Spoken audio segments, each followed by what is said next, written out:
Okay. I honestly, it's been such a blur. January.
Hey Rita, Yes.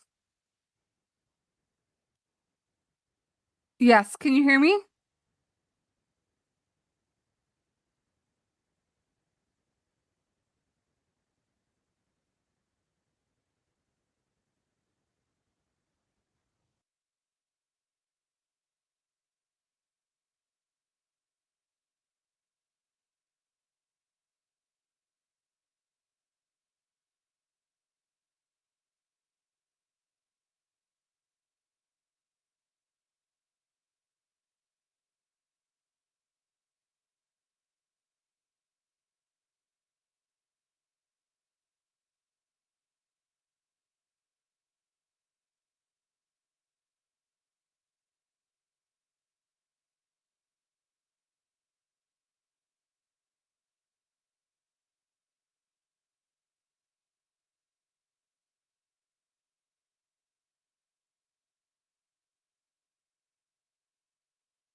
Work with that. If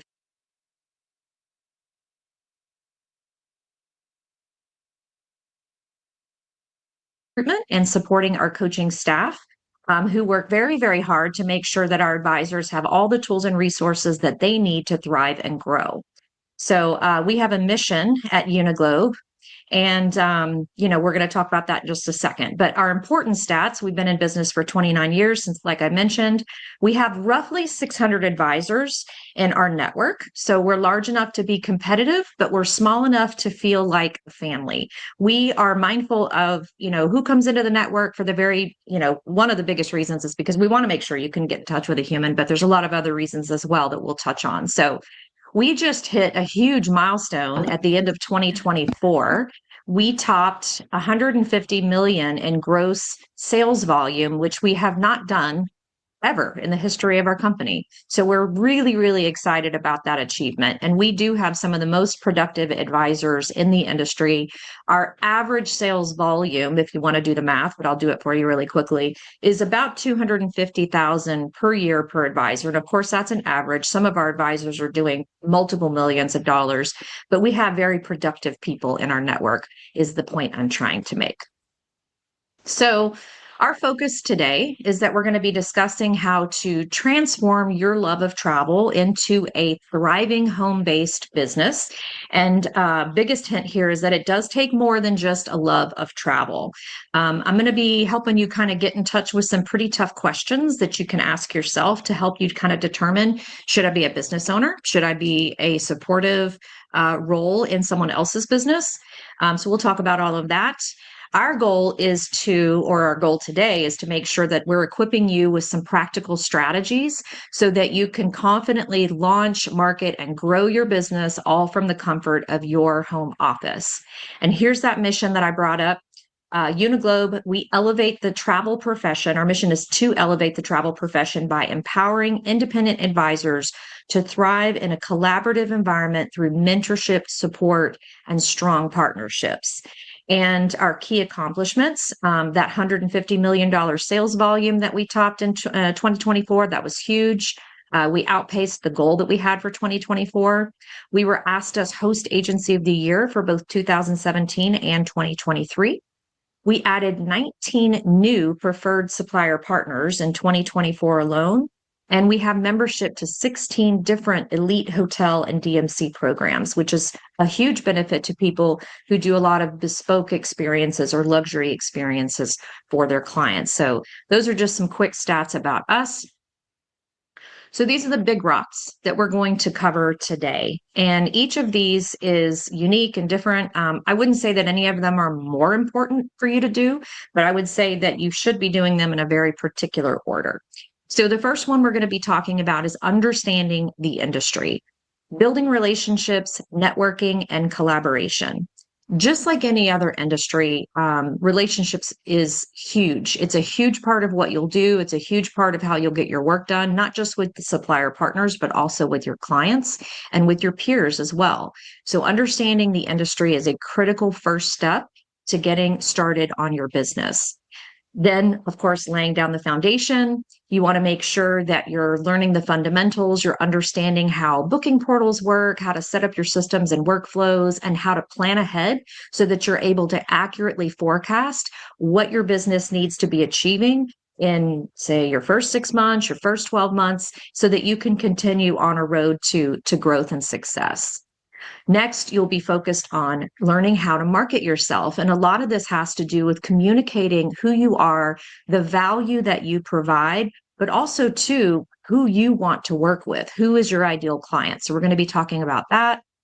And then tools for future success. How do you continue to grow once you've kind of gotten some momentum going? So the technology, the education, the business development that you should have access to, those are the things that we'll be finishing up with. So the travel industry overview. We could spend a whole hour just going on this, but I'm going to be talking, very high level here. Okay. So travel's on the rise, and the growth and evolution that we have seen in the industry since COVID has been pretty remarkable. So the forecast, the research, the market research that's been done is basically showing an average annual growth rate of 5 to 6% over the next decade. And potentially by this year, we'll be surpassing all of the loss that we had from the pre-pandemic economic impact. We took a big hit, right? A lot of people lost their businesses, but we're looking to be able to actually surpass where we were pre-pandemic, which is really nice. Because of the pandemic, we're also seeing travelers spending more money. And the reason why they want it is because they're so much more focused on experiences instead of things. And so hopefully everybody heard that term, revenge travel. I don't know who coined that term, but I thought it was really funny. And that kind of popped up whenever things were beginning to open back up after COVID. And people were very much, it was as if, when they were told they couldn't go someplace, suddenly they were just hell-bent on making sure that they did, and they're ready to spend their dollars. So we're seeing a lot more travel spend per person, per trip. There's a high demand for expertise. And the reason why is because people are looking for more of a bespoke experience, something very unique, and they aren't always able to have access to the types of service providers that travel advisors do. Also, too, travel advisors have the experience of planning and the project management of actually putting together a trip. It saves the clients a lot of time, and they understand that value. Hi, so we can April. offer. Yes. Not to interrupt, but to interrupt. We're missing your slides. I'm wondering if you are sharing your screen, because we would love to see them. Oh, did you? Shoot, hang on a minute, because I did share my screen, but maybe I somehow got out of it. It happened. Technology, right? Love it. Let me get back. How long did you let me go? I wasn't sure as long as now, but honestly, everything you were saying was amazing that I didn't even realize I wasn't looking at your slides. That's okay. All right, so let me get back into my presentation mode. Yes. Okay. There we go. I can go back, okay. or I can share the slide deck. I don't want to waste time because I know that you got somebody coming up after me. So if anybody wants access to the slide deck afterwards, I'm more than happy to share. So, or if please they want, continue Okay. on. Yeah, Cool. Absolutely. Thank you. Yeah, of course. Thank you for letting me know. So, like I said, the growth and evolution, the travelers spending more money, and then the high demand for expertise, just making sure that we're showing the clients what it is that we can actually do for them. And then why at-home agencies are thriving. Obviously, there's lower overhead than if you were to open up a storefront. So that's a big benefit. you can write that space off on your taxes. So there's some recovery there. You enjoy the perk of the reduced costs and the freedom to manage your own schedule. So that flexibility, if you need to throw a load of laundry in, I'm talking to the women, I'm talking to the men, whoever's doing the laundry in the house, if you're running an at-home business, you have the ability to be able to do things like that. So, or, manage your work-life balance much better than if somebody's saying you must clock in at this time and clock out at that time. So that's a big benefit to it. At-home agencies are thriving because of the personalized service that we offer. Online booking portals that somebody like a consumer would go to, such as Expedia, or not trying to throw anybody under the bus, but sometimes their needs are very complicated. And so they love the idea of having somebody to be able to go in there and do things for them based on their needs. And that allows you to forge strong relationships with them. Increasing demand, specialized trips, destination weddings, cruises, group tours. We're seeing a lot of solo travel groups pop up. That's been a really popular thing. So there's quite a bit of increasing demand for travel planning services. So take advantage of that. So I threw in some advisor insights into this presentation because I wanted you all to hear from some of our most productive and successful advisors in our network. And Allison Amini has actually only been in business, I think, since 2022, but she has exploded, and she is a fabulous trip planner. Like she's very personal in her approach to clients, but she's also she's a published writer. And don't bother looking her up because I think she does it under a pseudonym or whatever they say. She's a ghostwriter or something. But she is she's a storyteller, and she's so good. And so this was one of her tips on an actual. It's a priority for her to set these goals, and she tracks this on a weekly basis to make sure that she's staying on top of her goals. So I thought this was a really good quote from Allison. So laying down your foundation is going to be a really important part, obviously, of setting your business up for success. So you want to build something exciting. You want to align with your passion. The reason that a lot of people are moving from a different career over to travel is because they've lost their passion for what they were doing before. Or maybe they never had it and they're ready to have something that's theirs that they can be passionate about. So you can select a niche. You don't necessarily have to. Some of us believe that happens organically as you start to get more experience. But at least trying to think about what makes you excited to get up in the morning and something that you can be authentically enthusiastic about, that's a good place to start. I think defining your ideal client is critical to understanding how to craft your message. Once you know who your ideal customer is, it's much easier for you to be able to understand what message is going to resonate with them and then where you are going to find them. So if your person is very professional, then LinkedIn might be a good channel for you to promote yourself in. Same thing goes for if you're aiming for a younger clientele, maybe Instagram or TikTok would be a better place. So it just all depends on who that ideal client is. And then your business structure, this part is really important. And I think this is the stuff that's not as fun that people don't want to think about. I certainly didn't want to. I just wanted to get busy selling travel years ago when I started. But it is really important for you to make sure that you have everything set up properly. When you're managing a travel business, you are handling large sums of people's money. Not that it's going into your business account. Certainly don't do that. But you're basically being the go-between between your client's bank account or their credit card and the supplier partners that they are paying. And so you have to make sure that you are set up properly, that you can protect yourself, that you understand what your legal and financial responsibilities are to the client, making sure that you're weighing the options of a sole proprietorship, LLC, what your taxes are going to look like, making sure that you are checking with your local government to understand how any business licenses have to be filed. It's different from state to state. So you absolutely should be consulting with either a tax or a legal professional where you live to understand exactly what needs to be done. Obviously, errors and omissions insurance is something we strongly encourage you to do. And then establishing your credibility through professional and legitimate relationships with, travel consortias or agencies, or entities like ASTA or CLIA. Okay. So those are going to help set you up for your business structure. And this is another advisor insight, Angie Brandt. She's been in business, I believe, since 2021. So I intentionally tried to target not just productive advisors in our agency, but advisors who haven't been in business for 20, 30, 40 years. These are people that got started either right before the pandemic or right after the pandemic and have done really, really well. So it's proof, proof positive that people are able to build their businesses even after this complete change in the travel landscape after COVID. So Angie is probably one of the most professional people I know as well. So she's very meticulous about how she set her business up and making sure that she's got the protections in place for both her and her clients. All right. So working with a host agency. Host agency is just one avenue into the travel industry. And I think it really depends on what it is you want to be able to do with your business.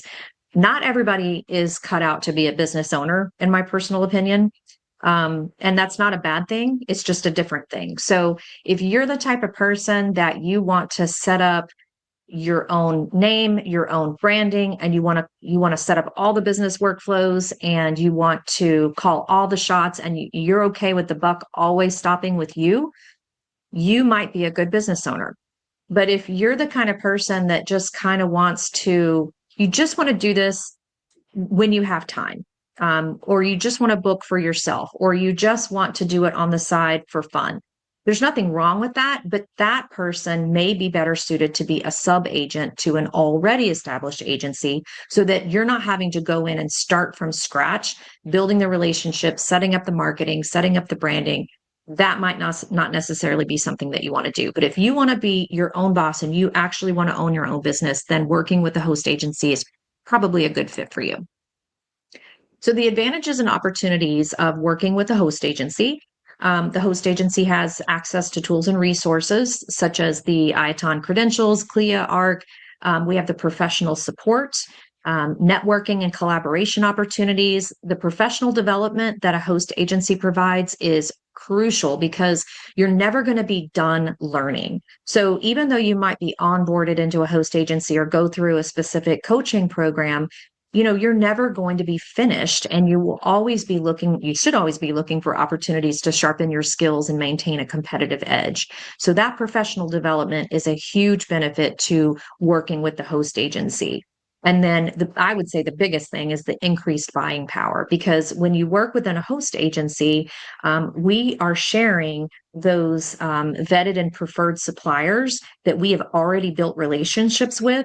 And whenever we negotiate with those supplier partners, if we have the sales to back up, our request to have a higher commission, then we're oftentimes able to negotiate higher commissions for our advisors. So, people often ask us, well, why can't I use a non-preferred? You can, but there's really good reasons why you should always try and work with a preferred supplier first. And then if you can't find something within this preferred supplier network, then obviously you go out and you find the next best thing, which, there's thousands of partners out there, and many of them are very, very good. So there's no one best host agency. I get that question a lot, like, why is Uniglobe the best? Personally, I do think Uniglobe is the best, but you might not necessarily think that we're the best, or we might not necessarily be the best fit for what it is that you're trying to build. So you have to get really clear with yourself about what your personal and professional values are. And you want to make sure that they align with what the host agency has in what we've built. So make sure that you're talking to at least 2 to 3 different host agencies minimum. Get them on the phone, get your questions answered. And it's best if you already know ahead of time what it is that you want to build, because then the questions that you ask become more relevant, and the questions that they ask become more relevant as well. So the goals for your business, make sure you're setting that up, because once we know what your goals are, we can help guide you for that sustained growth. We can help guide you along a roadmap to make sure that you're meeting certain metrics to be able to achieve your goals. But we don't know the goals if you don't know the goals. So make sure you're really clear with that. The amenities and the benefits offered, commission splits, obviously, monthly fees. There's a very broad range between the monthly fees that host agencies charge. So understanding how much money you need to make in order for this to be a viable business will help you get comfortable with your cost of doing business. The consortia affiliations is huge, and then the overall agency culture is a huge benefit as well. We consider ourselves a very professional network, so we don't bring in we bring in part-timers, I shouldn't say that, but we don't bring in people who just want to do it on the side for fun. Those people, like I said, are probably better off being a sub-agent to someone else's agency. Our people that come into our network are aiming to, even if they have to start part-time, eventually grow to be able to run their business full-time. And they want to treat it like a business from day one. That's what we look for at Uniglobe. All right, so here's another advisor in insight. David Slivkin is with Huckleberry Travel. They've been in business since 2017.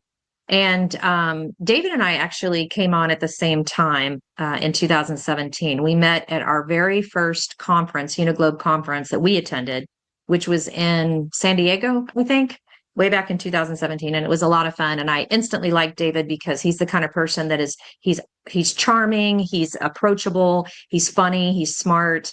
And, I thought to myself, this guy's super professional. He was one of the many people that I met in the network that helped me realize that I had aligned myself with the right host agency. And you should get that feeling when you communicate with your peers. So building key relationships, and this is going to go across the board with your host agency, with your peers, with your supplier partners. This is a really important part of being successful in the travel industry. So we'll touch on suppliers and service providers first. Networking 101, you want to make sure that you're trying to build direct connections as often as you can. Attend live events. If you're on vacation, maybe reach out to the general manager of the hotel you're staying at, or maybe a different property that you would like to see, and say, hey, I'll be in the area. Would it be possible to arrange a site visit or something like that? I mean, these are all ways that you can build connections and learn more about the product without necessarily having to attend a fam trip. Not that those aren't great opportunities, but they're not available to everybody all the time. So you have to get creative about the way that you build supplier relationships. One other tip that I'll put in here about supplier relationships is that I don't think people utilize their BDMs, their business development managers, as often as they should. A business development manager, for those of you who don't know, that's a direct contact with a particular supplier. So each supplier that Uniglobe works with, we have a direct business development manager, and we provide that name, phone number, email to all of our advisors. And that's the person that you would reach out to, not for a reservation, but let's say you were building a group and you wanted to be able to somehow close the sale. They're going to be much more creative than, I always think two heads are better than one, but they might know some promotions that are coming up or some things that you might be eligible for to offer your clients. They can offer you additional training and product knowledge. So I think it's really important to reach out to those BDMs, not just when you need something, but just to say hello and introduce yourself, or say thank you if they've done something wonderful for you. So mutual benefits is going to be a really important part as well. Strong supplier relationships can mean early access, exclusive client perks, and better commission rates. And I want to stress the mutual benefits. I would love to see the industry as a whole, because obviously every industry has some bad apples, but I would love to see the idea of reaching out and asking for something without giving something in return. I want to see that go away. Because the supplier partners invest in the advisors for a reason. They need to see a return on that investment. So if you are going to attend a fam trip or go on a site visit, make sure you show a good faith effort, that they're not wasting their time. You've put together some sort of a plan in order to either learn more about the product and or sell more of that product after learning about it. That's a really important thing to do. Staying engaged, remain informed and connected, and experience sustainable growth over time. If you're engaged, you almost can't help but experience sustainable growth. It just happens. All right, so building your pipeline. this is an important skill set. I know that live leads are a really attractive option, but it's important for you to understand how to source your clients, how to stay top of mind, and how to keep your clients loyal to you. So you want to be able to get really clear with your value proposition. You want to be able to differentiate yourself. You want to ensure that your clients are immediately thinking of your services when they're planning their next travel adventure. And, whenever you take the time to reach back out to a client after a trip, even if you're worried they might have something negative to say, those are opportunities. So collect the testimonials, encourage referrals. I always tell, anytime someone asks, well, can I have so-and-so's number to pass on to them? Will they mind? Absolutely. I always tell clients, the referral is the greatest compliment that a client can give to you, is referring you out to somebody else. So, so make sure that you are staying in touch with your clients after travel so that you can really help them understand that you truly care about their feedback. All right. So Robert Gordon is one of our absolute rock stars. Robert came on with us. He's not been in business, I think, maybe not even 2 years. He's coming up on it, but he just surpassed 1 million in gross sales volume by himself, which I think is incredible. And he hasn't been working around the clock, although I don't know, he might have, but no, I think he's just been super strategic about the type of travel that he plans and the type of client that he reaches out to and connects with. And he is absolutely living proof that if you put a good solid workflow in place, you can achieve probably much more sales volume than you think you can. So Robert is a fabulous advisor, and we are so thrilled to have him in the Uniglobe network. So marketing yourself. This is something that a lot of people struggle with because marketing is a full-time job, and there are people out there that's their expertise. They go to college for it. They, they've gotten the experience in the industry for it. So if you don't have that experience, how exactly can you do that well? Well, always being yourself. We're going to talk about that, but a personal touch. You showcase your own travel experiences. People want to see you. That whole know, like, and trust factor is really important. So they want to see who you are. They want to see how you travel, and they want to learn about how you can help them. It really truly comes down to, they're going to first be attracted to what it is that you're doing, and then they want to understand how you can solve their problems. So think about that when you're thinking about creating your brand and your message. Brand consistency is so important. You don't want materials going, to your clients with a bunch of different stuff on it. You want to have a consistent looking logo, even if you have a couple different versions of your logo, because sometimes that's necessary just for the orientation on a website versus on a business card. Things like that are okay, but you want it to all coordinate and look consistent. So that's going to build trust. It's going to strengthen the recognition and ensure that your business stands out. This is a really competitive market. I think there's enough business for everybody. I do firmly believe that, but you do want to stand out. And then website basics. I think a lot of people struggle with website building and getting their business website set up because it's just a lot of work. But it should be, if it works well, it should be easy to navigate. There should be clear calls to action, and there should be engaging content there. And again, this is a whole topic we could spend the whole hour on, but we just don't have it today. All right, so leveraging social media. This is the part where we're going to talk about being yourself, because authenticity is huge. The best practices, obviously, you want to post tips and highlights and testimonials if you can, but you want to vary the content and you want it to be helpful.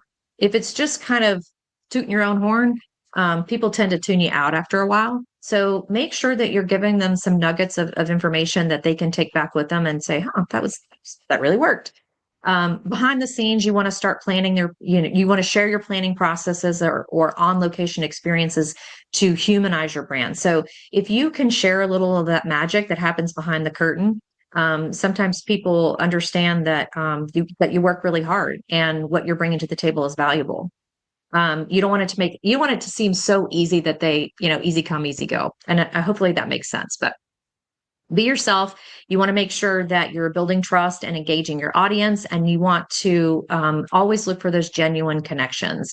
Some of my best clients when I was selling travel were people that I just bumped into or met through a friend. And those people were very loyal clients for a very long time. So it's a huge benefit whenever you can be yourself and attract the right kind of people, because then you are spending your time working on things that bring you joy, which is a huge benefit to, being your own business owner.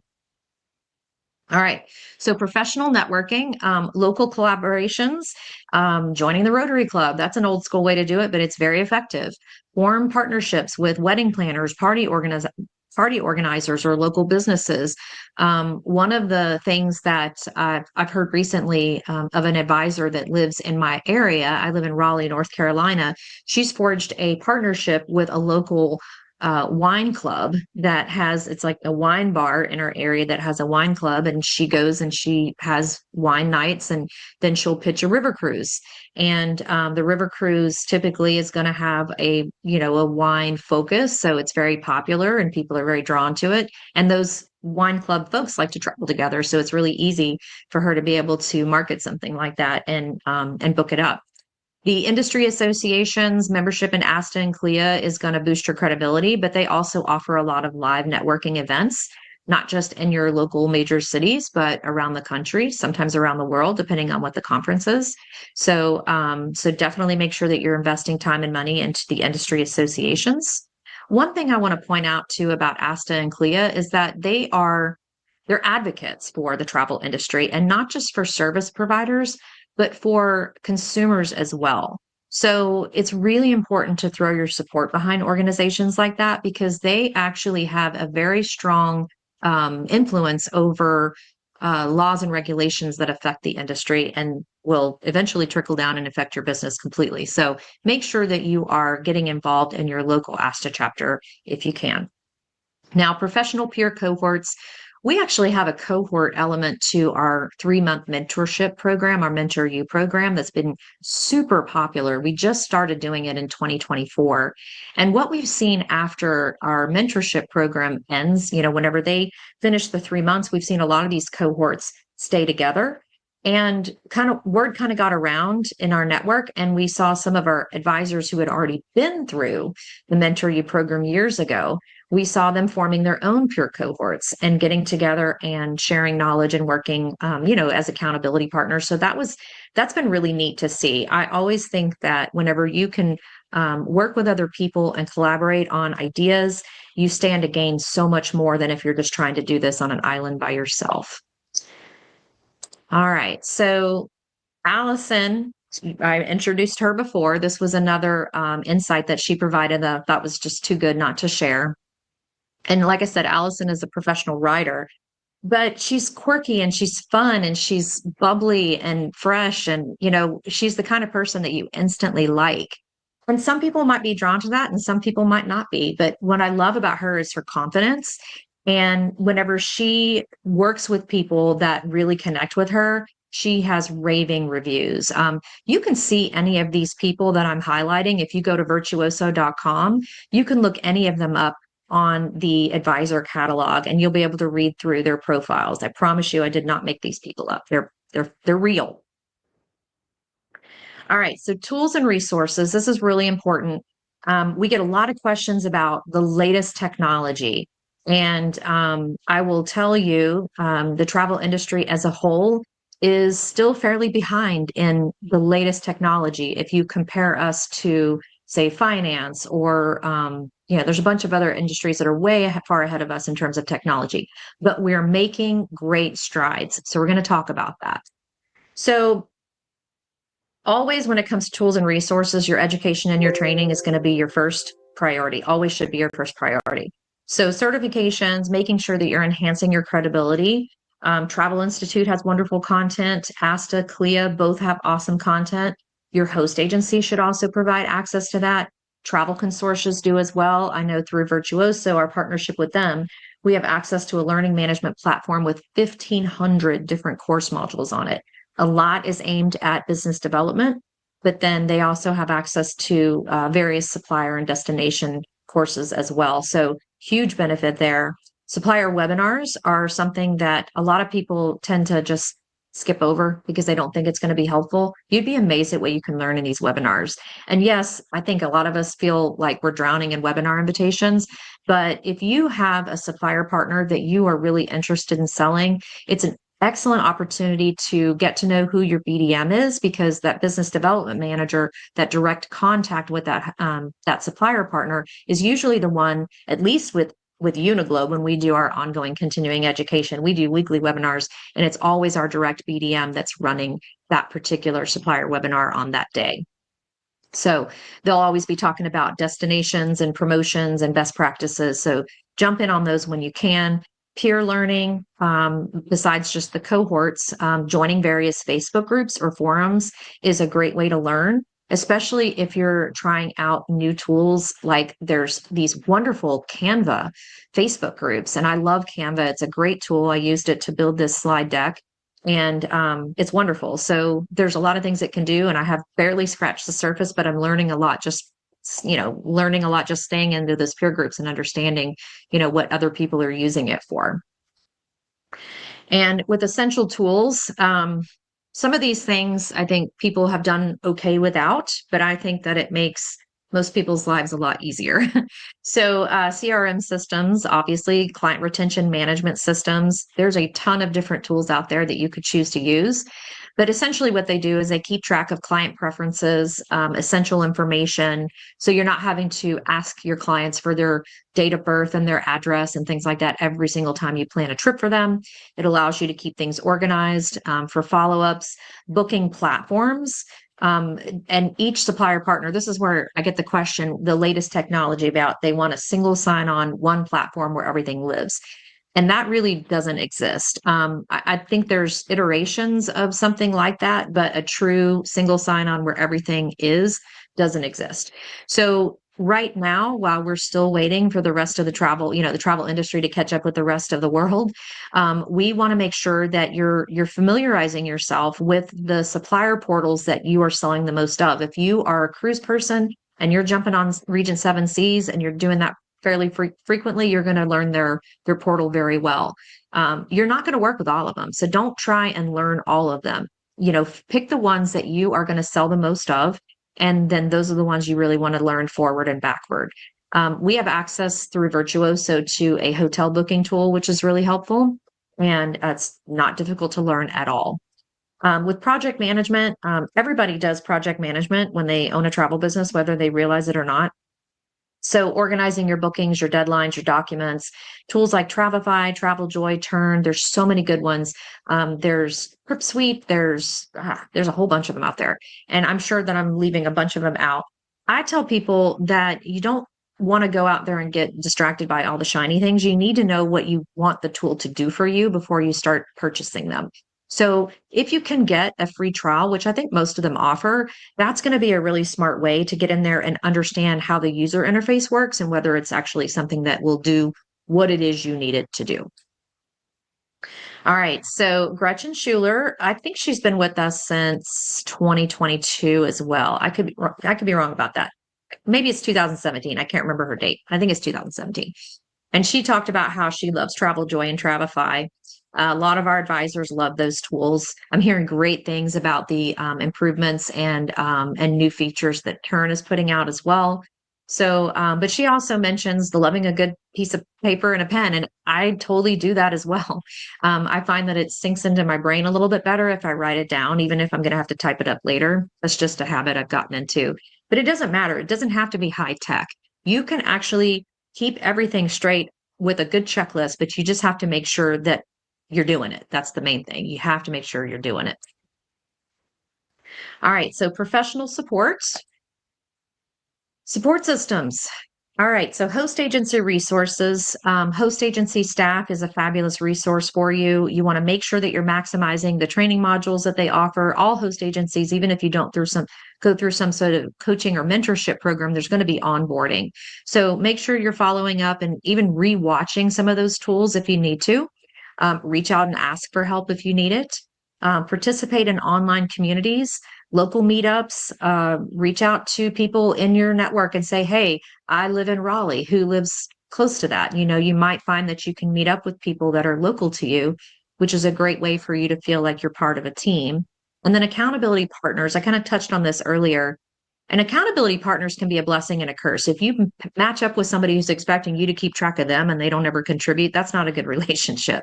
So you want to make sure that it's a mutually beneficial relationship between you and another peer, and that you're together motivating each other, you're supporting each other, and you're brainstorming and growing together. Not necessarily, you know, owning a business together, but keeping each other on track. And so your key takeaways, and like I said, I'll make sure that my slide deck is available to anybody who would like it.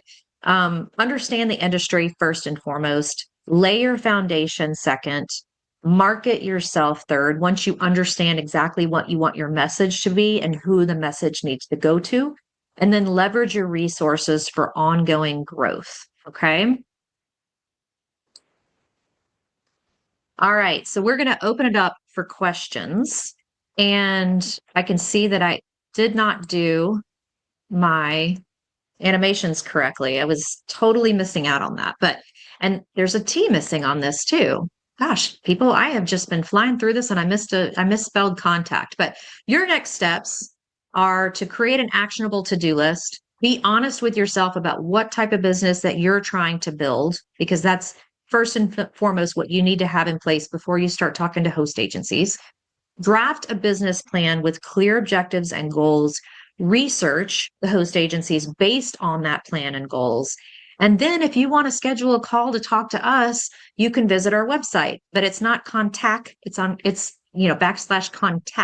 So uniglobetravelcenter.com/contact. And that will have a link to my meeting schedule. You're able to book time directly on it. I will have 30 minutes dedicated to you to sit down and answer your questions. And then, of course, I make sure and follow up with everybody in writing so that they understand where to go from here. If the information is helpful to you and you want to maybe continue researching Uniglobe and seeing what's next, then we can take that step. But I always tell people the first thing is to get on the phone and help. You know, we'll talk to each other and figure out, is it good for you? Is it good for us? All right, now what's next? So we learn a lot on those phone calls, and I actually enjoy doing them. So I'm going to open it up for questions. We've got about 7 minutes left. So Erin is she's in the chat feed, and you might have seen some chat. Yeah. Hey. I do have a list of questions if you're ready. I'm ready. And I want to apologize too, because I feel like I was a little bit out of breath. I'm getting over a sinus infection and I did not sleep well last night. So I'm really sorry about that. Oh, don't you dare apologize. Take it easy today. No, I didn't realize I may be slightly allergic to dogs because I've been sneezing and sniffling the whole time I've been here, but then I lie on the floor and cuddle with them. So I really can't complain about it. I'm so dry. It's dry here because I'm in Arizona right now with Steph, and I'm typically up in Toronto. So yeah. But it's snowstorming in Toronto, so I'm perfectly happy being in Arizona. You're right fine now. where you are. I'm good. But yes, I've got some great questions for you. Thank you so much, April. And so glad we got your slides up, because I have to tell you, in the comments, everyone is asking for them. Yes, I'm happy to. Would it be easier for me to send you the link and you can send it to them, or I'll do it however? I believe we already have that, have your slides from prior when Rita received them, but if we need them, we'll get them from you, no problem. But everyone is loving them. So I want to make sure I get her an updated one. So I'll send Rita a new perfect set of them. Yeah. Perfect. Okay. So I'm going to go over to some of the questions that we have. All right. You spoke about Travefy quite a few times in your presentation, and we love them. Can I integrate Travefy at all with any of the platforms that UTC uses? So Travefy started off as an itinerary builder years ago. They've been in business, I don't know, 10 years or so now, maybe longer, but they're a fabulous tool. The thing that I think is difficult to understand about integrating different tools is that the tools have to have the right code, back-end code, in order to be able to communicate with one another. Mm-hmm. So we use, for our invoicing, we use Client Base Online. Client Base Online has been around a long time. And it's a very powerful tool, but it's because it's been around so long, I think oftentimes people think of it as a dinosaur, and they don't like it. And it's actually pretty straightforward and easy to use, especially if you've ever used a tool like Salesforce. Oh my gosh, that is so complicated. Yeah. So Client-Based Online is a very it's limited in the sense that it doesn't have all the bells and whistles that you're seeing new. It's hilarious. They don't have like the task automation and email workflows built into it because they just don't. But what it does do is it connects on the back end with Virtuoso and allows our advisors to participate in the marketing. But oftentimes people don't want to do the dual input, so they want to use a tool like Travefy instead. Travefy is great, but Travefy does not yet communicate, I believe, with the GDS. And 40% of our network is on the GDS. So anything we bring on has to be able to communicate and be super secure. Travefy is super secure, but it doesn't have that GDS element. So in a short answer, no, it doesn't communicate with our tools, but Travefy has done a lot of integrations with the supplier partners so that you can quick import things. And that's what I think people are wanting. And you can do that just with Travefy. It doesn't have to work with our tools in order to be able to do that. Absolutely. And I think sometimes to remember that just because it doesn't integrate today or the systems don't speak to each other today doesn't mean that they won't, the term I use is tech stacking, that they won't stack in the future. Exactly. But yes, you are right. Travefy is connected to so many other tools that sometimes putting information in twice to certain systems, as I hear the dog playing with his toy in the background, is absolutely worth it for a system that does what Travefy does. So yeah, totally agree. Absolutely. All right. I have a question actually from Jennifer, and she's been joining us for the last 3 days. She has been commenting galore, which I love. Jennifer, hi. So it's kind of, I've got two questions kind of on the same wavelength. How would you become a sub-agent? And is a sub-agent the same thing as working for a host agency? So that's a really good question because oftentimes people don't really understand the difference. So if you were to go to, like, one of the things that I think you guys do well is on each host agency profile, you mark whether the host agency is a host only or a hybrid. And oftentimes, if you go to a hybrid agency, then you could come on as a sub-agent to that hybrid agency because a hybrid agency sells travel, whereas a host only does not sell travel. So if you were to come on as, as an agent with a host only, that's a situation where you're expected to create your own brand and set up your own business and be your own business owner. Whereas if you walk in with a hybrid, then you have the option of doing the sub-agent. Now, I don't want to turn people away or make them think they couldn't come to a host only if they wanted to be a sub-agent. It would just be an extra step of the host agency helping you connect with an agency that might be looking for a sub-agent. So no, automatically, if you come to a host only, you're not going to be a sub-agent. We would have to take that extra step, but it can be done either way. So wonderful. It was great because we actually had two people asking that question. So thank you. I think we've got time for one more if you're up for it. Go for it. So let's see. Oh, because we've got so many. You can send them to me too, and I'm happy to email people. And we will. And a huge thank you to Abby for sending me all the questions. Okay, so this is a question. Is there somewhere where you can view a list of suppliers and see which consortium they work with, maybe to help discover which host agencies are more geared towards your anticipated niche? Or is there another way to figure out if that host is geared towards your anticipated niche? So that's a good solid question too. So I would say on each consortia profile page on host agency reviews, sometimes the consortias will list, but I mean, most of the time consortias have thousands of supplier partners like Virtuoso. Sorry, I keep mentioning them just because I'm most familiar with them, but they have like 2,500 preferred suppliers as part of the network, a lot.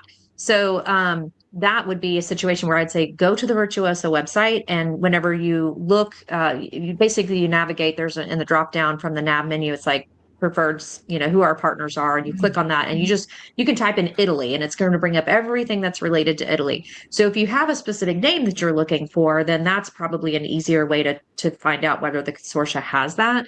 But I would say you're probably going to have to go to each consortia partner's website to get that information. And if you're not sure who all the consortias are, then you can go to the host agency reviews profiles that they have and see, what is their niche and what they specialize in. And then, then it will have a link to their actual website. Yeah, absolutely. Thank you. Thank you, Abby and Mary, for sending me questions. We will get their additional questions over to you, April.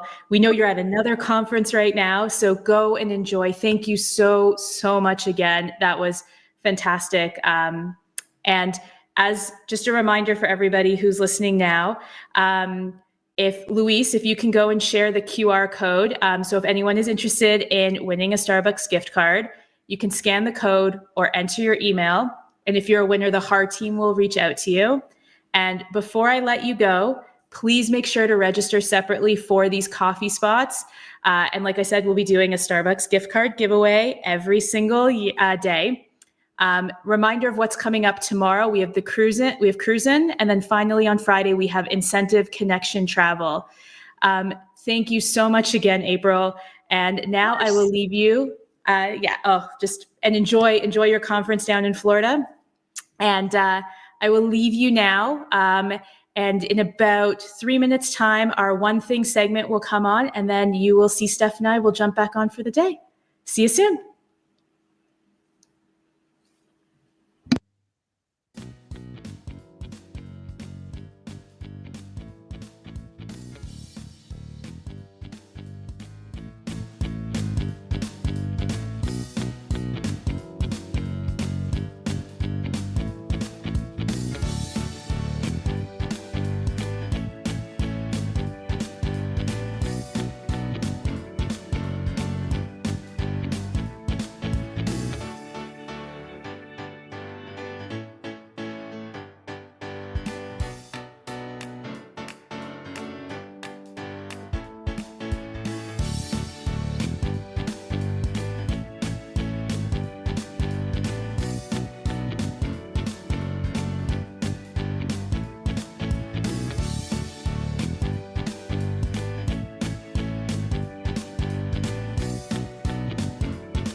Hi everyone, I'm Kat Johnson from Expedia Cruises of OVC.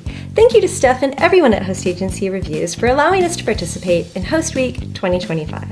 Expedia Cruises of OVC is one of the largest and most successful franchises of Expedia Cruises.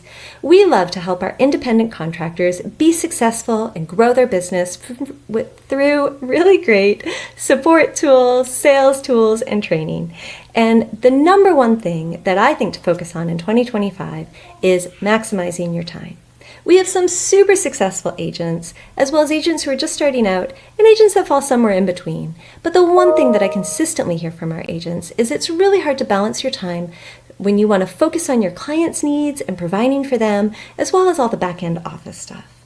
So I have 2 tips for you to help you maximize your time in 2025. The first one is email templates. You send out a ton of emails, but a lot of them are really similar. We send out booking confirmations, destination information, cruise line or tour or resort information, or pre-booking confirmations. And a lot of these things can come off a template and be pre-arranged for you. So all the thought is kind of taken out. So what I would recommend is going back and looking at emails that you've sent before, using AI tools and creating some email templates, having them stored so you can pull them up, copy them, edit a little bit of information, and send them off quickly and efficiently. One tool that I love is Outlook's Schedule Send. I use it all the time. Instead of sending right away, you can schedule your email to send when you want it to go. So if you want to follow up with somebody in 2 days about a proposal you sent to them, you can write it while you think of it, schedule it to send in 2 days, and it will go off on your behalf. You can do this for reminder emails. You could do this for really anything. And it sits in your draft folder so that if you want to delete it or you want to modify it, you can totally do that before it goes out. At Expedia Cruises of OVC, we actually have email automation for our agents. So important emails about scheduling shore excursions for their cruise or travel insurance, these can be set up to run as soon as a booking is made, so you don't even have to think about it. You can turn this off if you want to, or you can use it. It's totally up to you. The second area that can really help you in maximizing your time in 2025 is in social media. Let's face it, you got to be on social media, but it's so time consuming. There's a lot of tools out there that can really help you maximize your time with social media. Those tools are, there's scheduling ones called Hootsuite or Later, where you can schedule all of your sends for the month and they just go automatically. I love to use a tool called Canva. It's a website, Canva, and I actually pay for the premium package. They do have a free version, but I like the premium one because it gives you more options and it makes it a lot easier to create your posts for places like Facebook and Instagram and LinkedIn. You can create the images or the post in Canva and then grab text out of an AI tool, piece them together, put them in a site like Hootsuite, and set them all up to send. What I do is I create all of my sends at the beginning of the month and set them up to run.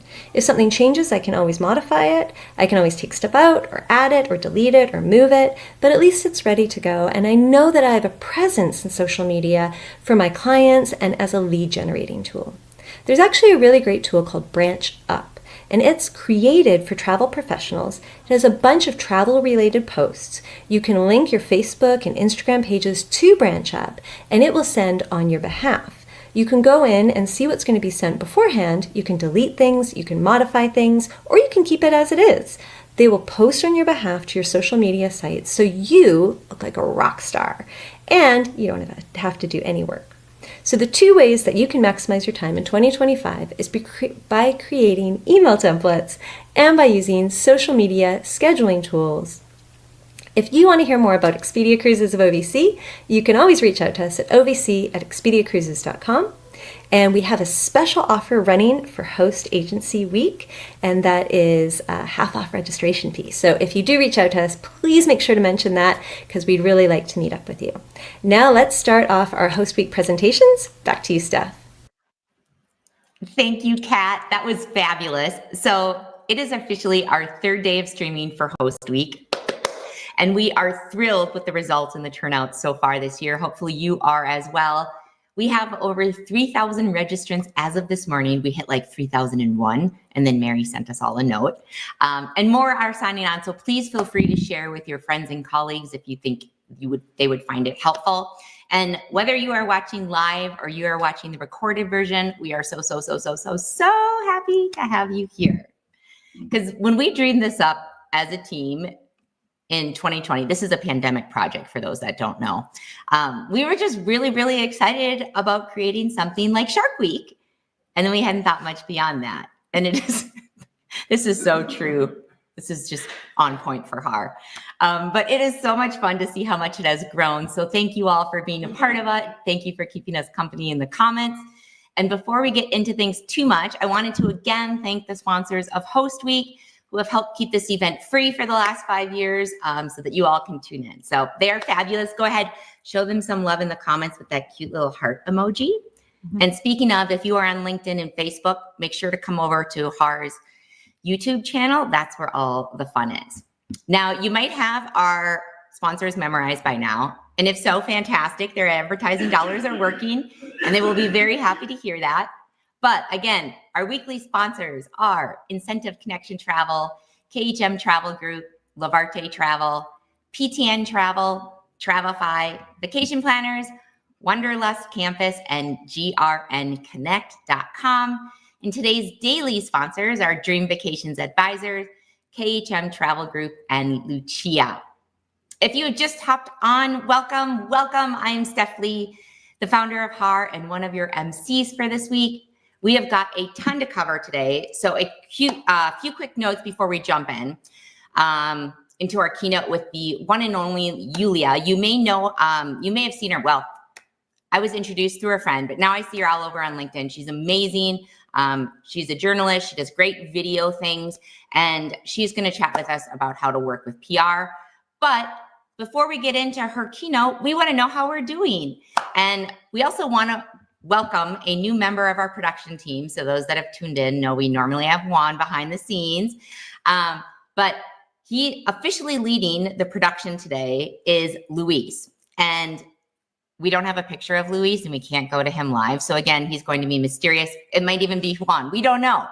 But he is going to put up the slide for our host week survey, and the HAR team will put the link in the comments as well.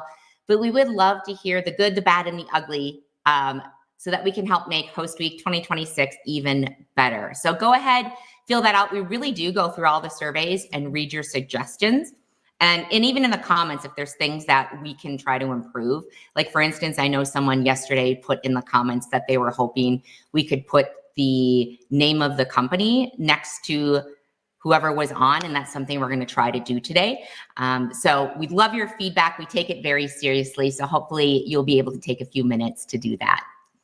Next thing for logistics is, yes, this is recorded and you can watch it day, night, anytime you want, dusk, morning. So if you are having trouble though,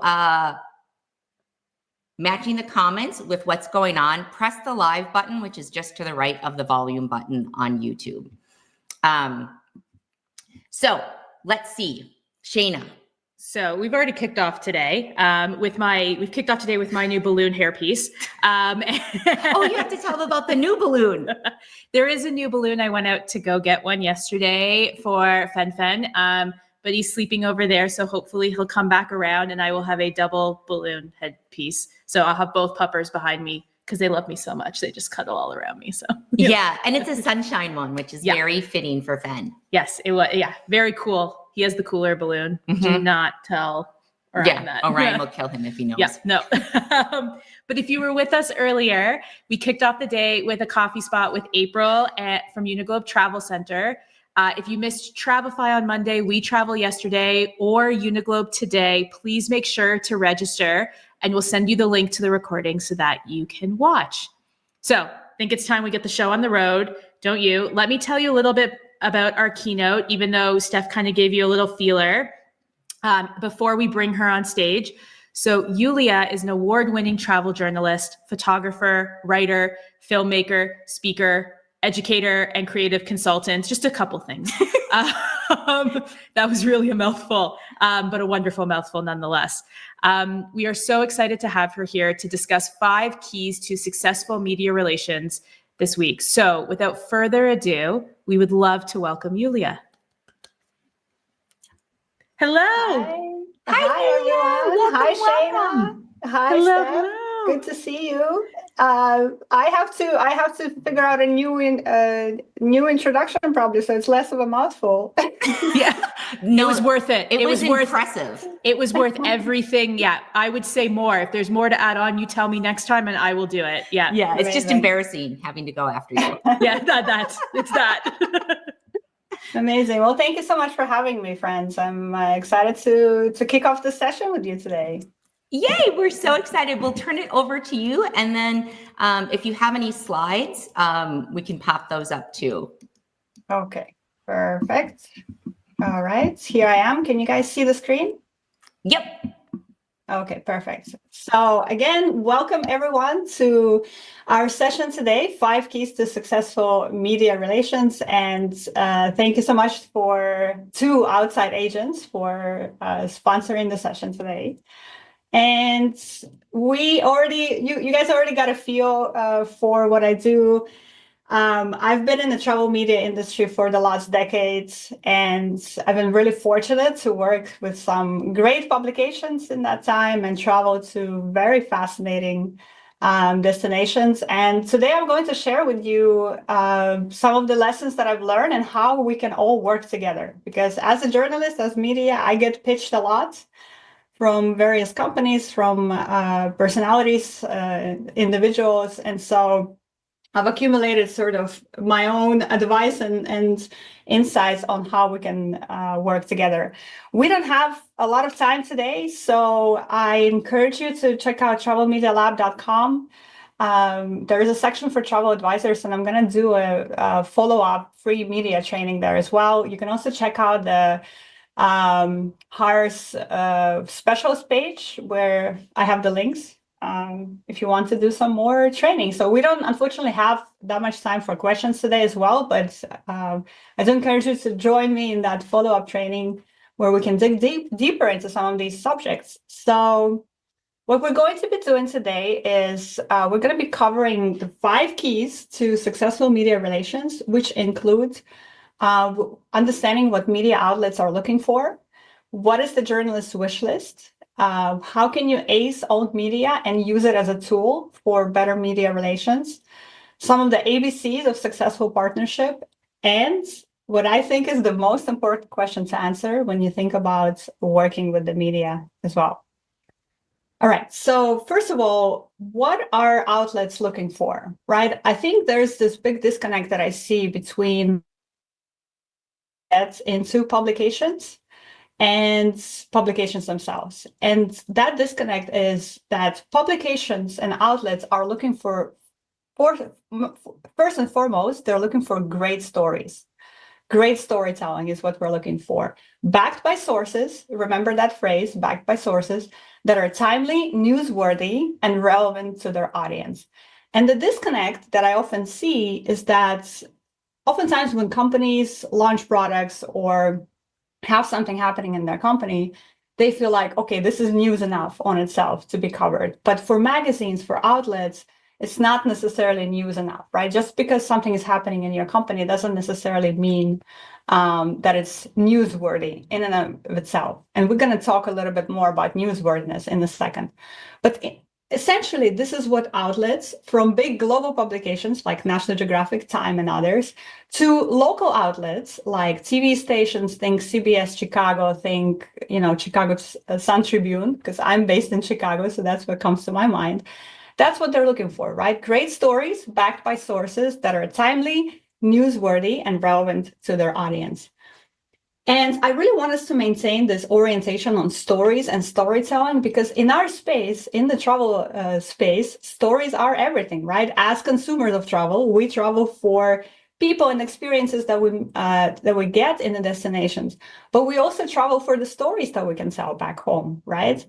And as audiences of some of these outlets, we go to these outlets to get inspired about our next trip, to learn something about a destination we're interested in, and also get practical tools and guidance to help us make better travel decisions. So when you think about these 3 buckets, inspiration, learn something, get practical tools and guidance, how does your work fit into these buckets? Because that's how you're going to make what you're doing publications and outlets are looking for in terms of the storytelling.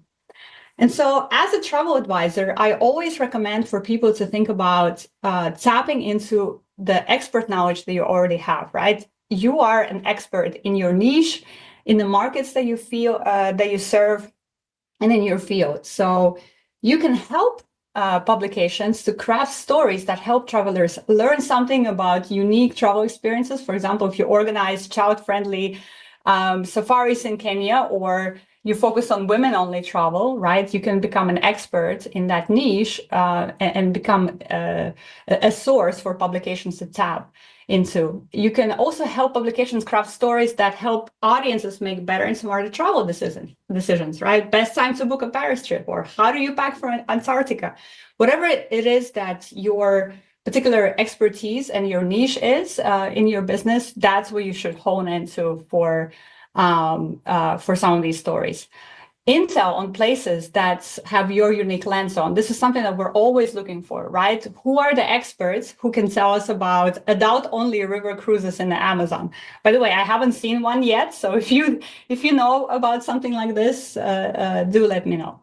So the goal here is for travel advisors to become a source, a trusted source for publications, and for journalists like me, I'm a freelance journalist, to tap into whenever we need something relevant for a particular destination, or perhaps for a certain type of travel, right? And here's an example of how people in the industry are doing that. Rhea Communications is a PR agency that represents several different travel companies and businesses in our industry. And they're literally positioning these people as experts that journalists can tap next time that they're working on a story that's relevant, right? So this is a great way to get some of that earned coverage into a publication when you're becoming that expert. Now, here's the thing, though. Do you have a PR representation to be able to do that, right? Because oftentimes this is how us journalists, this is how we get exposed to some of these travel companies, travel advisors. We do that through a PR agency that represents them. It's my understanding that a lot of the people who are joining us today are independent travel advisors, right? So it's not necessarily that you're going to have a backing of a PR agency or a PR rep to represent you. So what do we do in that case? Well, in that case, we have to become our own PR agencies and pitch some of those stories about what we're doing to publications, to outlets, and to journalists who work with those publications ourselves. And I do understand that it's a lot of legwork, but that's how you're going to start getting your stories and your information in front of journalists, right? And I want to say here that stories is not the same as content, right? We always have to have an orientation for storytelling when we're approaching magazines. Story has an angle, a point of view, a perspective. It has an arch, it has a progression, it has a narrative. And one very helpful way to think about it is that story follows a one-sentence rule. If you can't explain what you're pitching in one sentence, you probably don't have a story, right? So you can see some of the examples here that I just came up with today. For example, how a team of AI and human travel agents designed this round-the-world trip for 500 hours. This is totally off the cuff examples, but you get the idea, right? So if you can explain it in one sentence, then you probably have a story. If you can't explain it, then you probably don't have a story. What helps us to craft some of those compelling stories is three things that outlets and media like me are looking for. There has to be timeliness, right? Something either seasonally or culturally relevant. For example, right now, today is Lunar New Year. So if you're working a lot in the, let's say, East Asia or Southeast Asia markets, perhaps there's something that you can help publications. Perhaps there's a story around Lunar New Year that you can help publications to tell. Newsworthiness, something that's changing, something that's impacting a community or adding to an ongoing discussion. Real ID changes are coming soon, right? They're coming this spring. So getting a passport is really important. You won't be able to get on a flight with just a state ID anymore come this spring. As a travel advisor, providing some of those quotes and facts to publications, and in the process getting earned coverage that way when you're tapping into a story that's already happening and that's going to be important to cover for publications. And then finally, fit with outlet, right? You have to research the outlet and see what they're already covering and see if you can tap into what they're already covering. And one easy way to do that is by Googling their pitching guidelines. A lot of publications these days have those publicly available for everyone. A very easy way to do it, how to pitch an outlet name. Because what you're trying to do here when you're looking for their pitching guidelines, you're trying to get to the right person, because that is going to be half the battle with reaching out to publications and media, is finding the right person. And LinkedIn, that Steph mentioned earlier, is a really great resource for that. A lot of my peers and myself included were very active on LinkedIn. So when you find, let's say, BBC Travel editor, if you put that into LinkedIn, you'll have a list of people come up that work at BBC Travel, and you can start looking at, what kind of work do they share, what kind of interests do they have, and how can you start building a relationship with them so that when they need to tap into a travel expert like yourself, they know, Samantha is the person that I need to talk about, about, let's say, traveling with kids, right? And then when you're also doing this research, you want to look for titles like assigning editor, commissioning editor, if you're looking at print or digital magazines. And if you're looking at TV placements, you want to look at things like producer or segment producer, right? And also you want to be really specific. So when you're thinking about stories, like what is the story that I'm trying to tell here when I'm reaching out to publications, it really helps to be specific. Because our industry is completely filled with all of these cliches that don't need to be there. So when you're specific about the story that you're trying to tell, it helps people like me to actually pay attention to your pitch and to not just remove it from my inbox. And we'll talk about that in a second as well. So journalists, people that you want to start building relationships with so that they can cover you, cover your business, cover your efforts and what you're working on in the travel media space. We really love to get press releases and pitches that are driven by stories, right? Compelling, timely, story-driven press releases that stand out in our inbox. Because the reality is that we get so many pitches, you guys. I've heard from editors that they get on average from 200 to 300 emails every day. Imagine, the mountains of emails that accumulates at the end of the week. And it's just so crucial that your pitch stands out, your email stands out in that very crowded inbox.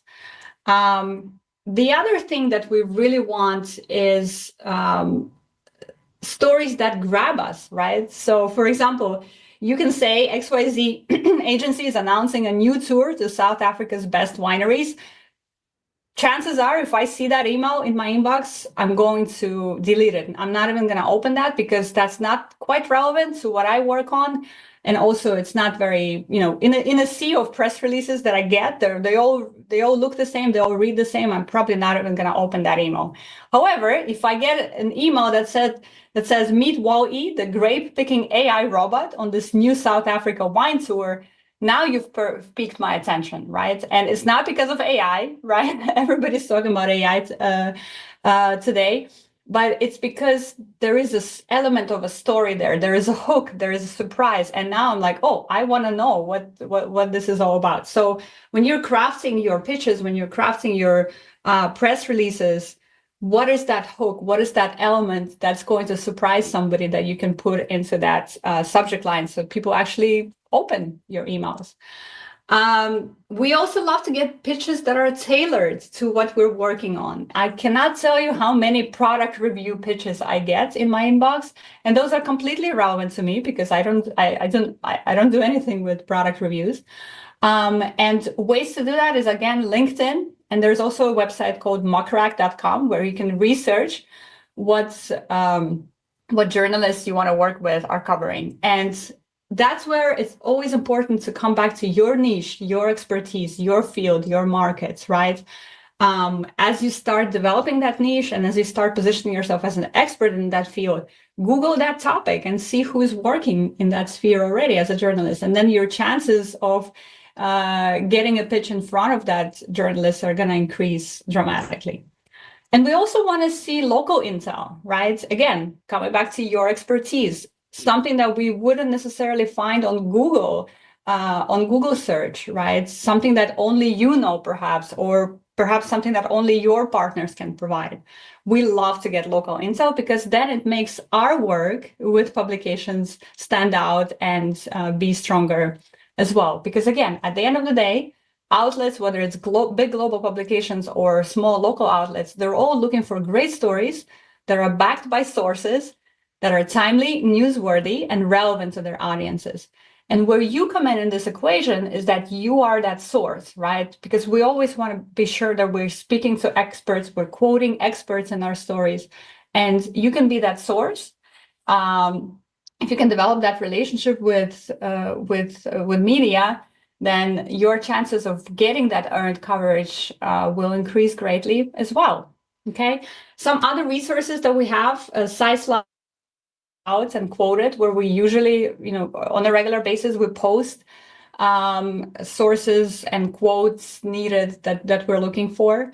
X.com, #journal request, #call for pitches. If you monitor those on a regular basis, you're going to come across things that are relevant to your field as well. There's also various newsletters in the industry that accumulate calls for pitches. Study Hall is one of the bigger ones. There's also organizations like Trav Media that create spaces for networking for journalists and travel partners. And of course, social media and LinkedIn, like I mentioned already, is a great source as well. Okay, owned media. Why is owned media important, and how you can use that as a tool to help you get earned coverage? So, of course, we know owned media is important for B2C, right? We know that travelers today really use their social information and social feeds as an inspiration, and not only inspiration, but also impetus to actually book the trips that they've seen on social feeds. So that's from a B2C perspective, and I'm sure many of you are already using your own way to build those B2C relationships. But what I want to talk about today is actually B2B, because I think this is something that gets overlooked sometimes. Your own media can be a very powerful tool in building those relationships with journalists like myself. But the question is, where should you do that, right? There are so many different platforms out there. Where should you build those relationships? Well, for me, the answer is it's somewhere where you can show up the most consistently to build your expertise and your authority in the space. In the media landscape, I see both LinkedIn and newsletters doing very well right now for both the journalists and for our partners. But of course, it's the platform of your choice, right? It's where you can show up the most consistently. It's the one that's going to deliver the most results for you. Here's the thing, journalists, especially freelance journalists like myself, we often need very last minute ideas on urgent statistics, urgent quotes, urgent sources to respond to specific calls for pitches that publications put out. And so your goal for your own media should be to build that authority so that journalists like me know which topic they can tap you for, and also build relationships with journalists who can turn to you in a pinch. There's where I've seen a call for pitches where something I've worked on is relevant, and then I'm reaching out to a travel partner saying, hey, can you get me this by tomorrow morning, right? Because I need to turn it around and pitch a publication by tomorrow night, let's say. If I don't know you, if we don't have a relationship, I'm not going to reach out to you with that urgent request, right? So that's where it's so important to build those relationships, because then I know that I can tap you at a moment's notice, and then we're both successful, right? I have a story in a publication, and you get earned coverage in that publication as well. And of course, the landscape of media is very crowded today, but it's still, I've seen so many examples how people are doing that successfully in today's crowded landscape. You have to have a vision. And I think for people who are trying to secure that coverage in publications, becoming that go-to person, that expert for your niche should be part of the vision. You want to decide on your goals. You want to prioritize telling stories. As a storyteller, as a journalist myself, I'm also very biased towards storytelling. I think it wins over content every time. And then you can reuse some of those storytelling across different platforms, right? I've seen that also being used very successfully among different partners, where they'll issue a blog post, for example, and then turn it into a newsletter, a social media post, etc. And then you can also collaborate for reach as well. Okay, I know I'm going very fast through all of this because, again, there's lots of information here. But hopefully this is kind of starting to shape into a picture, right? So first, we want to orient for storytelling. We want to think of how our stories fit into larger landscape of what publications are trying to do. We want to make sure that we fulfill some of those journalists' wish lists by sending them tailored, timely press releases that are actually relevant to them. We want to use our own media as a tool for building relationships with journalists. And then something that I think is probably one of the most important things in making this successful for you guys is making sure that we have aligned values and interests, right? Many journalists, we focus on specific beats. So finding those that align with your own niche is going to be the key to making sure that you get that earned coverage that you're looking for, because we will ignore an irrelevant pitch. There's many times where I get a pitch in my inbox and it goes straight to the trash can because I don't have the time to, respond to somebody and say, hey, this is not relevant to me. So definitely do your research and reaching out to the right people, like we mentioned already. And also you should have an orientation for building a long-term relationship, because placing earned stories, it takes time, right? The right opportunity for coverage that fits with what you, the expertise that you have, it may come months or even years down the road, right? So if you're looking for that quick hit, quick placement somewhere, one and done, this is not going to be it. If you're looking for that kind of opportunity, then you should go to paid media, right? And go directly to publications and take out an ad at an outlet or a publication, because that's guaranteed and that's going to run tomorrow and there you go, right? But for earned, you really have to be patient and you really have to orient for a long-term relationship. And then also constant communication, because again, we get bombarded with pitches. We have a lot of projects and things going on as well. So it's important to keep top of mind.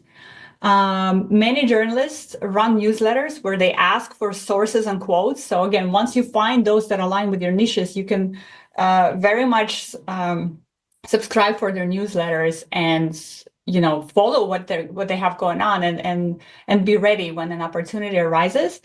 And we also like to be added to your media list. So if you don't have one already, start one, right? Start a media list where you say, hey, if you're a journalist, come join my media list where I'll keep you up to date on what I'm working on. Because again, the idea is that we often need some things in a pinch, right? So if we know that somebody is working on, again, river cruises in the Amazon, when that opportunity arises, I know that I can go to that person and ask for a relevant quote, et cetera, et cetera. So constant communication, building a long-term relationship, and having aligned values and interests. Those are the three foundations to successful partnerships with the media. And then we have the most important question that we need to answer when we're thinking about working with the media today. And again, this applies to big global outlets and also small local outlets as well. And that question is, so what? So what? Because earned media has to be earned. And I often see that there is sort of again, a little bit of a misunderstanding between media and partners in how this relationship works, right? Earned media means that you have to earn it. So your story, whether you're, starting a new offering or developing a new destination, or maybe having a sale, or whatever it is that you're working on, just because that's happening with your business doesn't mean it's a story to cover for a publication, right? Publications have their own goals, their own audiences, their own editorial criteria, et cetera, et cetera. So what you always want to think about if you're looking for that earned coverage is, so what, right? How does my story, how does my pitch fit into a bigger picture of what this publication is doing, or of the larger conversation that's happening in the travel space right now? And I mentioned some of those conversations, right? AI, everybody's talking about AI. So I'm not going to talk about AI here today. Real ID changes that are coming, right? Things like that, traveling on a budget, like all of these conversations are something that are always relevant. So how does your story, what you're doing, fitting into that? And some of the things that you can think through to help your pitch and your story be more relevant to a publication is by considering some of these questions, right? Who are the characters in my story? Because if I don't have characters in a story, it's probably not a story as well. That's another hint for how to create or how to separate stories from content. What problem does this solve, right? Are there any hooks that are relevant to discussions of the news today? Would this outlet's audience be interested in what I'm working on? Would anyone not directly impacted by this be interested in it? And then what is the big idea around the story? So if you think through at least some of these, when you reach out to publications, you'll have much higher chances of getting noticed and getting some of those relationships started. Okay, so to bring it all together, and then hopefully we'll have a few minutes for 1 or 2 questions. To bring it all together, for us to work with media successfully, we want to deliver insights that can help publications and journalists run timely, newsworthy, and relevant stories that are backed by sources. And this is where you fit in. You can be one of those sources in a story that publications taps again and again, or journalists that you develop a relationship with taps again and again. We are looking for tailored pitches that are relevant to what we work on, and press releases that grab our attention, that aligned with your niche expertise. You want to make sure to use owned media as a tool to build authority and build relationships with media and show up consistently, right? If you just post one post on LinkedIn, that's probably not going to get you anywhere. But if you're showing up on LinkedIn, once or twice a week, and I follow you and I know what you're working on, then we can start having a relationship. You want to be oriented towards long-term, because earned is not the same as paid. If you want guarantees, you go to paid media. If you want that earned media, then you have to earn it, and you have to be a little bit patient.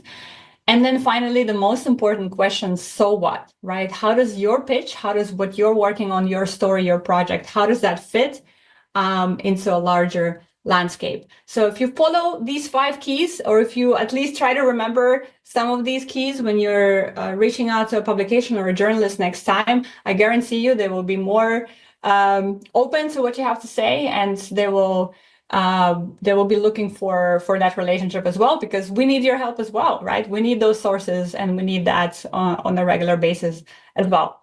All right, that is my presentation. Thank you guys so much. Again, I know we rushed through this very quickly, but there's a lot of information that I wanted to share with you today. And be sure to check out that Host Week promotions page to get any follow-ups that you want with me. And I don't know if we have time for questions, but thank you guys. Thanks so much again for having me. That was fantastic.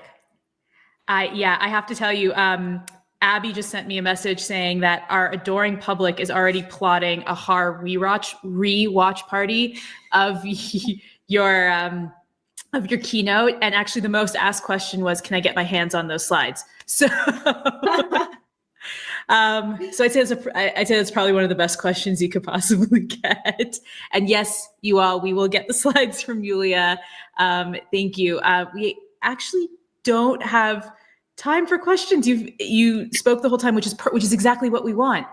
But if any questions do come in, we will happily send them your way. So audience, if you have any questions, please feel free to post them. We will take note of them and get you responses from Yulia for sure. Perfect. Thank you guys so much. And feel free to reach out to me on LinkedIn, on other platforms as well, if you have any questions too. It was wonderful to share this information with you. Oh, it was so helpful. We really appreciate lots of love for you in the comments too. Yeah. So if you need a little boost, just check out the comments and just watch them on rerun. I know I'm pretending the comments are about me right now. So just so I can get my own boost. But I see you're a gem, so much great info. I need the slides. There's a lot of love, which is so deserved. Thank you so much for spending time with us this morning.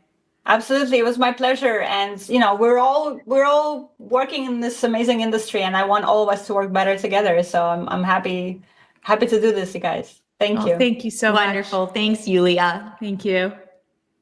Bye. Bye. All right. So like we said, we will get the slide deck from Yulia, so not to worry, but please keep posting love for her in the comments. If you do have any questions, we will absolutely take note of them and make sure that we get you responses. So I also want to shout out our incredible partner, Outside Agents, for sponsoring our keynote today as well. So now we've been doing the host and consortia interviews all week, so you all know what's coming up next, and we're going to keep them coming. But before we do, I want to send a happy Lunar and Chinese New Year to everyone, especially my wonderful co-host sitting right next to me. Of course, the one and only Steph figured out that there is a snake emoji, since it's the year of the snake, that you can press in YouTube, and she is the one that's furiously pressing it right now for all of you that are there. Really leave it to her to find the best emojis. There's some other dragons. Oh, she's like, there's some other dragons there too.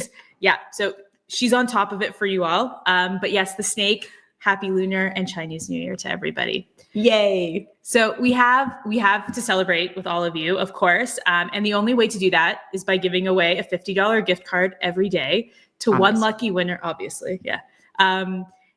For anyone who leaves us a review for a travel technology platform or a consortium. And you will also be entered to win if you submit a question to any of our hosts, consortia, or tech providers as well. So please don't forget to submit. We've already seen some really great questions and responses. So we also want to thank our hosts and consortia that have already responded so quickly. And we would love to share our winner from yesterday.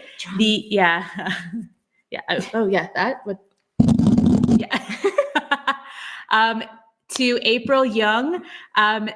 So congratulations. Thank you for leaving a review. Mary will reach out to you directly for your address that we can send you this beautiful prize right here.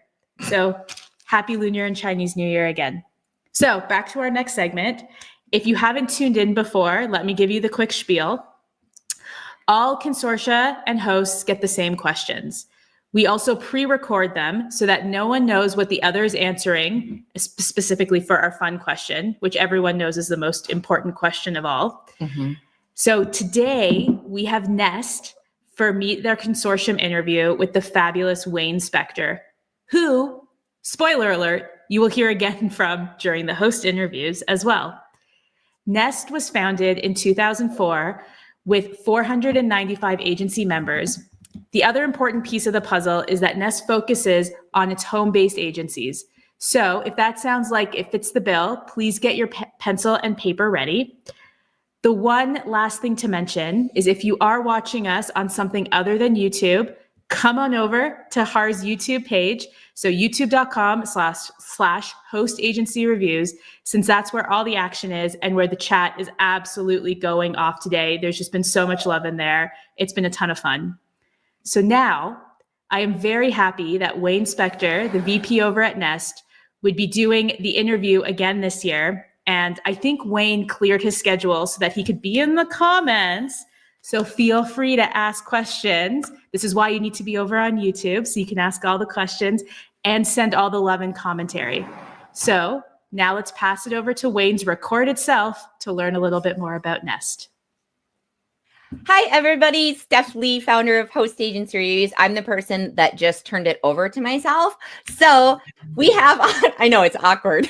We have on Wayne Spector, the Senior Vice President over at Nest, the consortium. Hello, Wayne. How are you? Welcome, everyone. I am so excited to be here. I always look forward to Host Week and the interviews, and I'm excited to learn a little bit more about Nest. So for those that are just hopping on now, remember that consortia almost every host agency, except for one that I know of, belongs to a consortium. And so they're an important part of your decision when you're looking for host agencies, checking out what the consortia offers as well and getting a feel for the consortia. So hopefully this will help you do it. So our first question for you, Wayne, is tell us a success story about an advisor within your network and how you help them grow. And this can either be a direct member or an independent contractor. Thanks, Steph. So I will tell you the first thing that everybody always asks us before I answer that question is, Nest, you're not a thermostat company. No, we're not. We are the network of entrepreneurs selling travel. So with that being said, the success stories that come from Nest are really about empowering every agency to grow. We've always stayed true to our process. Nest only works with the home-based travel agency, right? We are there to help them grow their business and everything we do. So basically it's a process and making sure they get the recognition that they deserve. That's what Nest has been designed for. And we're 20 years old now. So after 20 years, we've never changed that stance. We start by listening to our members. So talk about success. The first thing you do is you have to listen to them, see what they want, because this process works every single time. From there, we'll go into a tailored educational approach on things, understanding how they learn. It could be YouTube, it could be hand holding, it could be one-on-one time, or we can create a document they could follow along on their own. All the resources and strategies that are there to address their needs. Then finally, at the end, we focus on their individualized support, delivering them measurable results, everything that it's just an easy, simple process to follow. And they have all the tools and the knowledge to achieve lasting success. So that's ultimately, at the end of the day, that's what works for us. So you have independent contractors that are members of your host agencies that are your members. So they have, does that make sense? It does and it doesn't. So Nest is, you must be independent. You must have your own CLIA. You must have your own IATA. So they, technically, Nest is not a host with a consortium, as you said before. People will join a host and then the host will join the consortia. Yes. Yes. Perfect. So, but those independent contractors that belong to that host agency member of yours, they have different needs than the direct members. So what are like 3 examples of the support that you have in place that have helped those, specifically the independent contractors, grow? So we want to make the owner's life a little bit easier. So what we've done is we've assigned an agency, each agency is assigned a business analyst. And we want to have that dedicated business analyst that can help an independent contractor. But the people that I've hired are previous advisors, previous owners. They're someone that has walked in their shoes already. They have the knowledge of what they've done all those years, so they can help an independent contractor grow their business, provide them the personalized marketing that they might need to help them build their book of business that will help the owner at the end of the day. Yeah. We also have one-on-one coaching sessions. So that's done. Again, a business analyst will take, if you need it, they do one-on-one time. I've seen Saturdays, Sundays, sometime at night, depending on the work schedule, because not every independent contractor has this as their full-time job. You would love that as an owner. Of course you want that. But some have, maybe they do it after hours or they're doing it. And they still produce a lot, but it's more of a, how can I support them on their off hours and what can we do to record or to help them watch best practices? That's really great that the ICs can tap into that level of support. So support, marketing, individual, yeah, it's personalized. Now, one of the things too is there's been so much more consumer recognition and use of travel advisors since the pandemic. So how does your brand promote consumer recognition for travel advisors that are within your network? That's a funny topic to talk about. Only reason why our brand is always focused on the member. If you look at any of the marketing pieces that we put out or produce for the membership, nothing says Nest. It's all about that agency. We're here to support them. We need to promote them. I need their phones to ring. It's not about calling Nest. Nest is there for, like I said, the back end, for the marketing, for the support, the technology, the commission structures that we might negotiate on their behalf. But that's really what that's there for. The marketing strategies and the spotlights that we want to give to our travel advisors and what we do to make sure that they're getting the recognition within the industry, the rest takes care of itself. You know, we want to build their reputation.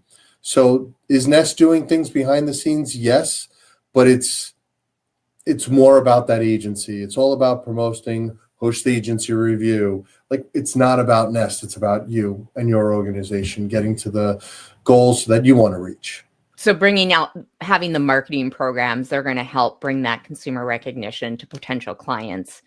Yes. Yeah. And the lead program that works, it will come to the clients. But again, it wasn't about recognizing Nest. It's not about promoting our name. It's about promoting your name to get you the leads. Exactly. Fabulous. So, well, one of the things, the host agency community and independent contractors in general have just exploded again since the pandemic. It was the worst thing for the industry and also the best thing for the industry. But what excites you most about the growth of the host industry? Because even though you're a consortium, you're still very affected by what's happening with ICs, since they're a large majority of advisors now. So what excites you about the growth of it? And then where do you see it going in the future? Give us your crystal ball. I just love the host environment. It really paints a picture. There is the right host for everyone. There is a home for everyone. So really, with that being said, hosts recognize the value of joining a consortium. So that's what's been happening in our world. Many hosts are like, listen, I need to be part of you because of the extra support you're giving me, the marketing, the technology, some of the other structure or framework that we're providing for them. They're seeing the additional support. Again, as an owner, when you're an owner of a host, we want to help them work on their business, not so much in their business. And a lot of people use that phrase, but in our case, it's more of really just teaching them the tricks and to make them more efficient and help their independent contractors grow. And a host will find the value in that. So for the future, a host, again, I love it. I think it's a great opportunity for you to learn from others. It's that collaborative group type of effort, and you're learning. So we thoroughly enjoy it and join a consortia at the end of the day, which you always promote. So thank you very much. Yeah, well, I mean, it makes sense. Consortia and host have different roles that they play in the industry, but both are incredibly important. For those of you that are newer, and I know a lot of you tuning in are newer, but the consortia are next level in terms of sales above host agencies. So while host agencies may have tens of millions or hundreds of millions of dollars in sales, the consortia are a next level above that. And so they each play important roles. And so again, checking out the consortia that your prospective host belongs to and getting to know them is also really, really important. Yes. All right, Wayne, it is that time, the time I have been waiting for this whole call. So our fun question for the year is, if you were to serenade your advisor network with a karaoke song, which I wish you would do, what song would it be and why? Okay. Serenade. I'm not doing it. Okay. What I will do is tell you, Nest is 20 years old. It's family run and operated and owned. It's always been that way. We treat our members just like family. So I felt that the best song that is appropriate for this environment or for today's host agency review is, let's see if this works.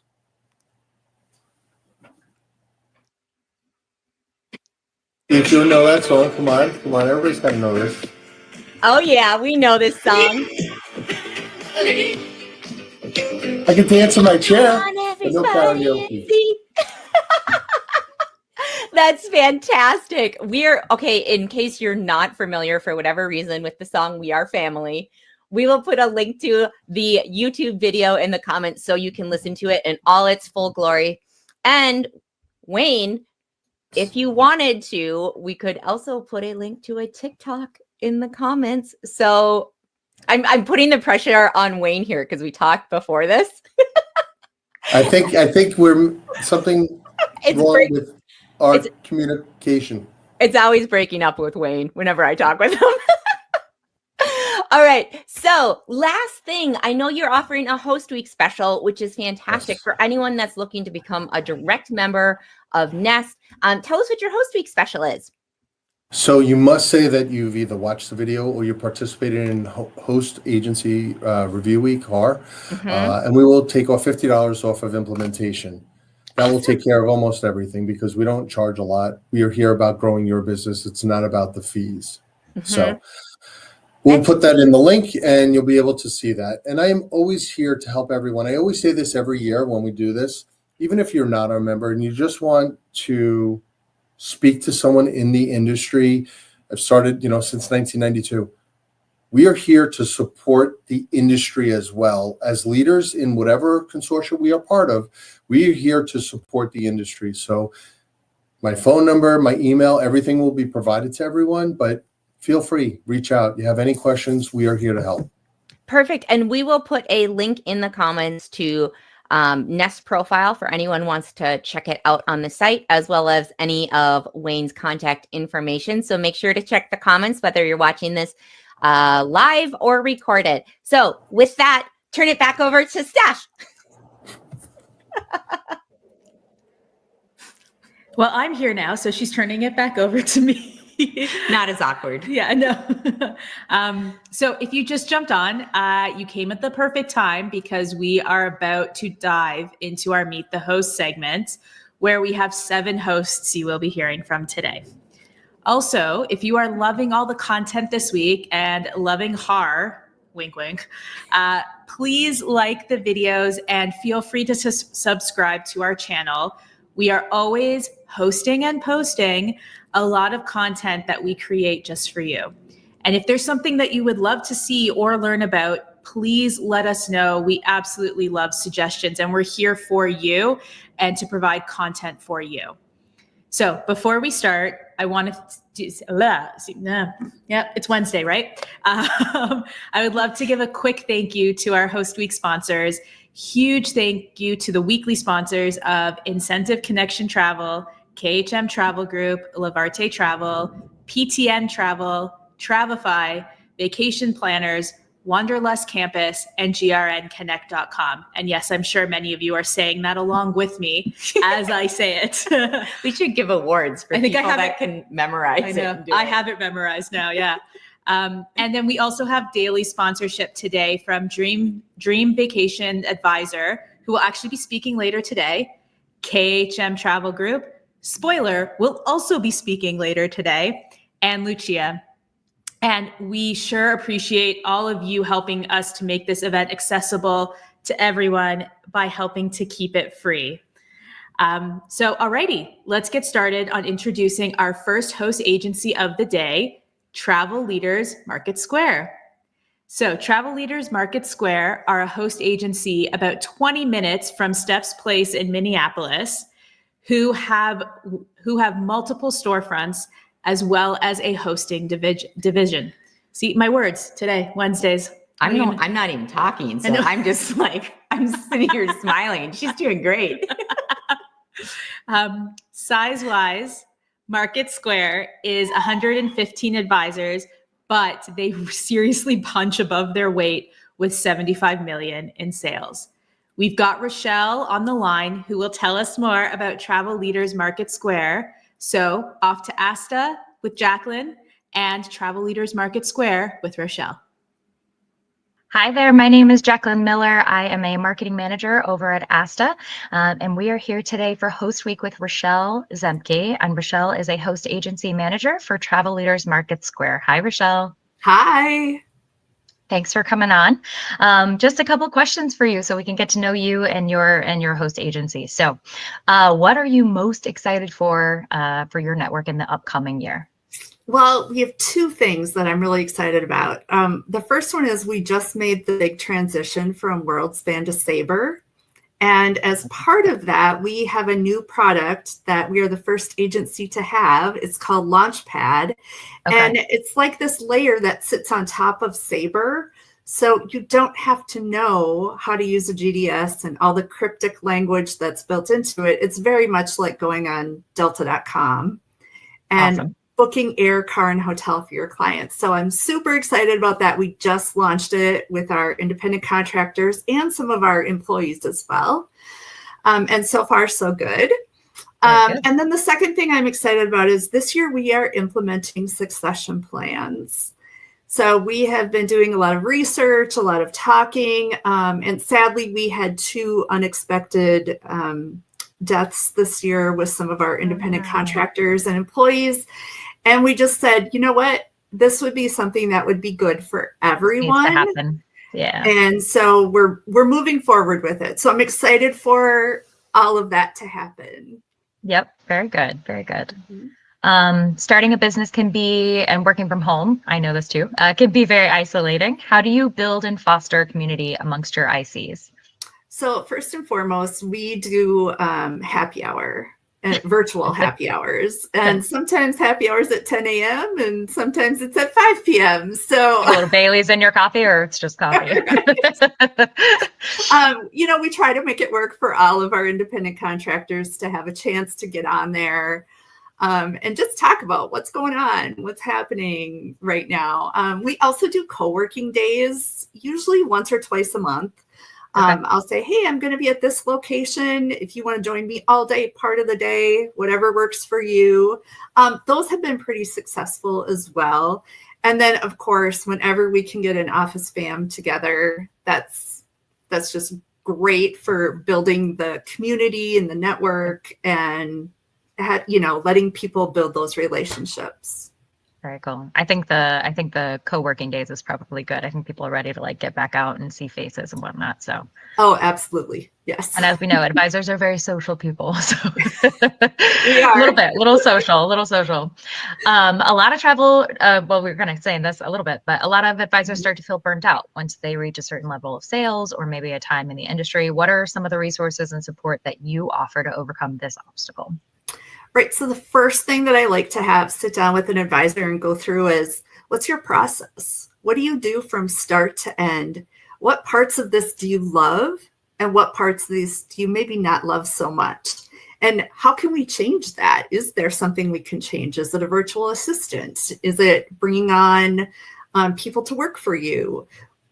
So looking at the full picture of what your process is, I think, is our first step. But then I've also found that if I ask them to be a leader or be a teacher or an expert on something, it's like it sparks something new.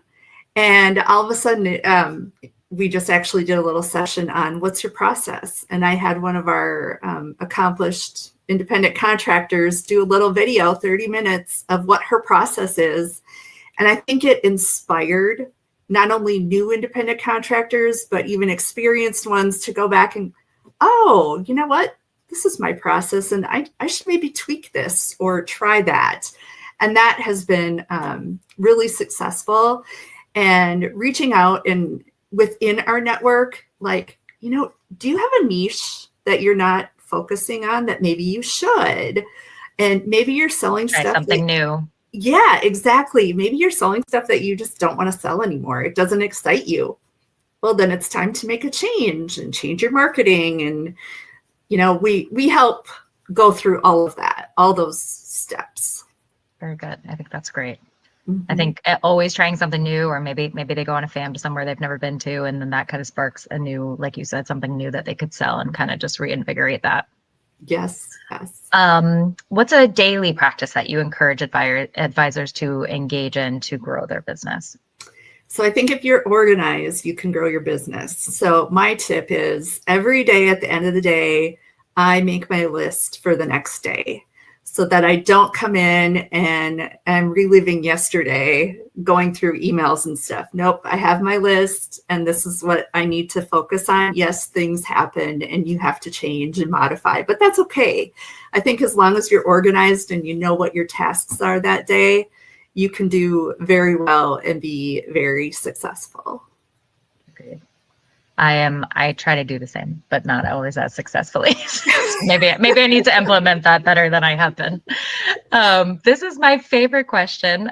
So karaoke, if you were to serenade, your agency network with a karaoke song, and maybe you've done it, what is that song? So it's funny you should ask this, because our leadership team this year talked about walk-up songs. What would your walk-up song be if you had one, right? And so we had our big extravaganza, and we had a day for IC, independent contractor training only. And our owners were there, and I said, oh, finally I get to do our walk-up song. And it's called Here's to Us by Hailstorm. And it's Here's to us, all we've been through, raise a glass, you can do it, keep going. And so unfortunately, I don't have a little video of it, but it was perfect. Everyone loved it. Attend an ASTA event, there's almost always karaoke, so maybe we can hear you sometime, and I'll record it for you. The amount of karaoke I've done since starting here is actually really just stellar. So yes. Any other parting words before we kind of wrap this up? I'm going to have you tell me about your Host Week special, but any kind of final things on any of those points? I've appreciated the time we've spent. You know what? Kudos to those of you who are watching these videos and doing your homework and doing your research, because not every host agency is going to be a good fit for you. So, we're happy if you reach out to us, but kudos for doing your homework. That's awesome. I agree. I think this is great practice for anybody, whether they're looking to switch or they're brand new. And as we know, this is a profession that's on the rise, and there's new people coming all the time. So, so before we leave, tell us about your Host Week special. All right. Our Host Week special this year is $100 off the agency setup fee. Very good. All right. Well, we have appreciated our time. Rochelle and I are going to sign off. Thanks for joining us for Host Week, and everyone have a great rest of your week. Thanks. Thanks. Well, thank you, Rochelle. And honestly, I couldn't agree with you more. This is such a great place to do your research and to learn more about which host is a great fit for you. So kudos to everybody that has joined us and that has been joining us all week. And we've still got 2.5 more days to go. We're halfway through-ish. No, we're not. Almost. So close. But it's so exciting. So on another note, I also know some of you may be wondering, how can I remember all this information about host agencies? Because there's only a few of them, right? So obviously, we know I don't have it all memorized because I have the memory of a goldfish. So the only thing I have memorized right now is the list of sponsors, which is impressive. Yeah. So I have a memory of a goldfish, which Ted Lasso looks at as a positive thing. I love that. Yeah. And I mean, we had to mention that because, fun fact, did you know that Jason Sudeikis, and if you don't watch Ted Lasso, Jason Sudeikis is Ted, that his mom is a travel advisor, and that she is probably one of the sweetest ladies, and she's done a ton of work with ASTA throughout the years. So if you're wondering where we come up with this information, it is not off the top of our heads. This information can be found on the hosts' profiles on HAR's website. So please go visit, learn more, and like we said, please go and ask questions. And if you do ask questions, this week you're entered to win a $50 gift card. And things that you each day. Every day. Yes. Thank you for that. Yes. Every day you can win a $50 gift card. Yep. Nice. Lucky money. Yep. Lucky money. And we will send it directly to you. But you can find lots of information in the company details section. Things like, do they have a veteran or military discount?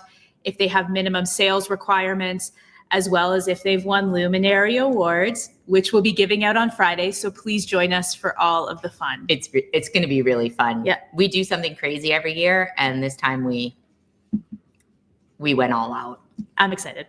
And I know what it is, and I'm still excited. So up next, we have KHM Travel Group coming at us from Brunswick, Ohio. They were founded in 2005.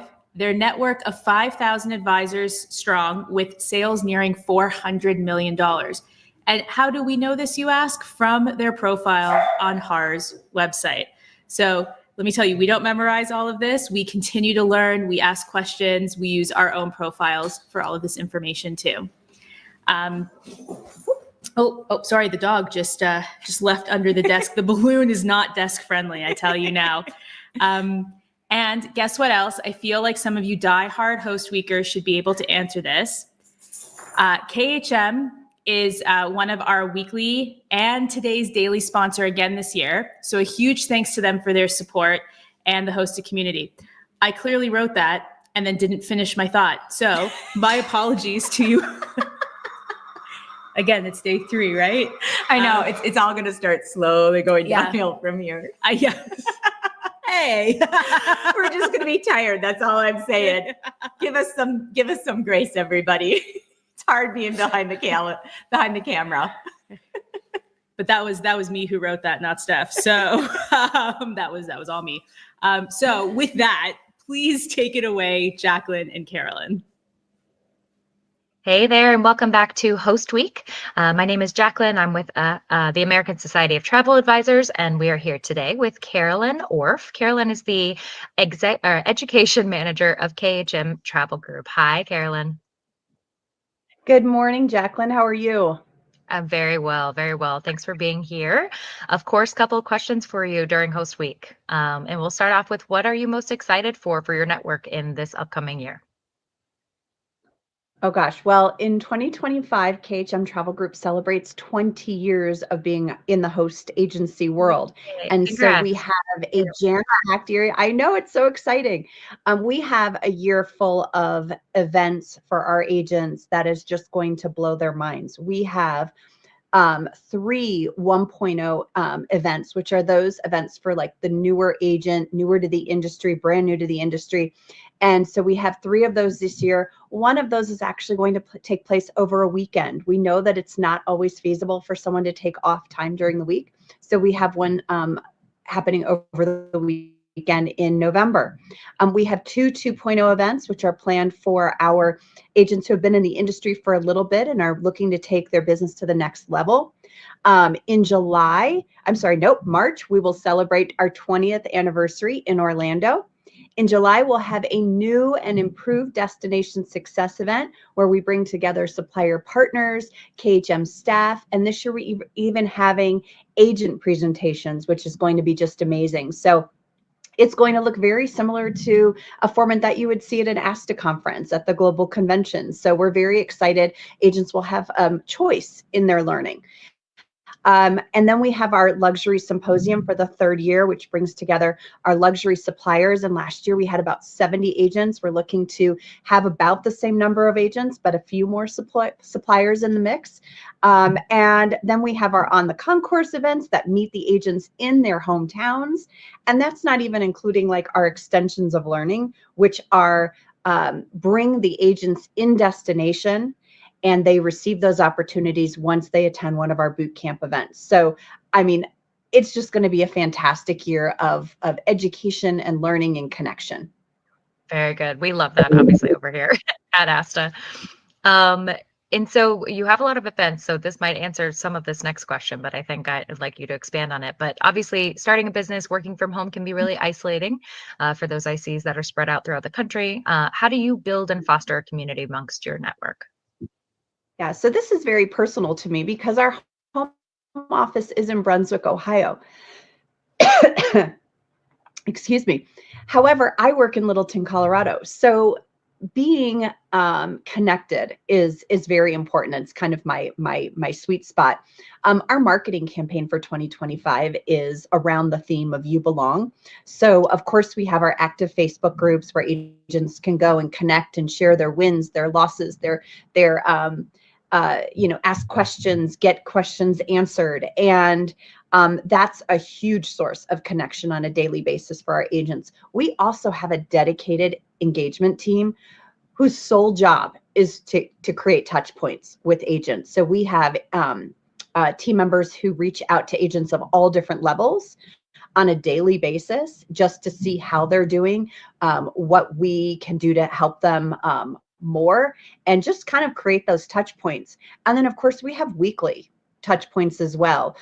Mondays we go live on Facebook with agents and suppliers and a team member. On Wednesdays we have our online talk show, KHM Today, which I host. On Fridays, our VP of Engagement, Bill Coyle, comes online to kind of wrap up the week. And if that wasn't enough, we started new level up webinars that happen on Wednesdays and Saturdays where agents can come and we talk about specific topics and they're able to get their questions answered. And it's just another touch point. So whereby we have a lot of things that happen, events and things like that. These are things that they don't have to leave their home for. They happen on a daily basis. So that's how we connect. It's a lot. That's awesome. It is a lot. Well, which is good, right? They can pick and choose too. Absolutely. Absolutely. So kind of on the other end of that, a lot of advisors start to feel burnt out once they reach a certain level of sales and or maybe years in the industry. So what kind of support and resources do you offer for that? So I think the number one thing that I would say is we offer coaching calls. And I'm one of the team members that do these. These are for all different levels of agent. But I know when I start my coaching calls, we get on, we say hi, and then it's, what are we talking about today? And it can be everything from a difficult client to just a challenging home situation. And I sit back, we listen, and then we strategize. And every single call is different, right? The question can be the same, but based on the agent's situation, the answer can be totally different. And the tactics we're going to take to move forward. So coaching calls are huge. We also offered level reward trips. And this is an opportunity for agents to connect when they're at those higher levels and they're trying to figure out how to integrate their life, their family activities, and their business all into one 24-hour day. So those leveled reward trips are huge. And then I will tell you, Jacqueline, that I don't know that there's a member of our team that will not pick up the phone, from the executive team down to our support staff. We are always available. And agents know that, especially when they're in a tricky spot. That's awesome. Again, along those lines, it sounds like you have a lot of support, but what is the daily practice that you encourage your advisors to engage in to help grow their business? So the number one thing we recommend agents do on a daily basis is practice some sort of wellness, whether it is a run in the morning, walk, meditation, yoga, daily mass, whatever is going to fill up your cup throughout the day is what we recommend. If your mind's not right, your business can't grow. And so you have to incorporate some sort of wellness into that. Wellness to you might look like Netflix, and we're okay with that. We just want something in your life that gives you that relief and that joy, so that you can continue to grow and grow at a pace that's healthy. I think that's great. That's like unique and a very different answer than I've heard. I think that's really cool. So, and of course, the really fun question. Good, yes. Good. If you were going to serenade your agency network with a karaoke song, what song would it be? Oh, definitely the Rembrandts. I'll Be There for You. The Friends theme song. Cute. Absolutely. And we all have balance in our lives and work. And like I said, we all try to take those calls as much as possible. But even just those Facebook groups, they're going all the time. And it's so encouraging to see agents lift each other up when they're down, provide advice, but not criticism. And I think it's just a really lovely community. and it's fun to watch. That's great. That's awesome. Have you ever sang it for them at karaoke, or will you now? No. Oh, gosh, no.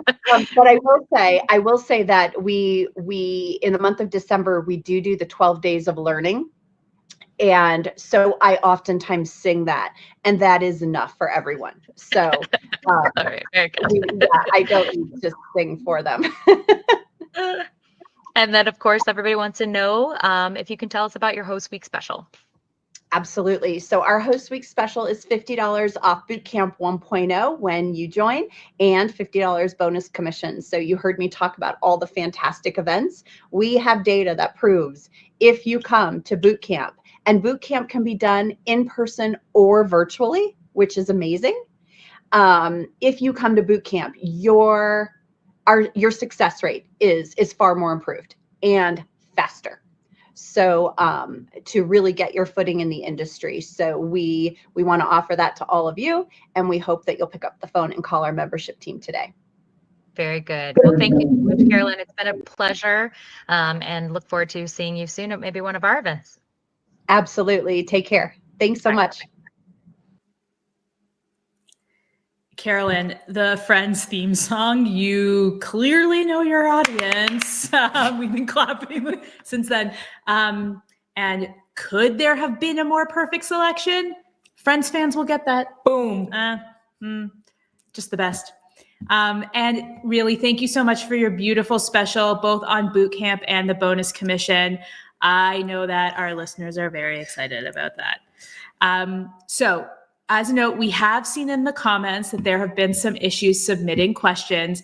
Please send us details in a video /Loom, or if you can write it in an email, please send it to hello@hostagencyreviews.com, and we will get it over to our developers to get it all sorted. We did already receive a Loom. It's already in the hands of our developers, and we've been speaking to them back and forth during the session. So please feel free to send it over. And thank you again to everyone for keeping us posted and letting us know so that we can get all of these things fixed for you. Next up, we have Modern Travel Professionals, a boutique host agency with 34 advisors and annual sales nearing 11 million. Christine has been at the helm of Modern Travel Professionals since 2013 when it opened. And for those interested in Nest, who spoke earlier today, Nest is their consortium. So it is high time that I send things back over to Asta's Jackie, who will get us the skinny on all things Modern Travel Professionals. Over to you. Hi there. Welcome back to another session for Host Week. I am Jackie. I'm with Asta, and I am here today with Christine Hardenberger. She's the owner of Modern Travel Professionals. Hi, Christine. Thanks for coming on today.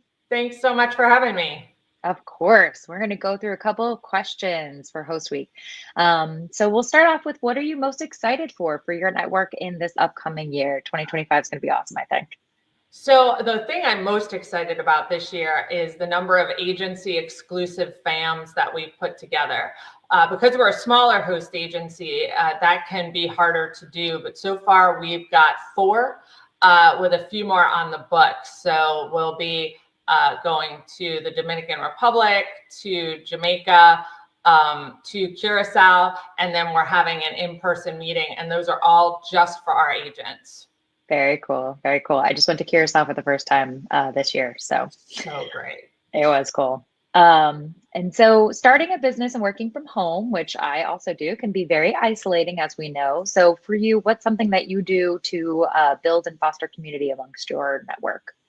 Yeah, this is actually a big touch point for me, because way back when I was working for somebody else, that was a huge issue, was the isolation.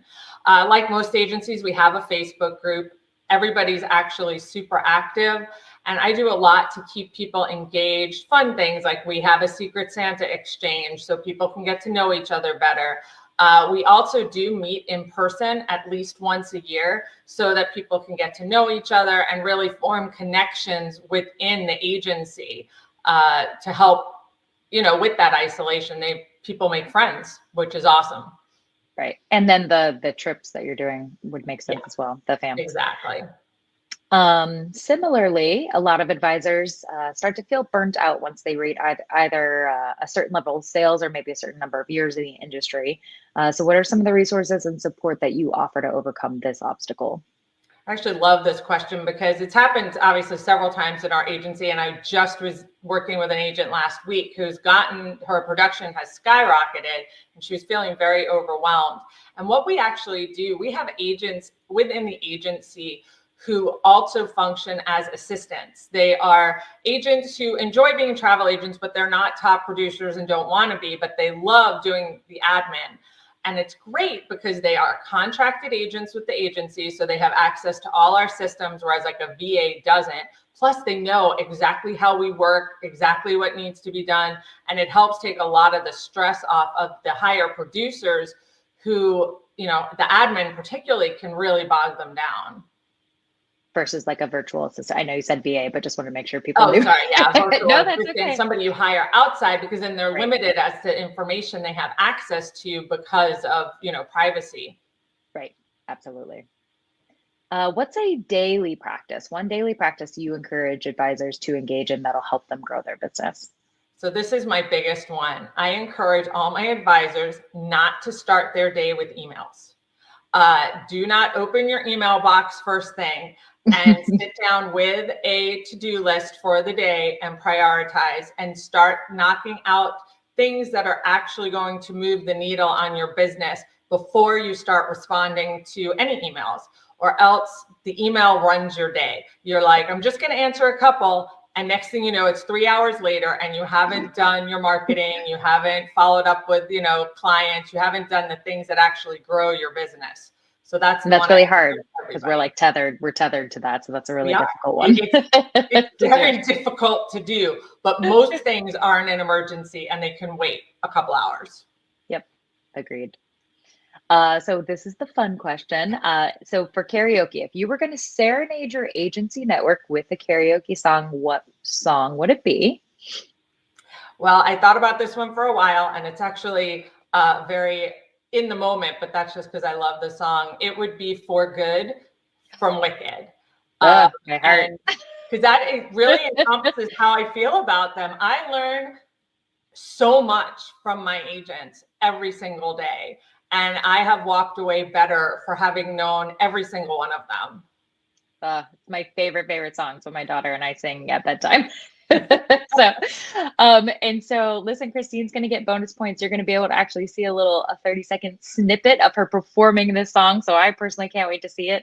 But I think it's well, everybody's singing Wicked, but not For Good because it's not on the soundtrack. So you'll be able to give anybody who doesn't know a little bit sneak peek of next year's movie, I guess. And then last but not least, tell us what your Host Week special is. And then just a reminder to everybody watching that all the details will be on the website. Absolutely. Yeah, we are offering a Host Week special for people who join by February 28th. They will receive a $250 FAM credit toward one of the agency exclusive FAMs, whether that's for the FAM itself or for airfare or whatever other expenses. Awesome. And what a good way to get them connected just off the bat. So that's awesome. Exactly.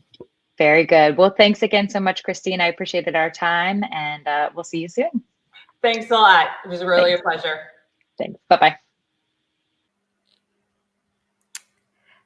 Christine, not only a beautiful song choice and my personal love of musicals, absolutely love this. I just saw Wicked in theaters last month.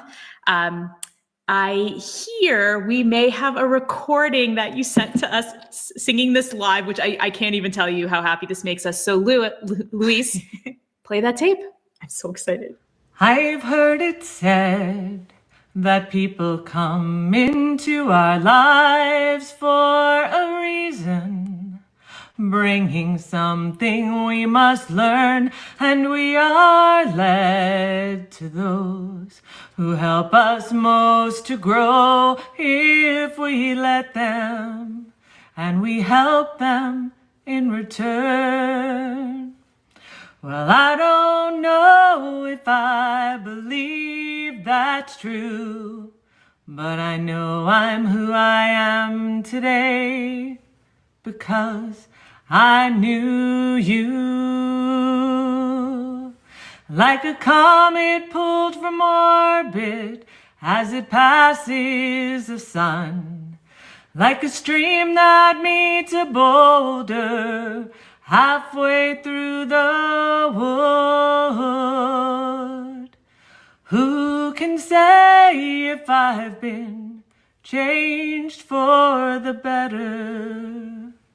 But because I knew you, I have been changed for good. Wow. What? Get out of here. You did not tell us you had a voice like that. Wow. That was kind of what we were envisioning everyone would send in for us. Yeah. It's a good thing they didn't, because we would just be awestruck. I think my eyes are watery right now because I love musicals. Wicked was one of the first that I ever saw with my family, but just the way she sang it and with okay, Christine, we're getting in touch. We're gonna have a sing along where you sing and I listen. It's gonna be great. And to add to her beautiful singing voice, if any of you missed her one thing yesterday, it's only 5 minutes and I highly recommend a listen. Really great piece of advice that I myself am going to start to practice. And hint, she had mentioned it in her host interview as well. So you can go listen to that and she gives you a little tidbit there. So next up, Wayne is going to speak for, not speak, he's going to sing for us in the exact same way that Christine did, right? Poor Wayne. But next up, we have Nest Plus, and Wayne is coming back to join us, and they're a member of Nest. Shocking, right? So Wayne really not only spoke moments ago, and we're so happy to have him back, and he's going to be joining Alvin. So please, Alvin and Wayne, take it away. All right, everyone. Well, welcome back. I'm Alvin Adriano, Director of Education at ASTA, and I'm really glad to introduce someone who happens to be a staple in the industry. So without further ado, please welcome Wayne Spector, Senior Vice President for Nest, the network of entrepreneurs selling travel. Hey, Wayne. Thank you very much. Welcome, everyone. How are you? We're doing well, and welcome to Host Week, man. So, Wayne, tell us, I mean, it's been a busy year. Everyone's so excited for wave season. You know, it's time for us to build new goals, have new resolutions, but can you tell us what's new and upcoming for Nest in 2025? Absolutely. So Nest Plus, just to tell you a little bit about it, we're still new, right? We're only 3 years old. Mm-hmm. So I'm most excited about the continued growth, the collaboration within our network itself. Mm-hmm. We've had so many members by word of mouth referrals and the customer service levels that we expect or we try to train on strong relationships. There's so many incredible opportunities coming for the future. So that's what we're looking forward to. And we could leverage we have new tools that are coming for the members to use. We have stronger partnerships. Again, we've produced. So the partnerships are looking at us like, wow, they're doing really, really good. So they want to get deeper in with us. Sharing success stories. Our members are doing that, like they've done well with this or they've done well with that, and how we can collaborate and say, oh, that works. I'm in Arizona, but you're in Florida and this worked for you and it worked for me as well. So across the United States, it's all about working together, achieving those new milestones that suppliers might put on us, and we're hitting those goals and making things happen. We want to foster a supportive family-like atmosphere, right? Because it all starts from the top because we are owned by a family. That's awesome. And I love what you're talking about. I mean, especially the need for community and need for connection. I mean, it's so hard as an entrepreneur when you first start out, not knowing the nuances, the little things that all the key players in the industry. And sometimes it can become isolating and very lonely because when people come, they're into it to sell travel, not really become business owners. And so how do you guys at Nest Plus create and nurture a sense of community? So we're a little different, right? Nest Plus, you must be a corporation. You must have your EIN. The banking details have to match all, right? Because we are creating or developing business owners. We totally understand running a business from home. It feels isolating, but that strong sense of community amongst our independent contractors really is our focus. We want to create meaningful connections through virtual. We have webinars. We have collaborative discussions where ICs can just talk about some things. It's really about hearing best practices and getting everybody to the next level. Now, we host in-person events that everybody is invited to. Lunch and Learns. We'll do lunch and learns all across the United States regionally. Same thing with Dine In Discovers, which is a dinner. Same thing, but it's a dinner hosted event. But it's all about that networking opportunities to build those relationships, strengthen those bonds. Our supportive online platform, ICs can connect with everybody, ask each other questions, and celebrate the wins, right? That's what most important is. Again, these are independent contractors that might have been brought down a different path where we want to take them down a path where everybody's working together towards this common goal, and something might work for you that might not work for someone else, and so on. Every voice is valued. Everybody is encouraged to contribute and grow. I'm trying to think what else we do. We just want everybody to feel empowered, right? Because eventually, as they grow, we have a home for everyone. And I spoke about this the other day. Our consortia, or consortium in this case, is NEST. It's the Network of Entrepreneurs Selling Travel. So we link up to that. Eventually, there could be something bigger for themselves. So they start out in a hosted environment. You have an opportunity to pick which level within the hosted environment. And when you get to the point where you feel I've outgrown the host, or I feel like I'm ready for independence, you can go down that path. We have so many different opportunities for them. So I think that's the easiest way. You know, it's so important now because there's just so many different models, business models in the travel advisor community. I mean, there's no one size fit all. There's no one definition of success, and just having those options and flexibility is so important. And then, like you mentioned, just being around like-minded professionals that understand the goal is to be successful in the business. You know, like, we all love selling travel, but we also have bills to pay. We also have other priorities and obligations. So, you know, it sounds great, but we also have to apply some type of discipline and professionalism. And I love what you guys are doing there, and that's plus. But I do want to touch on something that you mentioned. You touched on something about hitting high sales and making sure that you're supporting those advisors. And I want to touch on that because, you know, I've seen advisors become very successful very fast, especially during this time, during wave season, when all the sales come in. Now, what do you guys provide as far as resources or support for those advisors that are just hitting milestones after milestones? How can you avoid them being burned out and just being overwhelmed? Burnout is a real challenge, Alvin. It is. And we've known, listen, I started in 1992, and there has been highs and lows, right? We had a pause a couple years ago, right? And I think in 92, it was the challenge with airline commissions and so on and so forth. But there's been so many things that we've all overcome.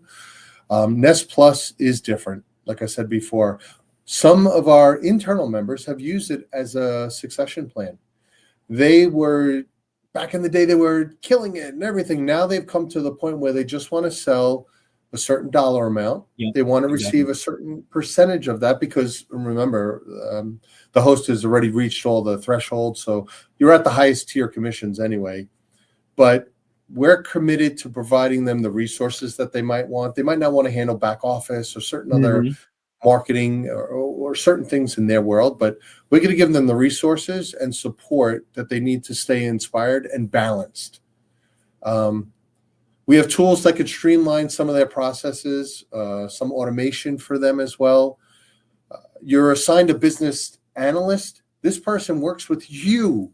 I mean, that's crazy to get a dedicated business analyst that is here for you, your business, your growth, your development, your support. Marketing, And at the end of the day, we want you to focus on what you love. You love to sell, so focus on your clients. Focus on that.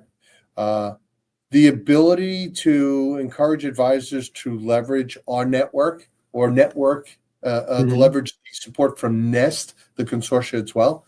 You have that opportunity.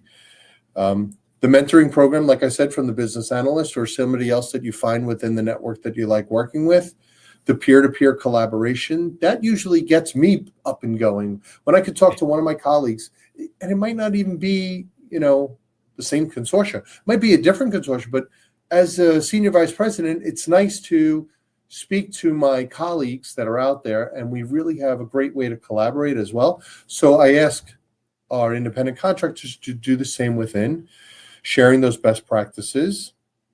And our overall goal is to ensure that they feel supported, valued, and equipped to thrive, right? Yeah. Not just in sales, but their overall professional journey. Yeah. Well, I mean, we mentioned it earlier. Advisors come in here and they don't really understand all the intricacies of running a business. And, we wear multiple positions and responsibilities as a solopreneur. And sometimes it's easier to have support at the back office, the accounting, the collecting of commissions and marketing. Sometimes that's not what we focus on. Being able to leverage tools, resources to maximize efficiency, workflows, those all can be helpful for advisors to really scale their business. I love that. Now, I don't want to age you, but you mentioned it. You started in 1992. So I'm guessing you've had your fair share of interactions with successful travel agencies and business owners. And I'm sure you've picked up some practices or tips and tricks on how to really grow and scale your business. So Wayne, could you share some tips to all the viewers out there, some daily practices that you would recommend for advisors to really grow and be successful? Sure. Things have changed. Okay. You're younger.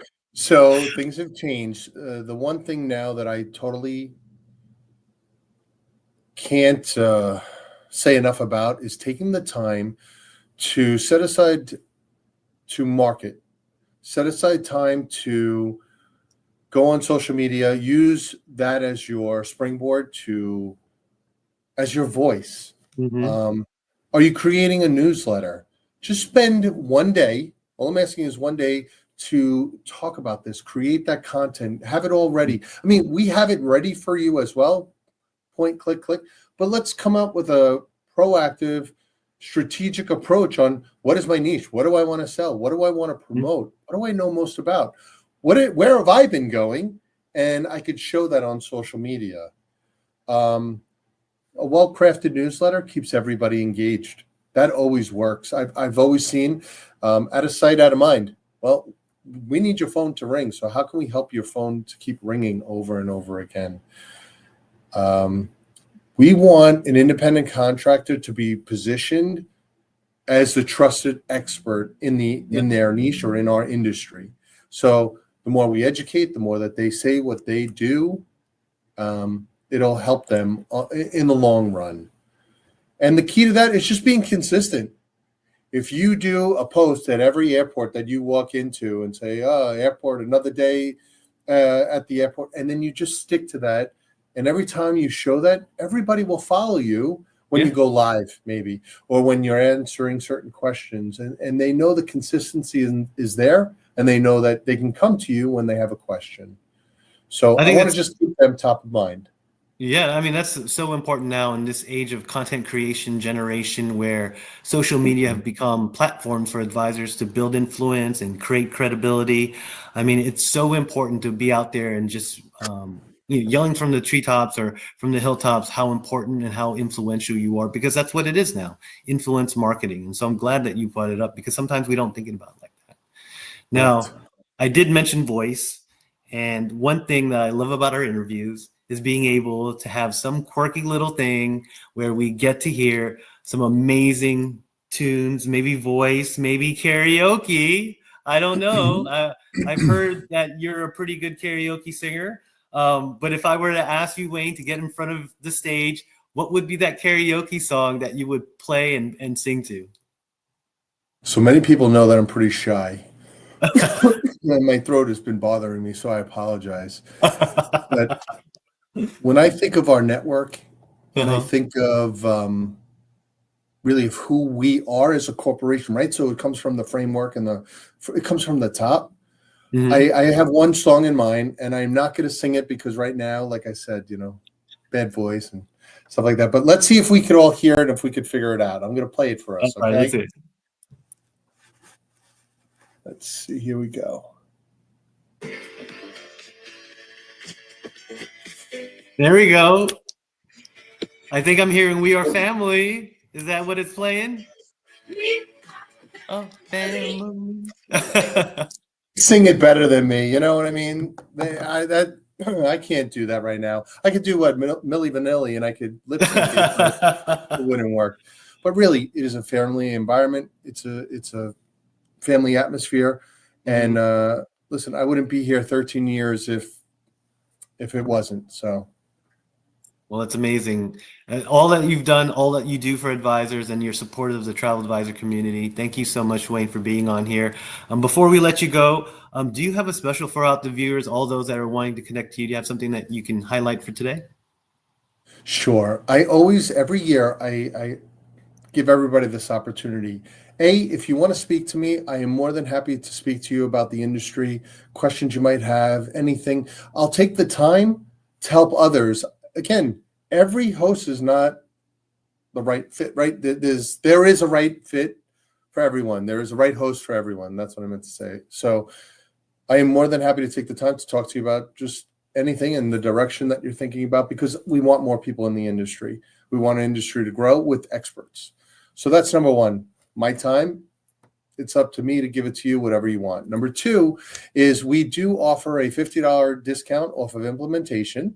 You must say HAR, Host Agency Review Week. You must just bring it up that you saw the video, and we could definitely offer that to you.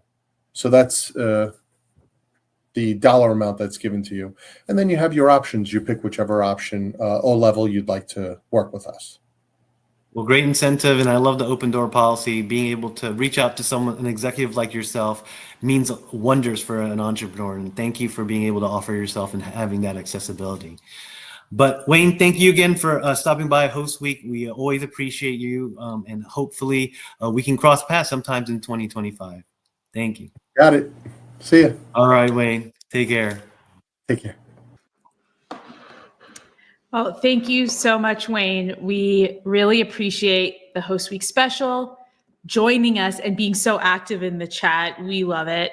And especially, I can't even believe, offering your time and expertise to new advisors looking to join the industry. That really is so special. And take him up on that offer. That's a beautiful thing to be able to do, is to be able to speak to Wayne and learn more.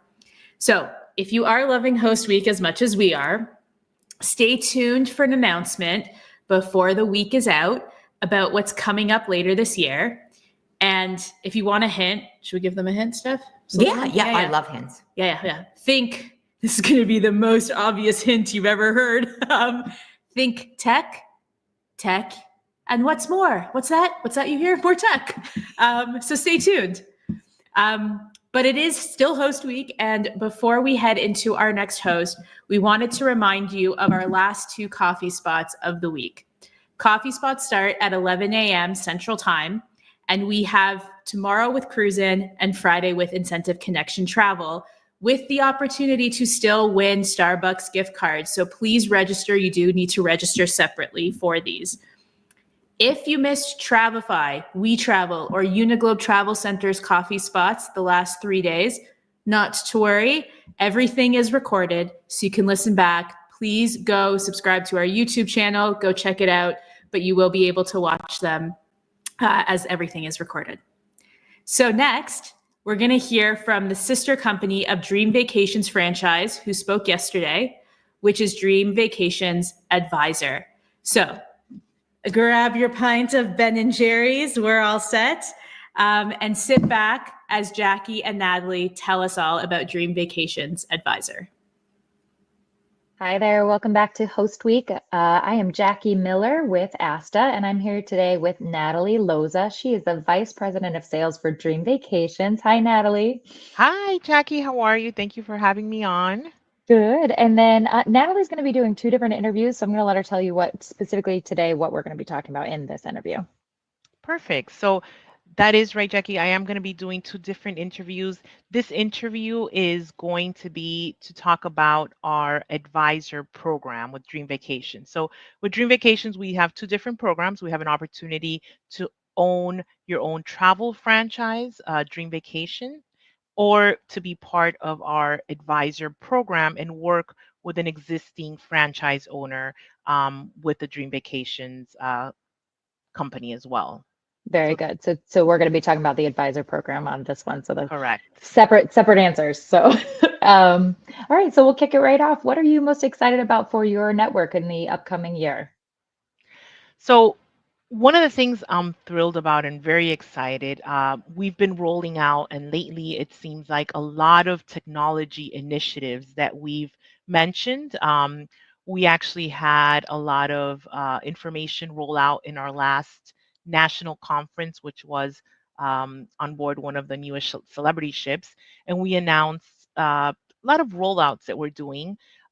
Tools that right now our advisors are currently using, but we've developed newly redesigned website homepage, our new content management system, our CMS tool, is this also something that we're rolling out. And these are all things that allow our advisors to do more customization. So they're able to customize their landing pages, they're able to make more specific niches. And really, it's something that right now they do have the ability to do this, but it is with a lot more empowered tools. So they'll have access to professionally designed templates. They can also create a lot of SEO optimized pages to attract more of the organic traffic. And this is also something that we're doing as far as educational, because not everybody knows what this area is. Sometimes, they have their websites, they have ways to get lead generation, but we're really partnering up with a lot of SEO optimization experts and doing this training to our advisors so they can be prepared to do this themselves. They can get all the support and assistance they need from us.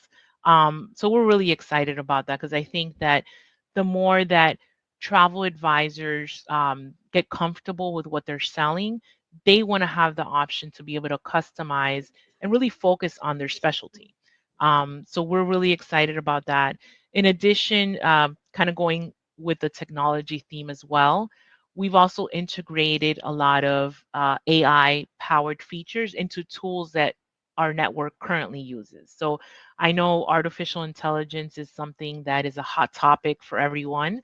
And the more we learn about it, it's really a game changer. And I think we're staying ahead of the curve and really embracing the type of technology that our travel partners can utilize. And I think that since a lot of the tools that are out there that we offer our advisors, our franchise owners, um, already have the ability to do these AI features, we're really maximizing that and also making sure that they're comfortable with it. Because I think at the end of the day, this is more of a kind of working smarter, streamlining processes, and really managing their time. And I think that's one of the goals that everybody has. And now we're coming to a new year and everybody wants to know, how do I maximize my time? How do I organize and really stay on top of things to improve your business? So I think to further support this initiative, we also had in our last national conference in November, we had an AI expert lead some of our webinar sessions. He was in our general session. And that's just to ensure that, the network can stay informed and they can stay empowered in this evolving landscape. I think that, this has hit us all of a sudden with so much information, and it really is our goal to streamline, to give that kind of guidance to our network and saying, you have these tools available, and we really want you to maximize it, I think. Yeah. And along the same vein, the second question, probably you can, I'm sure technology plays a part of this, but working from home can be isolating, especially for those ICs. And so what's some things that you do to build and foster the community amongst your network? Yeah, so that's an important question because I think nowadays a lot of, just in general, a lot of positions that we have in our headquarters team are remote. All of our independent contractors as advisors, they're mostly working remote without really a storefront. So our network is built on a strong sense of community. So we're really continuously working on building that community. We host a variety of in-person events. So we do regionals actually all over the nation. These regionals, our next regional is actually in end of January, and it's in Orlando. We're hosting it in a Disney property. And we're really proud of these events because we have our network, they're able to come in person, and obviously we try to spread it amongst different areas in the nation. We have trainings that are led by our marketing team, our training team. We have suppliers that go and really give an update of what promotions are out there, any updates on land. So it really is focused on the community to get that network out there and really make those personal connections, but at the same time that they're learning so many things in one of those sessions. We also do weekly in virtual events, so we'll do engagement calls just to make sure that sense of community is there.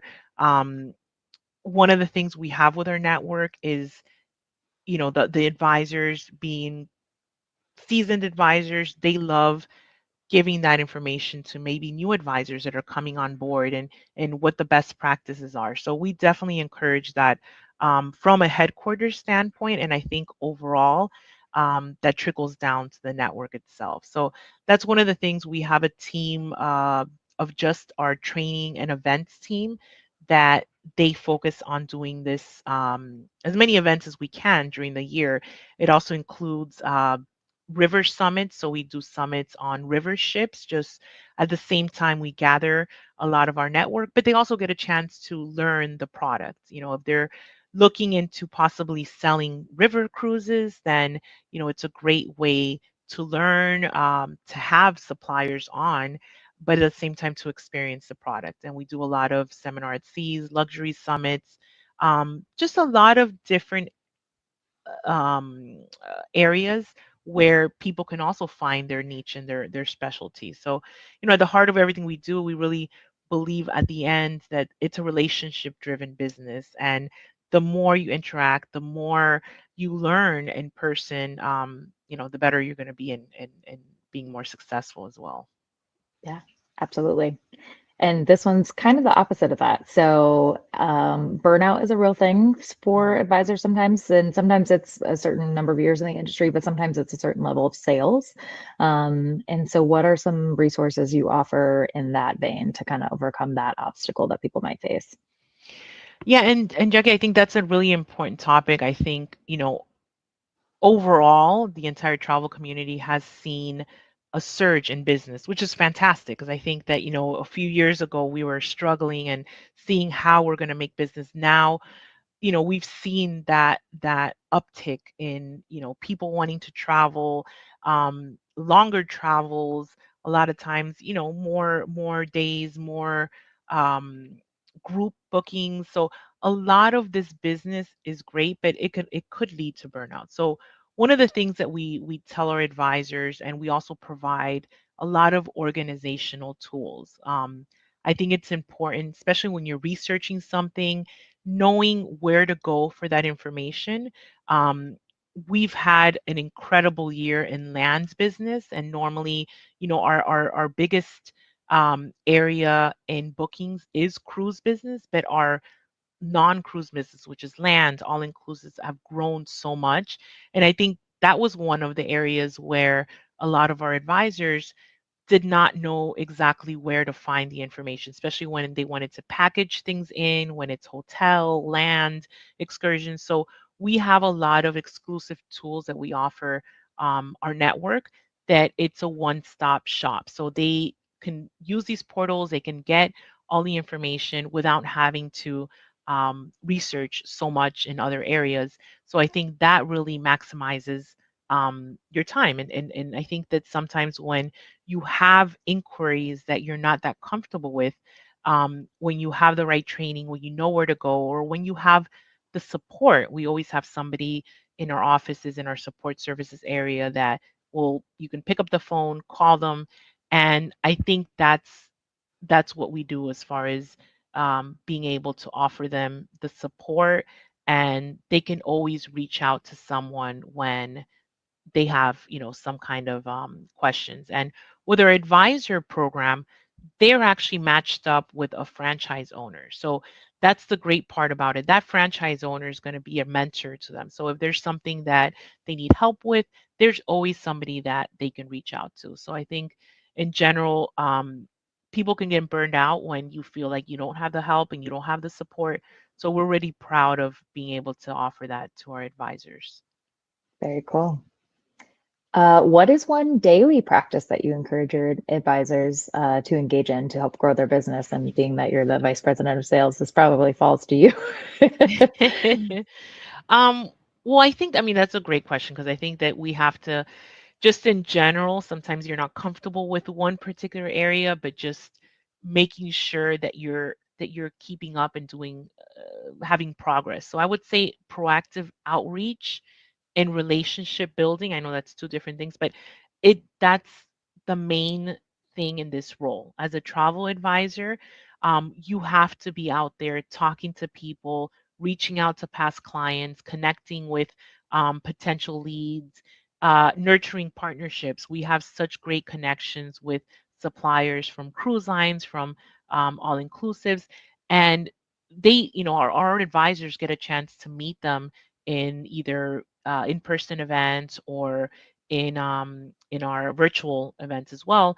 And I say always make sure that you're out there engaging and building relationships. And sometimes it's hard because not everybody has that type of personality. But I think even making a goal, I'm going to reach out to 5 people that I haven't talked to this week, and starting at that, I think it makes a big difference, because in this type of business, it's great what we're selling, because there's most likely everyone travels, so, or knows somebody that travels or can refer people. So the business is out there. You have to be the one to engage. You have to build that relationship, because at the end, they're going to go to a travel advisor because they trust them, because somebody else referred them. And the only way they're going to remember you is by making sure you connect and keep that engagement strong. And this is the fun one. If you were going to serenade your network with a karaoke song, which song would it be? And so nobody has said the same song yet. Oh, good. Well, Been waiting for a repeat. I'm glad you didn't tell me to sing it, because I'm not a great karaoke singer. I've been known to clear a room, but I would say "Count on Me" by Bruno Mars. Has anybody said that one yet, or no? No, nope. Okay. Everybody's been along the same, same idea, same whatever, but not one same song yet, which is hilarious. Yeah. So Okay, good. So I'm a big it's a Bruno good one. Mars fan. I got a chance to see him live in well, back when it was American Airlines Stadium here in Miami. But there's that song, "Count on Me." It focuses and emphasizes that no matter what the circumstances are, a true friend is always there for you to provide help, comfort, encouragement. So the way that I think of our network is that we want our advisors to know they can always rely on us. We take great pride in providing the support they need to succeed. So it's just a good kind of feel good song, and we want them to know that that's what we want to focus on, is support. Very cool. And of course, last but not least, if you can just tell us about your Host Week special again for everyone watching. All the details are going to be on the website, but if you can just highlight it for us here before we sign off. Sure. So right now we do have a special. It's limited time only. Right now we had it until the end of December, but we are extending it. I don't have a specific date of when we will change. It is actually a reduction on the initial fee. So normally it's a $69 fee to start up. Right now it's $39, and then there is a monthly fee of $39. And I mean, it's really, I don't like to talk too much about discounts, or because it's already such a great value. With that monthly fee, you are getting all of the tools, the marketing tools, support, business development, all of those areas are covered. So definitely, if somebody is interested in talking about our advisor opportunity or even our franchise opportunity, which I'll be doing another interview on that, please feel free to reach out. We definitely have had great conversations with travel advisors from so many different areas, or even people that don't have the experience and are looking to do this as a business as well. Very cool. Well, thanks so much, Natalie, for coming on. I appreciate it. I enjoyed hearing all your answers, and we'll be seeing you soon. Thank you so much for having me on. Thank you so much, Natalie, for sharing more about Dream Vacations Advisor. We are past the midway point for today's host interviews, where we deep dive. We ask the hard-hitting questions like, what song can we get you to sing? Or not sing. Or videotape yourself singing because you didn't tell us you had such a fantastic voice. So don't forget that after our host interviews, we have 3 EDUSPOTS today that are great for new and experienced advisors alike to help mix up the game. So we have ground control, real-time tools for proactive client air support, update ugly supplier proposals in minutes using Canva, and finally, brilliant ideas to surprise and delight your clients. You do not want to miss these sessions. They're going to be right after all the host interviews, so definitely stick around. Next up, we have Chrissy Harmon representing OAL Network today, and Steph and her are big into exchanging pet photos. Yeah. When they email each other, this is pretty much what they do. I'd say probably my favorite emails that would come in, for sure. And do stay tuned for our next pet sharing slides coming to you soon, but not yet, so stick around. All right, Luis, let's see what Pam and Chrissy have to say. Hi, and thank you. I'm Pam Bonin, Director of Strategic Member Partnerships with ASTA. Thrilled to be here as part of Host Agency Review's Host Week for 2025. I am here with Chrissy Harmon. She is the Senior Director for OAL Travel Network. Hi, Chrissy. Hi, Pam. How are you? I'm doing great. It's really good to see you. We're going to get started. As we talked about, we've got a series of questions for you. And I know that the advisors are really looking forward to learning more about OAL Travel Network. So we're going to dive in, if that's okay. That's perfect. I'm willing to share. Good. So what are you most excited about for your network for the upcoming year? I am super excited because we're going to host our Passport to Progress training in February, where we bring together our travel agents and a diverse group of travel suppliers for a focused and interactive learning experience. This event is great because it builds on the success of the training we had in March of last year, which was highly effective due to its intimate setting. We only limit it to 40 participants. Everybody's been in the mega conferences where you're in there with 2,000 people, and you don't get to interact with the vendors. In this case, in this intimate setting, you really have time to interact with the vendors, ask your questions. Based on the feedback we received, the agents that attended wanted the presentation, and then we've allotted time for presentation and then a lot of time for Q&A. So because there was more questions, the vendors would present, and then there wasn't enough time for them to ask personal questions. But those questions can be answered when you only have 40 people in the room. Love that. So it's an intimate setting. Very intimate, yes. Nice and interactive for your advisors to work with your vendors. And it seems like you're growing on what you started last year. We did. And we've actually decided to take it an extra step and go an extra day longer. because we had such great feedback. But we also wanted to have, and we have a totally different set of vendors than we had last year. And in addition to the education part of it and the strength, it helps, with continuing the growing our network, because they're networking with the supplier, they're networking with us, they're networking with each other. It's just a wonderful, wonderful experience. So I'm really excited about that for this year. That's wonderful. So if a new advisor joins your host agency network, would they be able to join if they do it early in the year? Absolutely. I had one join in January of last year, and she attended a training in March and made her first booking the second week she was home, and she's been going gangbusters out of the gate ever since. Love it. Thank you so much. So starting a business and working from home can be a bit isolating. So these next two questions are a little bit on some tough topics here that doesn't just hit the advisor community. I think professionals generally. But so how do you build and foster a sense of community within OAL Travel Network? Well, we prioritize fostering a strong sense within our community through our private Facebook group. We have maintained an active and engaging Facebook group that serves as a platform for our advisors to connect, network, and exchange knowledge. It's a valuable resource for asking questions, sharing experiences, and building relationships. Another thing that we do to help with isolation is we have a dedicated training and mentoring support system. And we are actually, we work Monday through Friday, but 9 times out of 10, if you send an email, or 10 times out of 10 an email, we will get back to you usually within 24 hours, and weekends included.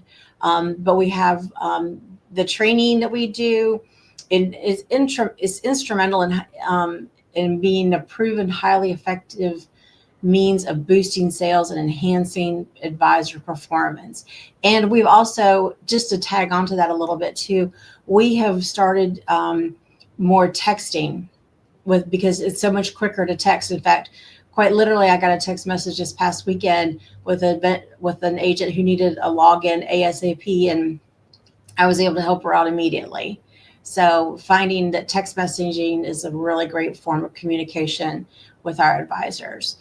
Another thing that we do to help from isolation would be is our in-person training events, like I mentioned, that we're having in February. That is just it's a cornerstone for our agents to engage with the team, the team of OAL, their fellow advisors, and strengthening their networks and shared expertise. Some are new to the business, some are been in the business for a very long time, and I love to share my knowledge. I'll talk to anybody and tell them all about myself and what I've learned through the business. And we have a couple of the little small things too that we do. We offer we have an agent of the month, and there's no criteria for that. It's just if you were to commission the month before, you are eligible to be an agent of the month. We send out congratulation emails when we get big sales. We send personal notes. We do vendor Zoom calls. We try as best we can to prevent that isolation. We want it to be a business friendly relationship to where it's easy for them and they feel comfortable to reach out to us as needed, or to other agents. I mean, sometimes answers come through our Facebook group, and before I can even get to them, I'm like, wow, that's a really good answer. They don't even need me to answer that one. So we have some really good people in our group, and it's a great place to learn. That's great. By combining the virtual tools and the personalized support with in-person interaction, we really support and connect with our agents every step of the way. Oh, that's great. In person, virtual. I love your focus on responsiveness and making yourself as available as possible. That's wonderful. And that this can actually lead into my next question, because that can be a challenge, making yourself available all of the time, but it's important to your network, and you do what is important. So, but we do find, I mean, in the industry, a lot of travel advisors, or some travel advisors, start to feel burnout as they reach a certain level of sales. That can be challenging to deal with. What kind of resources and support do you offer to help your advisors overcome this obstacle? Well, we're kind of like travel therapists as well. We prioritize rest and recovery. We encourage advisors to take breaks and recharge and maintain their well-being. Sometimes if they're just having a really bad day and they just, they need to, just vent, they're welcome to call us, or, I've known agents that have called me that have told me that their dogs have passed away, or they've got something tragic and, it's happened in their life. It doesn't have to necessarily be travel related. It's just burnout is burnout. It can be in every facet of your life. And sometimes it just affects you in ways you don't understand. But if you have somebody that can talk to, you can relate to, you can talk to about it, I think that's just, it's like I said, we're kind of travel therapists as well. That's great. That's great. Lean on each other. Yeah. And we also support like selective client engagement. By that, I'm meaning it's important to carefully consider which clients to assist.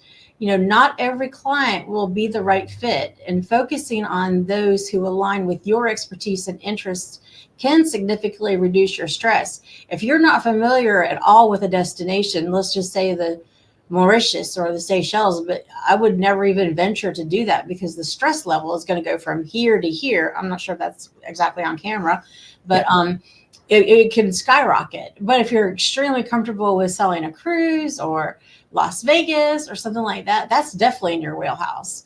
So that's where we really, you want to focus in on what you're comfortable with. Not to say to turn those trips away, but maybe get a little bit more experience before you tackle something big like that. So that's great. Yeah. And again, specialization and alignment, choosing the specific destination and the client types, that resonate with your strengths. That's probably the key.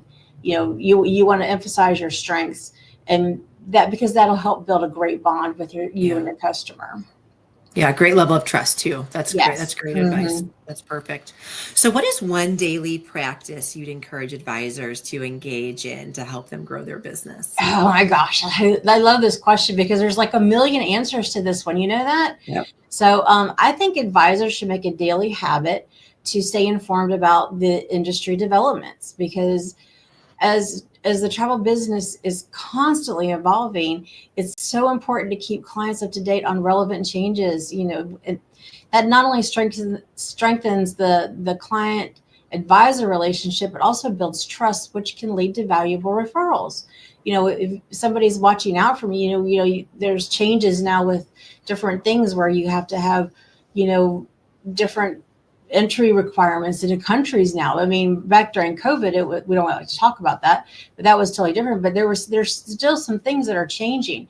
So my suggestion would be to just always stay on top of what's going on in the world of travel for that day. And I always said that I would make $1 million if I could write a book on how to be a travel advisor.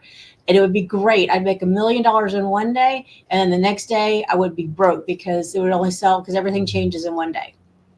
Yeah. I would never sell another copy because it would only be good for one day. Yeah, I know. You just constantly staying plugged in. Yes. So thanks for saying that. That is an important one. We, as new advisors come into the industry, making sure that they understand the responsibility they have to themselves as small business owners and to their clients that are traveling. Especially their clients. Yeah, absolutely. Yeah. Absolutely. Knowing your rights and responsibilities. That's great. Yeah. Okay. These are the fun questions. I love that you loved that question though. But I have two more fun questions as we round out this interview. If you were up on stage serenading your agency network with a karaoke song, what would it be? Okay, we nailed it with this one. I'm going to put my back down. You can sing to us. No, you wouldn't want me to sing to you. Trust me. Trust me. My mom said I couldn't carry a tuna in a bucket. We nailed it. Our song would be Hakuna Matata. Love it. Love it. Because that chart topping pick for our travel is for totally describes OAL Travel Network. I can already picture it. A room full of our travel agency family, arms around each other, swaying carefree vibes of the Lion King classic. It's the ultimate anthem for what we're all about, building a community that's stress-free and unstoppable. But hey, why stop there? Let's take it to the next level for some OAL flair. And then I'm not going to sing it, but I'm going to say Hakuna Matata. What a wonderful phrase. Join our travel fam and we'll never part ways. I love it. I love it. I can tell that you love what you do. Hakuna You Matata, love friend. your network. Very good. Oh, I love that. Okay, one last question. Tell us about your Host Week special.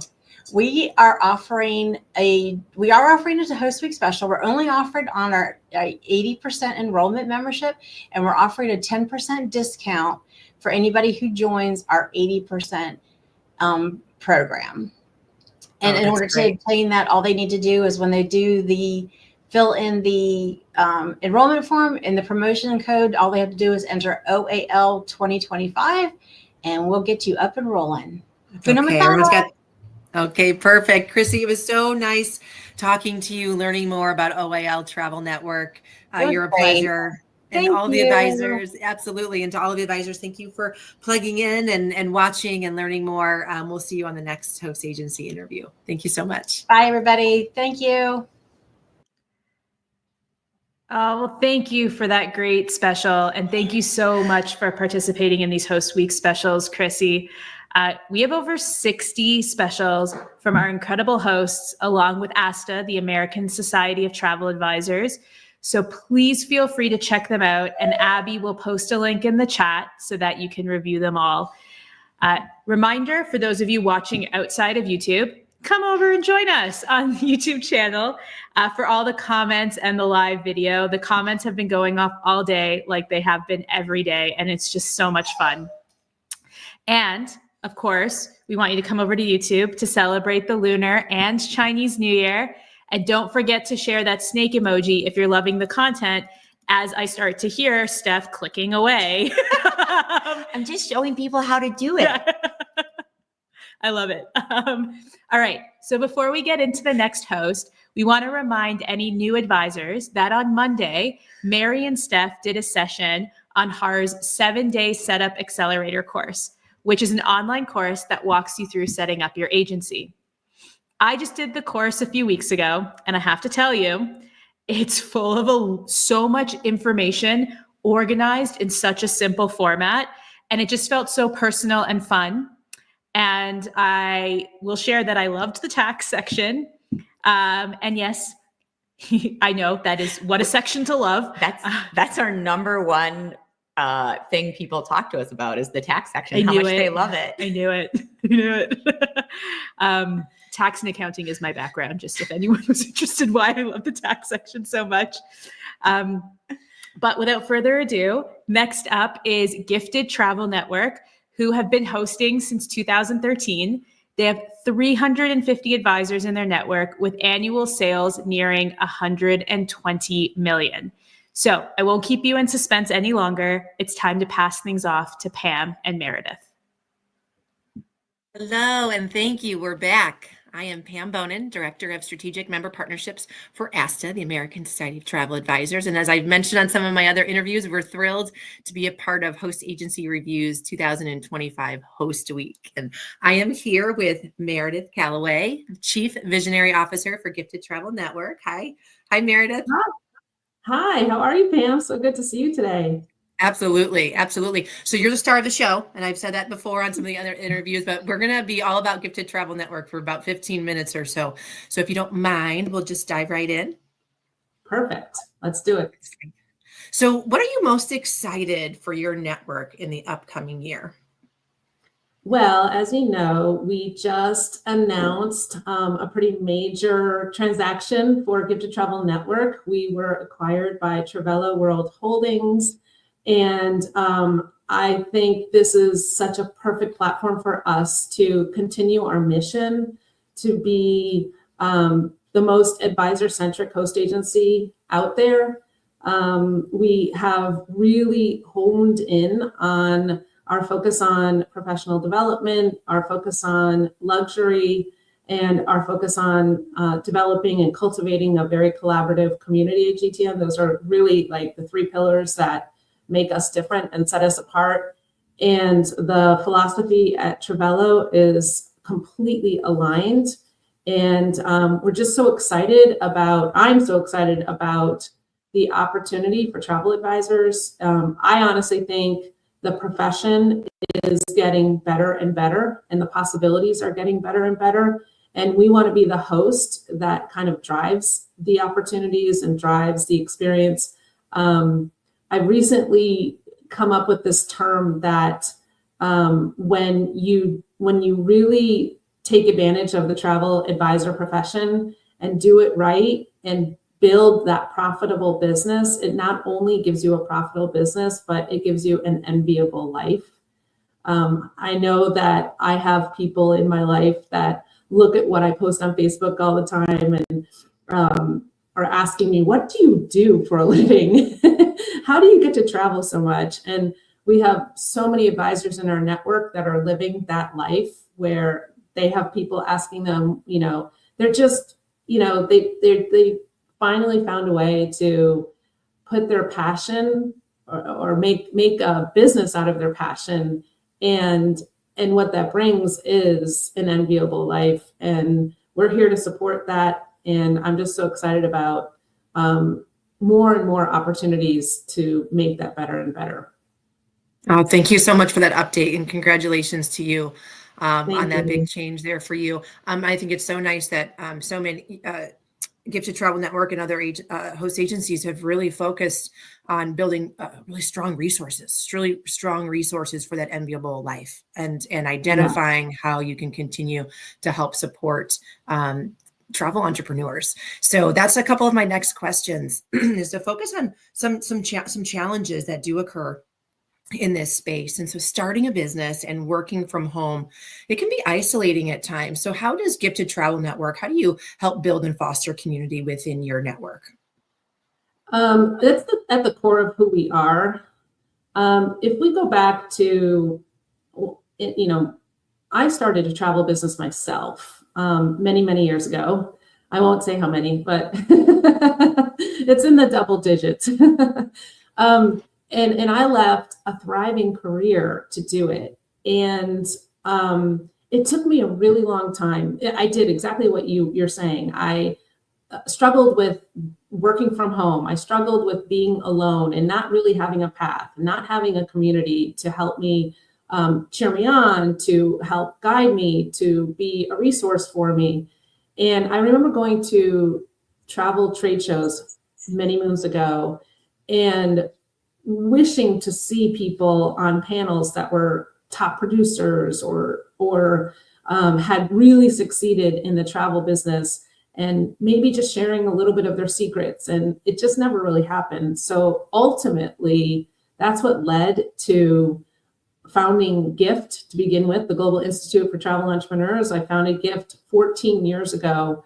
And it was really in response to, I know it sounds really corny, but it was in response to a calling. I just felt like I kept hearing in my head, if you build it, they will come. If you build it, they will come, because there was not a place for travel advisors to get the community that they need, to get the mindset education that they need, to get the entrepreneurial nutrition that they need, and to surround themselves with other travel advisors.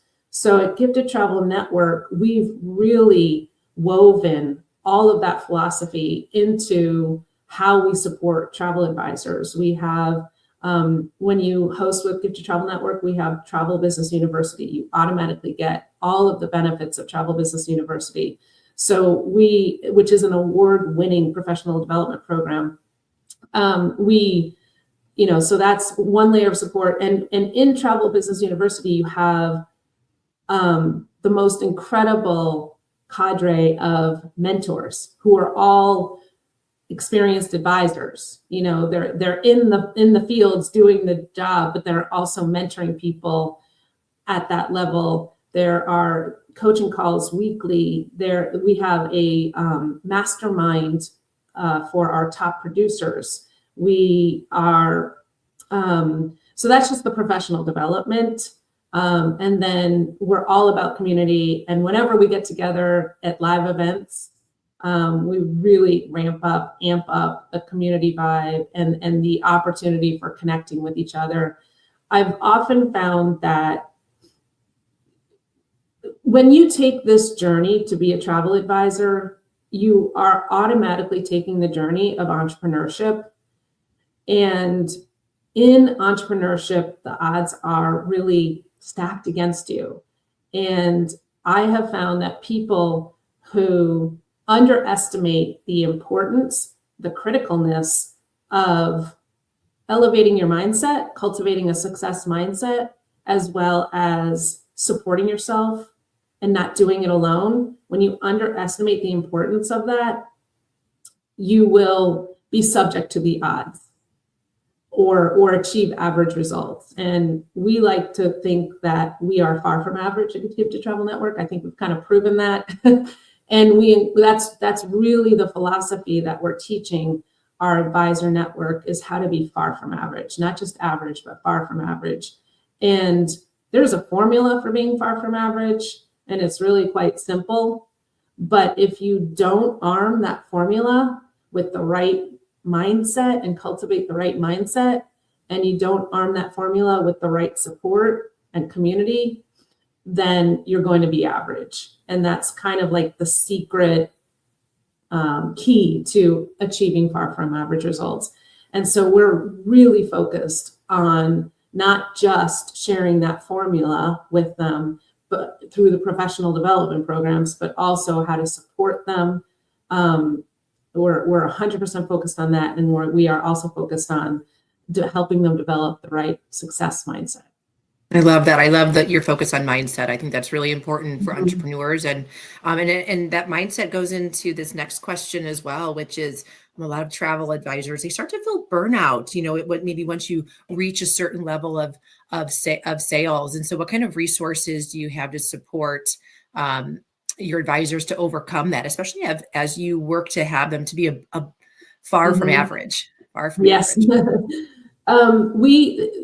Through our Travel Business University, we are constantly on a daily basis supporting them.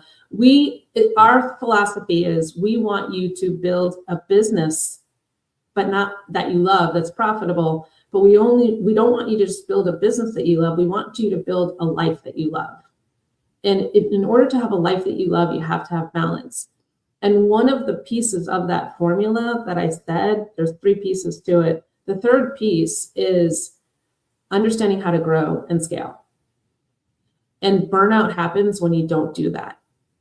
And so we are talking about hiring and delegating and systems and processes in our weekly coaching calls through our mentors. When we do mastermind events for our top producer club members, we are absolutely, that is one of the most common topics, is hiring. And how do you hire? And is it an employee? Is it an independent contractor? Is it, what does a job description look like? How do you go about it? How do you bring on a team? All of these conversations are happening.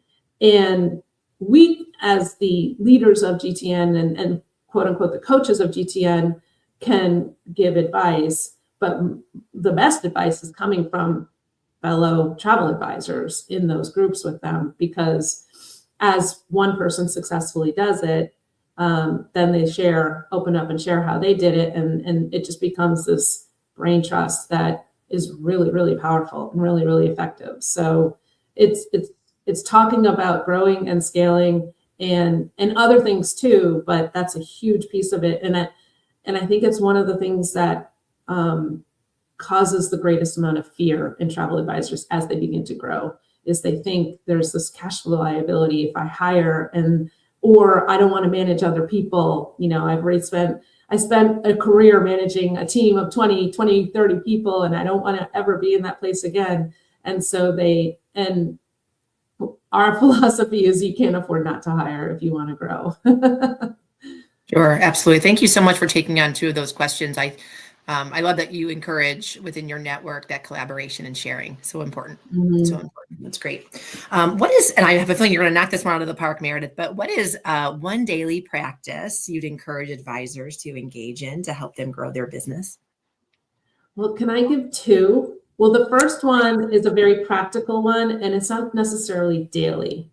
So the first one is, the practical answer is, I encourage people to actually have at least an annual, if not possibly quarterly, strategy meeting with themselves. And if they have a team, great, do it with the team. But if you're a one-person shop, start with yourself and have your own strategy meeting, put it in the calendar, block off the time, and in that strategy meeting, bring your budget for your expenses from the last year and use that as a guide to develop projections for the next year, and establish other marketing goals and other sales goals and commission goals, revenue goals, whatever it is that you want. And then use that, the outcome of that meeting to for the rest of the year, to kind of track it and see where you are. So that's the practical answer. And then the non-practical answer, and this is daily, is meditate. And it's funny because it's a non-practice practice, right? It is a practice, but it's the practice of doing nothing for 20 minutes a day. Hard to do for many. Yes, exactly. So I say that because I think accessing your intuition is the most powerful thing you can do for yourself as an entrepreneur. And your intuition is invaluable, and it's free. You don't even have to pay someone. And the best way to really start tuning in and accessing your intuition is to give yourself that energetic boost every single morning before you get out of bed, meditate for 20 minutes, set the alarm for 30 minutes before you would normally wake up, and start that practice. Those are really great pieces of advice, Meredith. I've got one more fun question for you. Okay. If you were to serenade your agency network with a karaoke song or a song, what would it be? It would be "Don't Stop Me Now" by Queen. Because like I said, we are really, we believe that don't bother doing something if you're going to be average at it. Be far from average.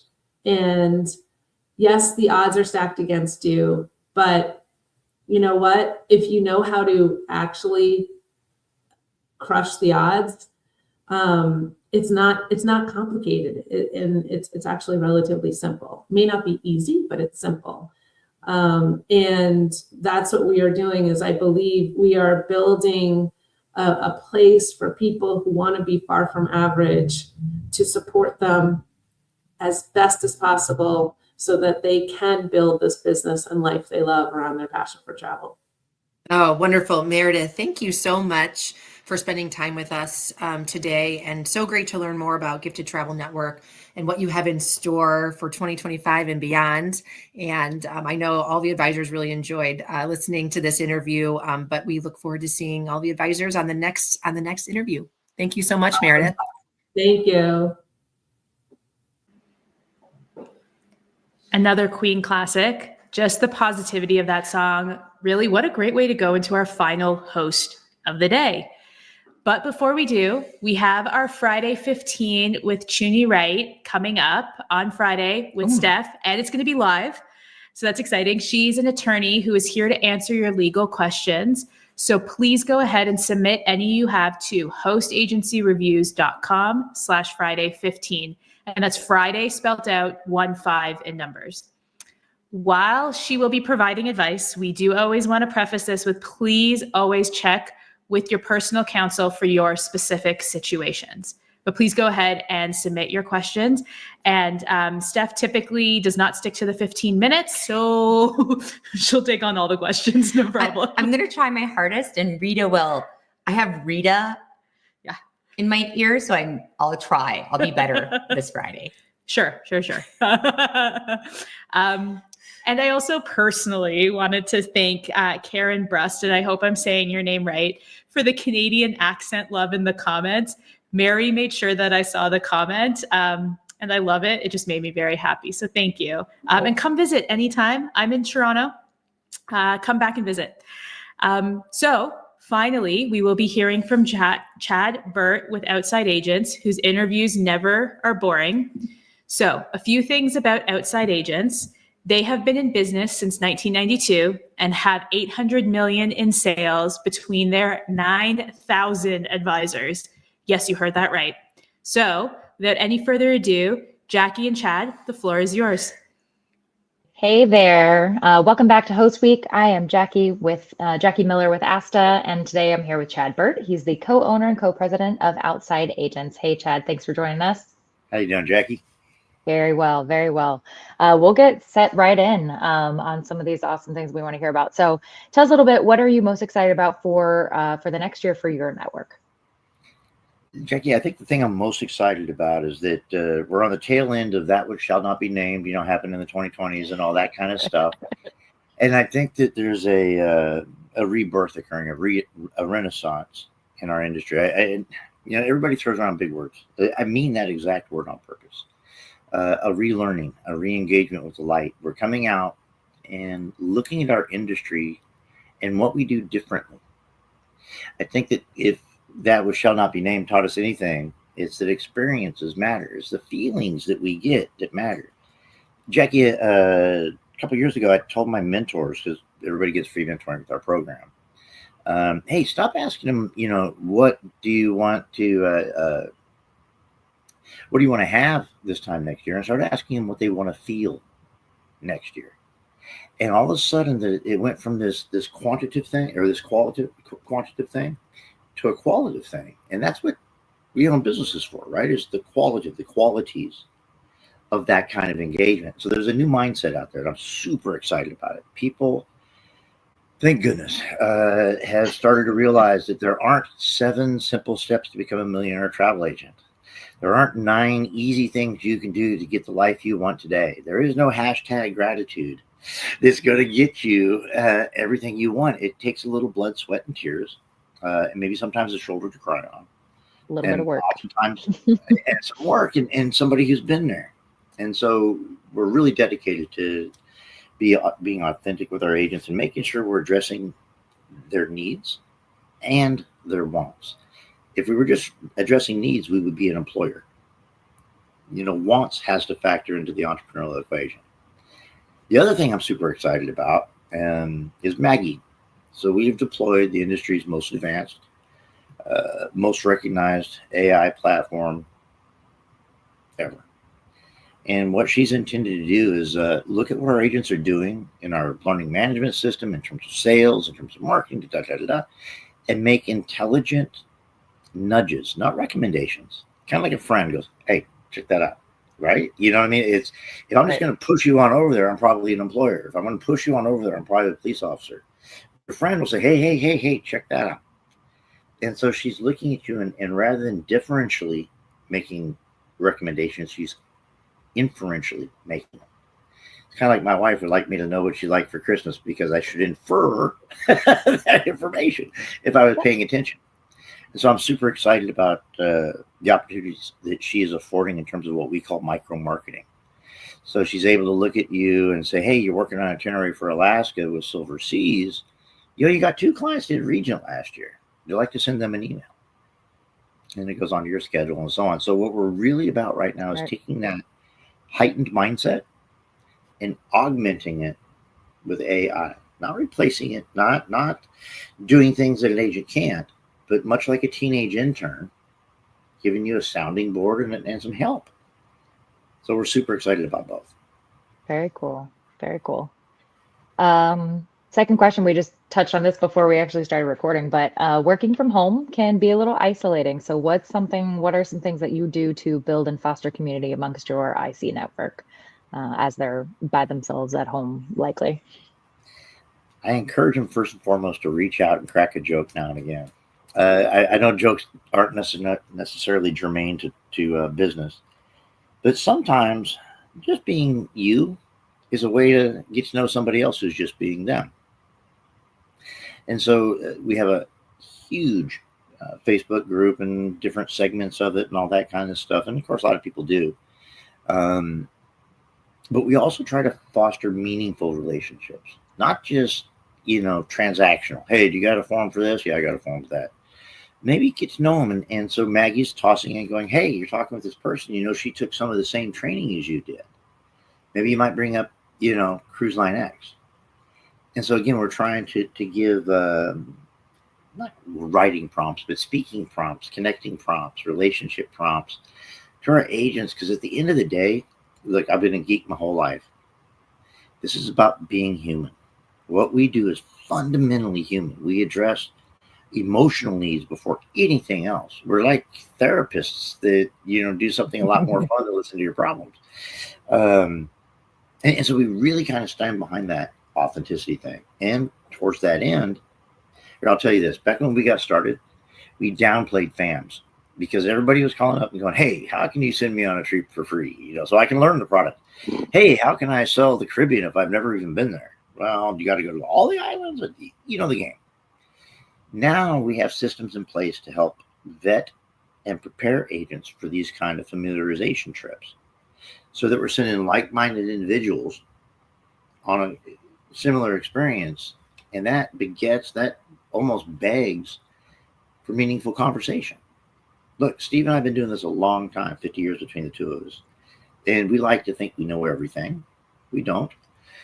Sometimes a cocktail on the beach with a peer is equally, if not more so valuable.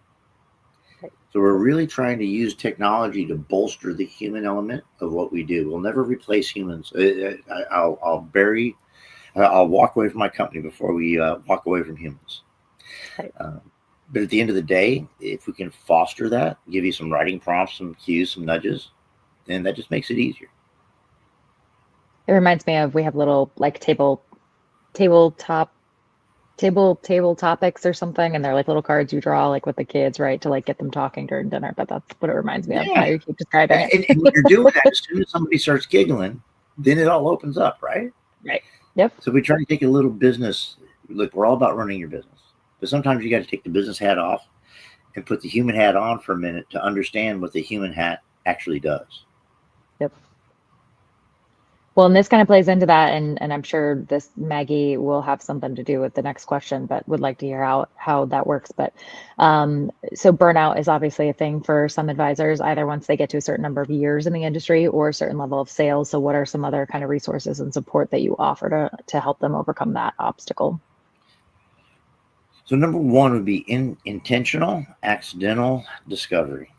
So intending to go out and find something you didn't anticipate. That's the nature of discovery, isn't it? And we do that by intentionally grouping agents together based on what we learn about them through Maggie, based on a comprehensive matrix and stuff. We're not trying to pigeonhole anybody with a score or a number or anything like that. Okay, it's not color coded or alphabetized or anything like that. But think more like cloud clusters or word clouds. Some of the words are bigger, so like you might be more related to this person than this person, kind of thing. And what we find is that we all have a lot in common. And the pain points are similar, the wins are similar, and that explicit and implicit validation plus that conversation goes a long, long way. So intentional peer interaction, be it online, offline, it's important. Look, if I went to a doctor who hadn't spoke to another doctor since he graduated college, I don't know if I'd want to go to that doctor so much. You know what I mean? I want to go to a doctor that has a network of peers that he feels comfortable talking about, maybe asking a silly question. He just might not be having a great day that day. And, somebody will say, yeah, dude, the answer is this. You knew that. Or we'll say, yeah, and I just read this research. So we're professionals. We need to behave as such. And that leads me kind of to Maggie, because what she's doing is also being an accountability partner for you. You said, hey, I want to do 3 trainings a month. And she'll pop up and go, she actually has little facial expressions. And she'll say, you only did 2 this month. Do you want to make a recommendation for you? And it will be aligned with the trajectory, not the exact path, but the trajectory that the agent is on.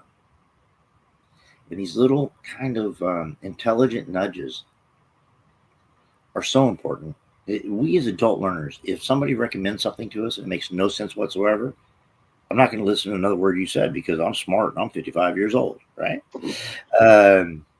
The fact is, though, that some thoughtful nudges. Hey, Chad, I know you were working on a bunch of Alaska cruises this week, and I saw that you didn't finish your Commodore training. You know, Princess has the best Alaska training in the business. Would you like to resume where you were?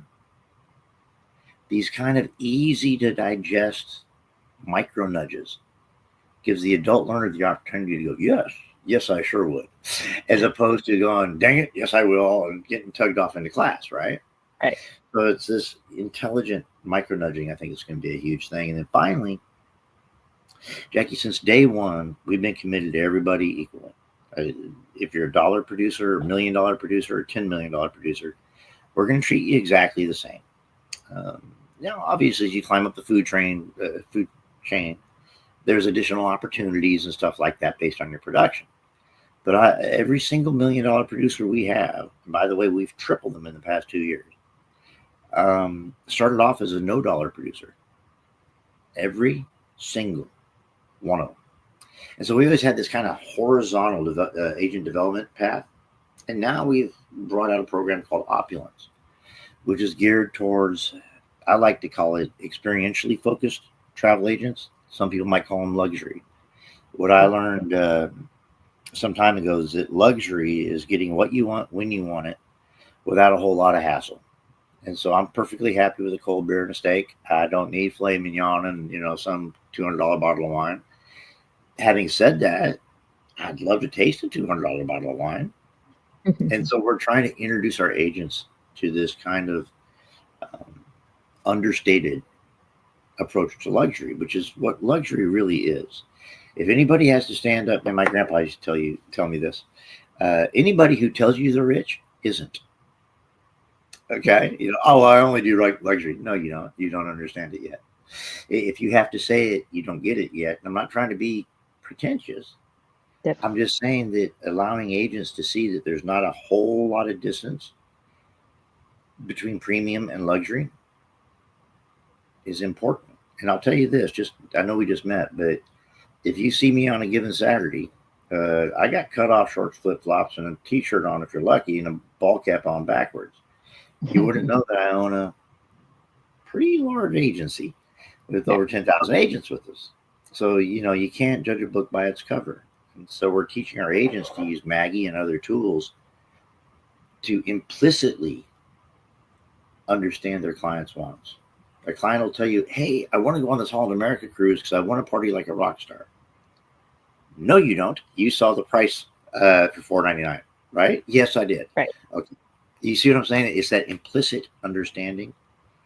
And what I find is that these salty, these veteran agents, once they start looking at things just a little bit differently, different perspectives, they get reinvigorated. There's a reason why they're in the industry, and there's a reason why they've done well. Right. It's just they've kind of been running that way for a while, a little tired. They need a little kick in the butt. Yep. Agreed. Very cool. This one I think is really cool, and I've enjoyed hearing these answers. So happy to hear yours. But what's one daily practice that you and your partner encourage your advisors to engage in that'll help them grow their business? Like, what's the one thing? Be intentional. I don't care if it's making your bed, which there's a lot of science to suggest that people who make their bed have accomplished something in the morning, and therefore the rest of their day follows that. I'm not a bed maker.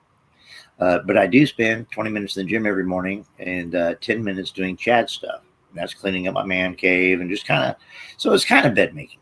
Okay. But get in the habit of being intentional. Let me toss out a really important tip. Science supports this. I could bore you to tears with the details, but please trust me when I say that there's a significant difference in performance amongst work from home workers who wake up in the morning, shower, dress, do everything they would normally do except drive to work. And those who roll out of bed, put on a shirt, looks like they're dressed, and sit there in their jammies and dinosaur slippers, their sales are less, their velocity is less, and their long-term success is significantly less. The mind aligns itself with the way that it's positioned itself. If I wake up in the morning and I put on a fancy polo shirt, that's one thing. If I put on a button-up shirt, stuff's getting real. Okay. You can't take my slippers though. I'll wear a button up, but you can't have my slippers. Okay, Chad? Yeah, no, I got you. But, you got to hit that mindset. I'm clocked in. Yep. I have a space in my house that I go to work, and that's my workspace, and I do work there. And when I leave there, I stop. So get that mindset right and be intentional about your actions, especially early on in the day, even if you're a night owl. Yeah. The first things you do in the day shape the rest of your day. Agreed. Okay, and the fun one, and I feel like you probably have a good answer to this, but if you were going to serenade your agency network with a karaoke song, what song would it be? And I could maybe guess that you have probably already done this at some point. So I've been banned from singing in most civilized nations. So there was a tune that needed carrying one time, and I couldn't find the handle, and I dropped it. So I played drums in junior high, and Mr. Thompson said, "Yeah, music's not for you." I said, "But this isn't music, this is rhythm." He says, "Yeah." Still not for you. So I won't sing for you, but I will tell you this. There's been a resurgence in like 80s and 90s music lately. And, luckily I was raised in Queen. Don't Stop Me Now. Mr. Fahrenheit and all that kind of stuff. It just, if you get that tenacity in your mind and you make it fun, you're going to move. You're going to overcome inertia, and you're going to do what humans do so well. Jackie, do you know why humans are apex predators? We ain't got teeth to speak of. Our claws are kind of wimpy. We've got no shells. We can't fly. We can swim, but Lord, we're kind of not good at it. Why are we apex predators? Because we walk by falling forward. If I nick something out in the wild, all I have to do is keep stumbling that direction. And so what does that mean to a travel agent? If you get up every morning and you can manage to just fall forward, your leg will catch you, and now you'll find yourself in motion. Motion is the only place from which success is derived. So if you can get up in the morning and get moving and just fall forward, you're going to be all right. Love it. And of course, last but not least, tell us about your Host Week special. All right, check this out. So I've had the unique opportunity of working with over 20,000 travel agents in the course of my life. Mr. Bob Aiva was our first agent, God bless his soul. Leslie Beach was our second, God rest her soul. I signed them up, okay? And I've worked with, and I've loved working with tens of thousands of agents over the years to try to build their businesses. And so what I'd like to offer anybody who'd like to sit down with me for a half hour, 45 minutes, my best thoughts. You don't have to sign up. You don't have to agree. My thoughts may not be your best thoughts, but I would say that, I bring a little something to the table, at least in terms of the diversity of my experience and the fact that Steve and I started off for $10.62, and we're going to do $1 billion this year. So current performance is no prediction of future success, right? But I would love the opportunity to sit down with anybody who's really looking at this as a business and would like to talk about marketing, business development, training, use some 3-syllable words. Now let's talk business. And I'd be happy to walk you through it and earn your business in return. And if not, here's the thing. Everything I lose, I learn something from. And we teach our agents that too, man. Fall on your face, get up, dust yourself off, go do it again. That's where that scab on your nose from that party you went to when you were 22 taught you a lot of things about beer, I bet. Okay, so it's like you've got to fall down, and I'm here to help you stand back up, dust you off, and keep you going in the right direction.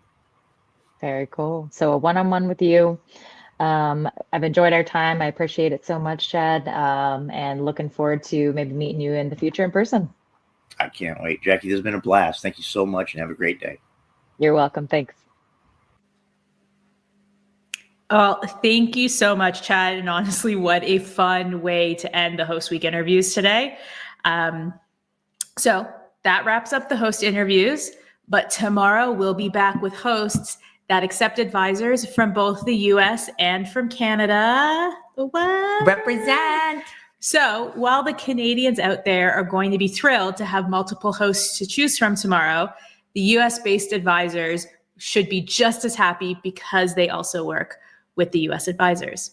So wherever you live, there are great interviews and EDUSPOTS tomorrow, so make sure to tune in. But we are not done yet today, so stay. And especially stay for this, because we're going to do a little bit of a pet break, a necessary part of the day. So Louise, play the pet slideshow for all while Steph and I ooh and ah. Oh, double. Oh my gosh. I know. That's Orion. That's your boy. Those are my parents' dogs. Oh. Hello, kitty. Oh. That's a pup. Hello.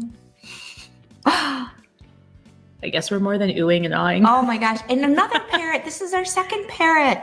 This is our first. Oh. Hi there, puppies. Hello. This is fantastic. Yeah. Oh, there's a lot of French bulldogs today. Yeah. A lot of Frenchies. Yep. So cute. Oh, there's Orion just being a little troublemaker. Oh, so sweet. I love it. Oh. I wonder, that puppy, I wonder if it's a purebred. Yeah, I wonder what it looks kind like. It It is. Yeah. Aussie? Like a sheep. I don't know. Maybe I an was Aussie thinking Shepherd. We're back. Not that we left.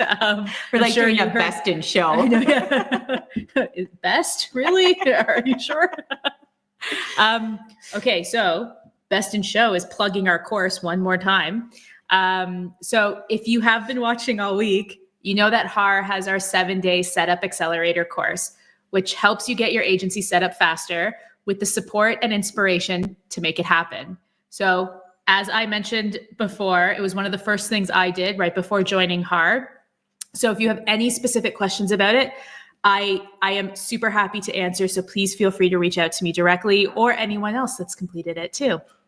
And reminder to check out Monday's session where we talk about the course if you are looking to learn more. We'll drop the links into the comments so that the course landing page, if you want to learn more, and for our EDUSPOT from Monday with Steph and Mary. So if you're just joining us now, welcome. The main party is on YouTube. If you've jumped over via Facebook or LinkedIn, and really the party is in the videos and in the comments. There's a lot of partying going on.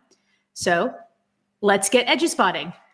So our first EDUSPOT is a great way to kick things off because Larry is a wealth of information about all things airlines and support. Mm-hmm. I know this is a common challenge for new advisors and experienced alike. So a little bit more about Larry. For over a decade, he's mastered the art of managing air travel, delivering seamless, stress-free, private jet-like experiences to loyal clients. And now he's taking it one step further and using that knowledge to empower travel entrepreneurs to revolutionize their clients' air travel approaches. You ready to learn more? I know I am. I just told Steph I got upgraded to premium economy on my way home, so I want to know how I can do that more. I don't know if Larry's going to go over that, but excited to hear from you, Larry. Larry, if you want to, I am all yours.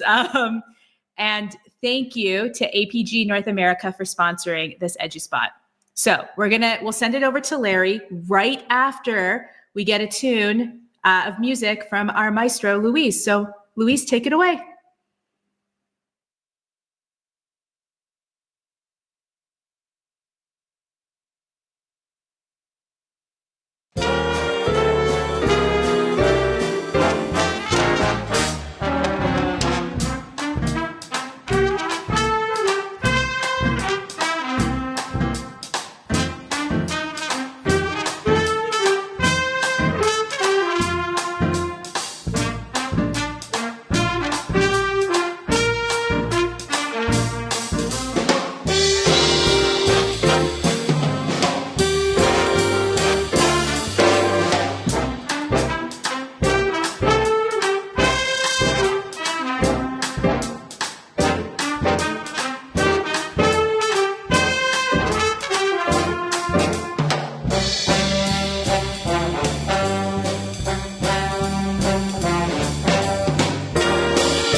Well, Larry, welcome. We are so excited to have you on Host Week. Thanks for having me. It's great to be here. Yes, we're excited to learn. We had someone in the comments calling you Lair Bear, which I think is going to follow you around forever. I'm so sorry. I don't know where that came from. Do you? I don't know. I had Bear to the end of everyone, and Lair, it just fits so perfectly. So I'm glad people remember Lair Bear. And with that, we'll let you take it away. Thank you. Thanks for having me. It's a pleasure to be here again on Host Week to talk about one of the best travel subject in travel, which is air. And hopefully today we can make you fall a little bit more in love with air than you had previously. So lots to cover, little time. So let's just get this going. So our mission is to position air as an experience. And like many of you have niches from cruises to hotels to FITs, all inclusive, and anything in between. Air usually sits a bit as a misfit on either end of that, sitting at the kids' table. And if we can start to think about air as an experience, then we can then start to provide home-to-home experience for our own clients. The elephant in the room, the biggest fear that we hear in our community from travel advisors when it comes to handling air, those are the main four. And I think we can all agree that those are fairly uncontrollable fears that are legit, they're present. And the one that puzzled me the most is the cancellation. And when I was building the presentation over the holidays, I couldn't remember last time I had a cancellation. And our business is 100% air only. And of course I had one December 29th. So there you go. That's the latest one. So I went back into our business data and we looked at 3,200 flights that we handle in the 4 years from 2021 to 2024. And our rate of cancellation was 0.75. It's actually a little high. Sometimes industry average can be 0.4. And I think because of 2021 was a heavy cancellation year that it got a little high. But if you think about it, I mean, we have 1 in 133 flights canceled. It's going to take some of you more than a year to get to 133 flights booked. So I think we can all agree that some of these fears are a little disproportionate to the reality of them happening. And at the end of the day, for us, it's all about controlling the controllables. So we've addressed the fears of the advisors, which are legitimate fears. But on the client side, some of the things that most of our clients worry about are fairly simple.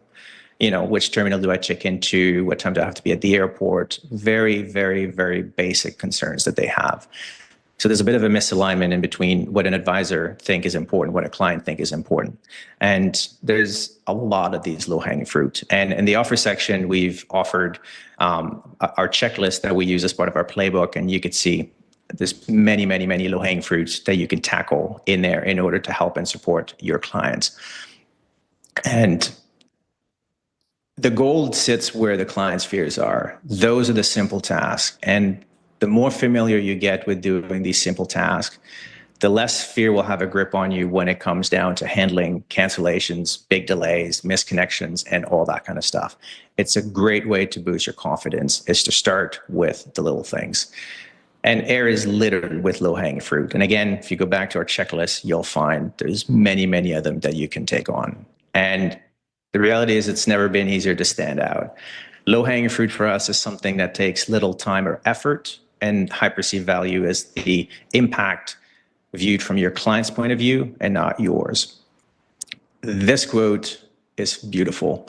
Knowledge you think is obvious is worth $100,000 plus to someone else. All the knowledge that each of you here already have accumulated with the time that you've flown personally with your families is so much more valuable than you think it is. And because it's simple, because it's second nature, because it seems easy, it by no means means that it has no value. If we had to hire a professional, if in our business, we give them a script and to run through all the amazing things and the little things that we do to blow their brains out, we would have hired this guy. His name is Joey. He's a professional speaker. His expertise is client experience, believe it or not. So that was a little nerve-wracking when he showed up on our door. Also a podcast host, and he's written a book called How to Never Lose a Client Again. And after we talked with Joey last month, And he was telling us how he talks about us and one of the experience we had together on stage to his audience. And I was intrigued, and I was like, well, what do you exactly talk about? So he ran me through his slide deck, and he showed me everything he says, and you won't believe what blow his mind. Simple things. When I say it's never been this easy, let's have a look at it. So Joey was taking his family from Hartford, connection in Chicago, over to Las Vegas for one of the last representation of the Beatles from Cirque du Soleil. They get to the airport, they check in on a weekend in July. I get a notification on my trusted Flighty app that says the plane is taxiing to the runway. So in my mind, they're good to go. Plane's going to take off. Everything is on track. So I go to my WhatsApp, send him a quick message, have a safe flight. Hope you guys have a good time. 20 minutes later, Joey messaged me and says, Larry, we're stopped on the runway.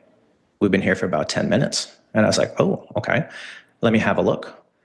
I look again in my trusty Flighty app, and I was like, you're absolutely right. Screenshot that, send that over to him. It says, you're parked on the side. And he says, the pilot just came on the PA and says, it's weather related. And I was a little perplexed because I've looked at the weather. I've looked at the weather in Hartford, Chicago, and Vegas, and I did not see anything that could lead to believe that there'd be a weather something. So I go to my second trusted app, which is called Climb. And here it is on the weather radar. There's this wall of weather that sits in between them in Hartford and Chicago where they need to go. I screenshot that, send that over to Joey, and he goes, oh my God, that makes so much sense. Now I get what's going on. Go back to my Flighty app for the third time, and now I send him this last screenshot, and I says, listen, you're not the only one that's being stonewalled at the moment. It's not a United issue. You've got Southwest that's stuck behind you, so is American, so it's a weather thing. These three screenshots is what blew Joey's mind. Now, in our world, we do this every day. Like, this is one of the simplest things that we can possibly do. But the value and the perceived value that he received from it was just immense. And I'm saying that because we use these apps and we pay less than $10 a month for them. So it's not a cost thing. I mean, most of you tomorrow can start doing most of this stuff, and there's no cost. There's not a barrier to entry in terms of cost at all. This is our actual toolkit. This is what we use for 99% of our business. So we've touched on Flighty, which is a flight tracking tool. Climb is the weather assistant that we use. We always use the airline app, which is, by the way, the most underutilized technology in air travel. We use WhatsApp for communicating and staying in touch with our clients, and we always leverage the travel notice alerts, waivers that are issued by the airlines in order to help us anticipate some possible issues when it's weather related. We've talked about the first two, less than $10 a month. Everything else is free. And we pay $10 because we use the pro version. Anybody can use the free version and achieve very, very similar results. I don't expect you to read through all of this, but that was top of my head, all the single low-hanging fruit that we can do with each of these tools. Now, you can choose 3, 5, 10 of them, build an air offer, monetize it, create expectations, or set expectation with your clients. Or you can just download these 3 tools, load your flights into Flighty, load the origin, connection, destination city into Climb, and load the airline reservation number in the airline app. And you can just wait and sit, and it's going to send you all the notifications you will ever need. And you'll have no other option than to look like a superstar once you get all that information. It's that simple. And you're going to tell me, can't they just do that? Yeah, they can. They just don't. Most people don't do this. That's why it's so simple. We have a client that lives in Miami. Her dad lives in Vancouver. Her name is Hannah. And she's 25 years old. She's traveled a bit. She's a little sometimes clumsy, insecure about travel and whatnot. So here's an example of how we use Flighty to help someone like Hannah. 3 to 4 hours before she departs, she's still at home in her apartment in Miami. We sent her a screenshot just reminding her flight times. She's got the terminal she's going to be dropped at, because trust me, if you don't send it to them, the Uber driver is going to ask, and then they're going to turn around and ask you. So you might as well just give it to them ahead of time, which gate she has to go to. And she knows we're here. She knows we're just paying attention. A little bit later, she's not quite left her house yet, and now we have a delay, right? So we sent her a screenshot saying, listen, your flight's delayed 35 minutes. If you haven't left yet, maybe you want to delay a little bit. Don't want to spend too much time at the airport for nothing. And the reason is because your incoming flight is delayed. Therefore, the flight departing is also going to be late. So if your dad's picking you up at the end, just tell him you're going to be 35, 40 minutes late arriving. And we did get a little deeper, and we find out, again, all through the Flighty app, that there are general delays in Miami, and it also has airport delay details, air traffic control details. There's thunderstorms in the area. There's also some issues landing in Vancouver. So we send her, just again, providing context so she knows exactly what to expect, excuse me, and what is happening. And then we get a notification that Flighty is predicting, based on the trends they see of the airport information and the ATC, that there could be a potential delay further. Now, at that point, we could choose to hold that information back, keep it for ourselves. If we have a traveler that's a little nervous, you know, like we don't want to overwhelm them with information, or you can just send it to them so that they know when it shows up on the screen, they'll be like, I was expecting that, you know, just again, helping with managing stress and peace of mind. And ultimately, we get a notification again, the plane's taxiing to the runway. And we send her this last screenshot saying, listen, you're on your way. You'll be in Vancouver soon. But you know what? There's a bit of delays, as we just talked about earlier. There's a few planes ahead of you that needs to take off before you get airborne. So just hang tight. You'll be in Vancouver in no time. Nothing happened on this flight, really, right? Nothing major happened. But we had a tremendous amount of opportunities in order to play a role, help out, a peace of mind, just show that we value tools we have at our disposal in case it gets really bad. Do you think they're going to trust us then? Of course they will. So with Flighty, other things that we easily can leverage, it sends notification right on your phone. Screenshot that, send that to your clients. It's gold. Lots of information there. It's got this beautiful feature that, again, visually for a client, amazing to see. They're nervous. They have a connection in Chicago. They remember last time they connected you there, it was mayhem. Now it shows no terminal change. Fantastic. Minimum time's an hour and 15 minutes. You've got an hour and 35. I mean, this is Dublin, it's not Chicago, but it works everywhere. And it just gets the client to just relax and know that they're being taken care of. We book all kinds of tickets, right? So if you want to tell the clients, listen, it says Unite on your ticket, but you got to check in with Air Canada because they're the one flying the plane. Boom, it's right there. You can track all the incoming traffic, the incoming flight, and you would know that if a plane has incurred delays throughout the day, chances are it continue to be delayed and your clients could potentially be impacted at some point. Has information about performance of the flight, you know, trends, see if it's delayed, normally how far it's delayed. Climb, it's a beautiful app. It's got this lovely weather radar. You can press play. You can see in 6 hours from now when your client's about to depart, where's the system going to be? Is this going to affect your client? And if it is, what are you going to do about it? You got 6 hours to figure it out. During hurricane, tropical storms, beautiful. Again, where's the path going to be? Clients are asking, am I going to be affected? You're like, I don't know. Let me look at Climb. Oh, okay. In 3 days from now, that's kind of miss where you're going to be, and you'll be likely okay. And if you're not, again, you have a few days to do something about it. The airline apps, amazing. We use Air Canada a lot. This is a screenshot we sent to all our clients after we checked them in. It will answer like 7 out of 10 questions they may ask us. Is my TSA pre on file? What time do I have to be at the airport? Which terminal do I have to go to? Which gate? Which seat am I sitting in? Do I have an aisle seat? Do I have a window seat? It's all there. This one is beautiful.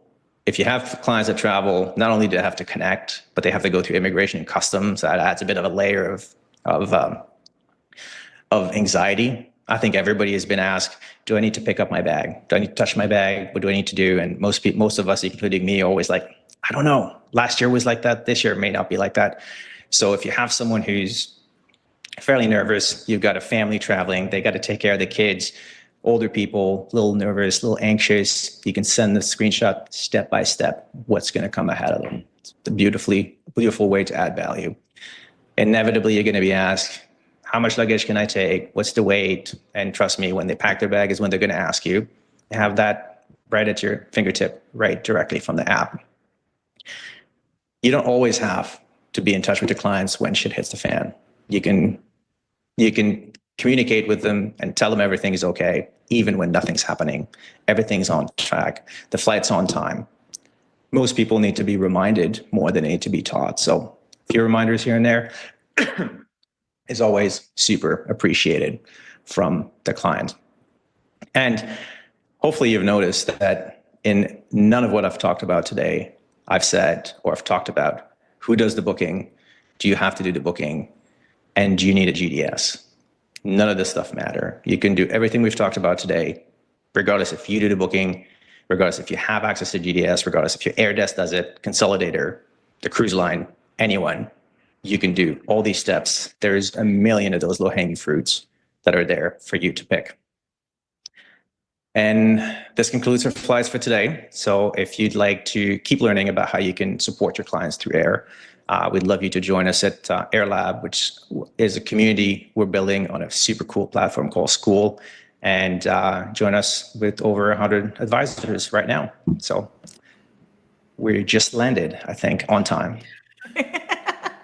So that's fantastic. There you Thanks go. so much, Larry. I You're welcome. loved it. Yeah, I loved it. And I hear you are a fellow Canadian. Indeed. Living in Mexico, though. Sorry. Oh, even better. Full-time now or just for the winter? Winter, and then in the summer I go to Spain. So sorry. Awesome. Yeah, no more Canada. What am I still doing in Toronto? Uh-huh. I did That's live in coming. Montreal for a while too, but what am I still doing in Toronto? We do have some questions, Lots of for questions. you if you're up for it. Really? Questions? Lots. Yeah, I mean, just say pass if you don't feel like answering them, but Go for it. Shoot. amazing. Okay. I'm wondering if your client doesn't have Wi-Fi, or as Jen puts it, is cheap like my sister and doesn't have unlimited data, how will they be able to access all of this at the airports? I guess they wouldn't. I guess they'd have to go old school and look up at the arrival screen and the departure screen and depend on what they're being fed by the airport. I mean, it's a way of traveling, not my preferred way. But I mean, we could go into the education. You could do your clients, if they don't have access to what they can do, think about who they can talk to, where to go to get information in case they don't have access to their technology. Like, these are all things that, again, just preparing your traveler to be a good traveler. There's a lot of other stuff that you can do as well that doesn't involve technology. Yeah, absolutely. Or just pay them. I would just pay them the eSIM. Just give it that. Yeah, I agree. eSIMs, it's incredible. And now I know a lot of eSIMs are, you load the eSIM once on your phone and it covers 100+ countries now. I know that there's quite a few companies that do 100%. that. So absolutely. Plus, honestly, more likely than not, your airport has Wi-Fi available. Some don't, which I understand, but yeah, quite a few do. So, okay. So Ashley wants to know, am I hearing this correctly that you do this? You do all of this communication with your client through WhatsApp? Yep, 100%. Yeah, I think All we of it. underestimate. Mm-hmm. Sorry, continue.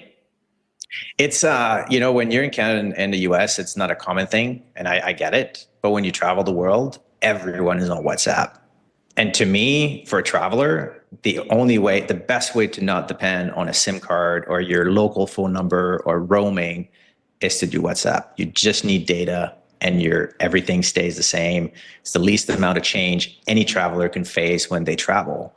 They keep all their messages. It's easy to stay in touch, and that's what we use WhatsApp. I mean, you could use Telegram, you could use Messenger to that extent if you really want to. It's just texting is a little too country dependent, and it gets a little difficult when people go overseas. But yeah, everything is in WhatsApp for us. Voice and text and voice messages and phone calls. Yeah, I think we forget a lot of other areas of the world use WhatsApp as their main form of business communications. So yeah, couldn't agree with you more. I think we've got time for another couple Yeah, we've questions. got a couple. Okay. Couple minutes. So, wow, is this a particular service or are these separate apps you use and recommend? Those are apps I recommend 100%. This is what we use in our business. And it's never been easier. Like, the cost of us doing business just goes down because all these apps just come up and they just have tremendous power. I mean, that's the service that we do. And again, I'm trying to make it like we do extreme service, like we do super highly personalized, and we charge a lot of money for it. But hopefully in that gap in what you do right now, and what you know and what you hear me talk about, hopefully within this gap, you find a way for you to find something that works for your workflow, your business, what makes sense, what doesn't make sense. Like you absolutely don't have to do everything we do. But I just wanted to highlight the possibilities and things that you can do and develop. I mean, it's 100% of our business. That is all we do. So clearly there's a lot of things that you can do and monetize. Yeah. And for those that I dropped the link in earlier, but for those that want to know more about Larry's business model, it's really interesting. We did a Travel Agent Chatter podcast episode. So follow that link in the comments. And then I think Mary's also now putting resources in the description of the videos as well. But it's a great listen and very inspiring if you want to start booking air and are unsure that people will pay for your service for it. Yeah, absolutely. And even if it just adds to your current service, it's a great add-on. Like it's like, I wouldn't know why you would spend so much time building such detail in your FIT in Italy, but yet leave air aside. So just play a role into it so you know what your clients are going through before they get to your experience. And I think it's going to be changing a lot of things for the advisor. Yeah. I couldn't agree more. And one of them is asking, and you kind of just mentioned this in the last answer, but how do you receive commission, or do you just charge fees for your service? Fees. We're about 85% fees, 15% commission, because we do business class tickets. So there is commission. We're not going to say no, but the bulk of our business is professional fees. Yeah, absolutely. Let's see. I think, is that... Oh, we've got some new ones. Here we go. Oh, someone asked what an eSIM is. I think because I talked about it, you talked about it. So if you want to just let them know what an eSIM is. It's an electronic SIM card. It's, instead of having a physical SIM card in your phone, it just electronically is on your phone. So you can have as many as you want, and you never have to take out the old SIM card. You can always keep your primary SIM card in your phone, add as many SIM cards for all the countries you go into. They'll expire in 30 days. They're super easy to use, super easy to install and to buy. So it's like, yeah, it's a no-brainer. Yeah, absolutely. It essentially allows you to use your phone like you would at home in pretty much any country around the world. So definitely worth it, and very, very simple to do for sure. I actually just used it in Japan and it was lovely.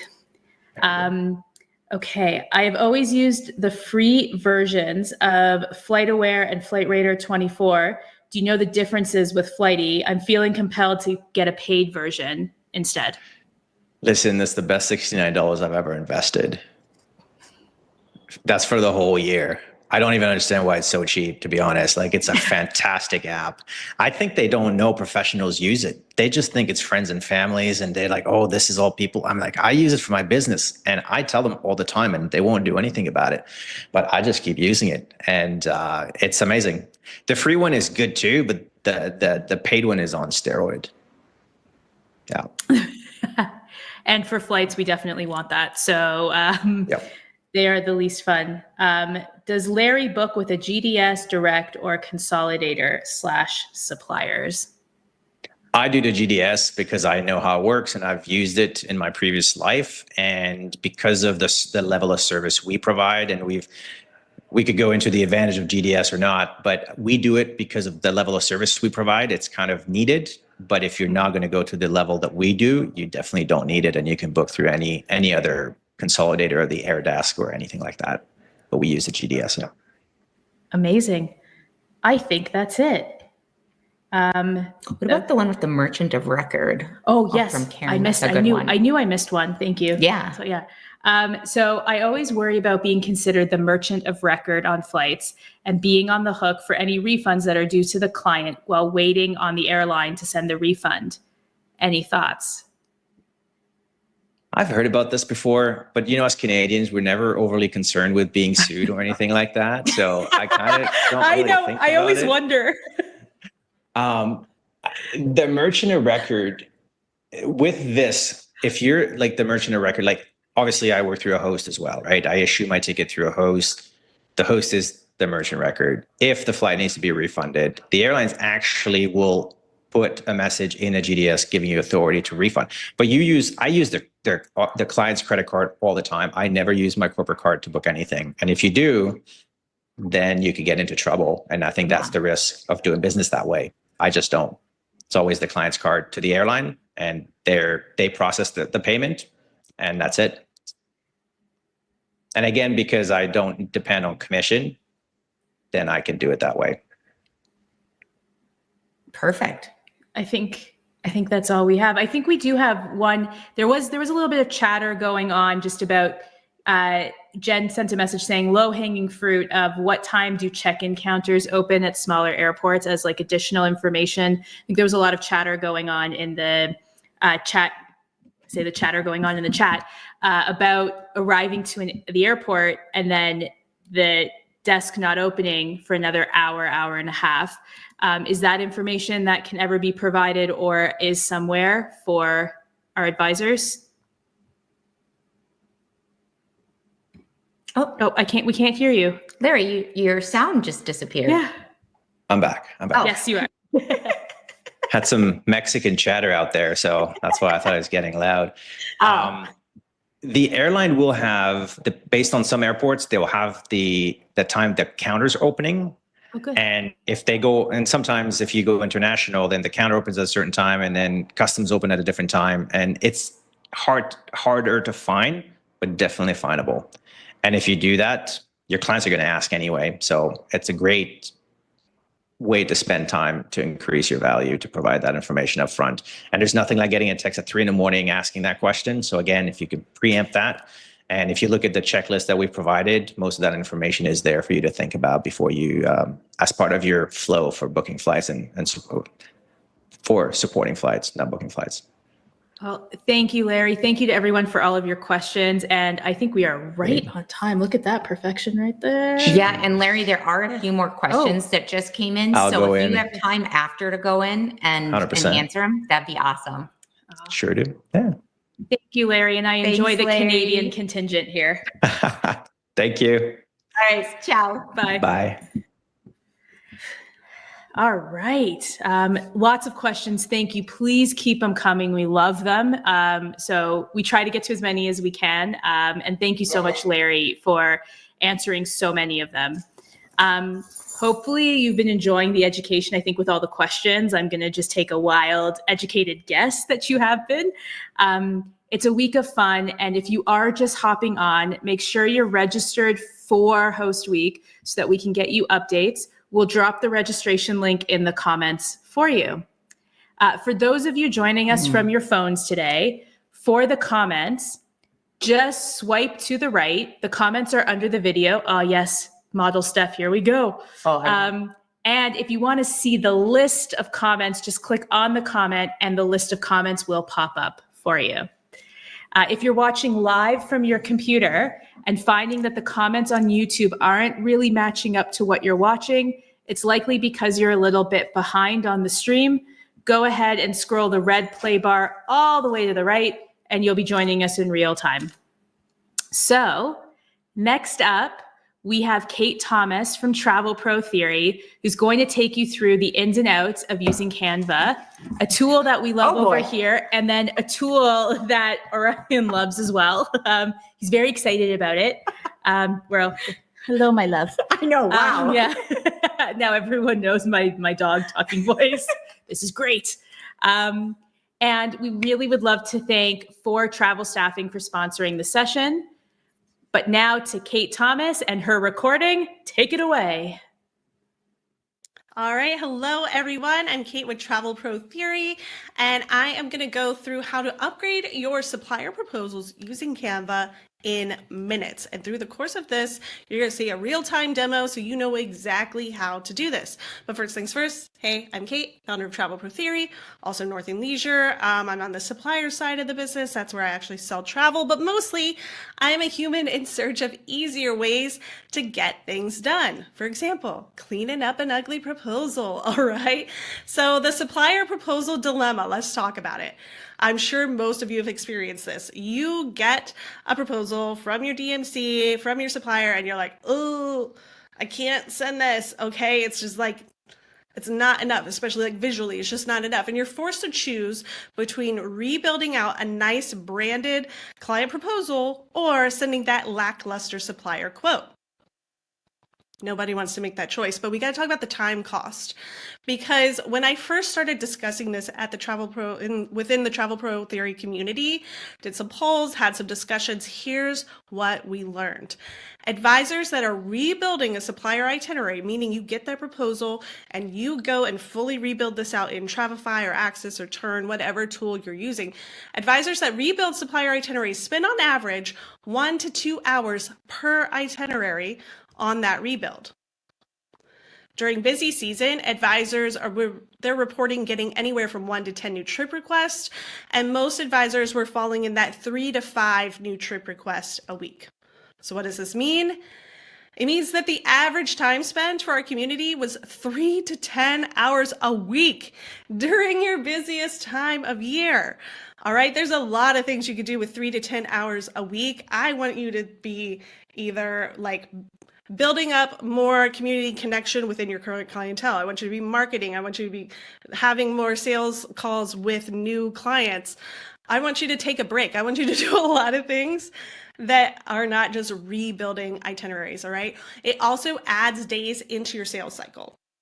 Even if you are outsourcing this task to a VA, you know how this goes, right? Like you get that proposal in, okay, well, either you have to stop and do it right then, or you assign it out. The odds of somebody being able to drop everything and do it in that minute, it's pretty slim. They may get to it later that day. They may get to it the next morning.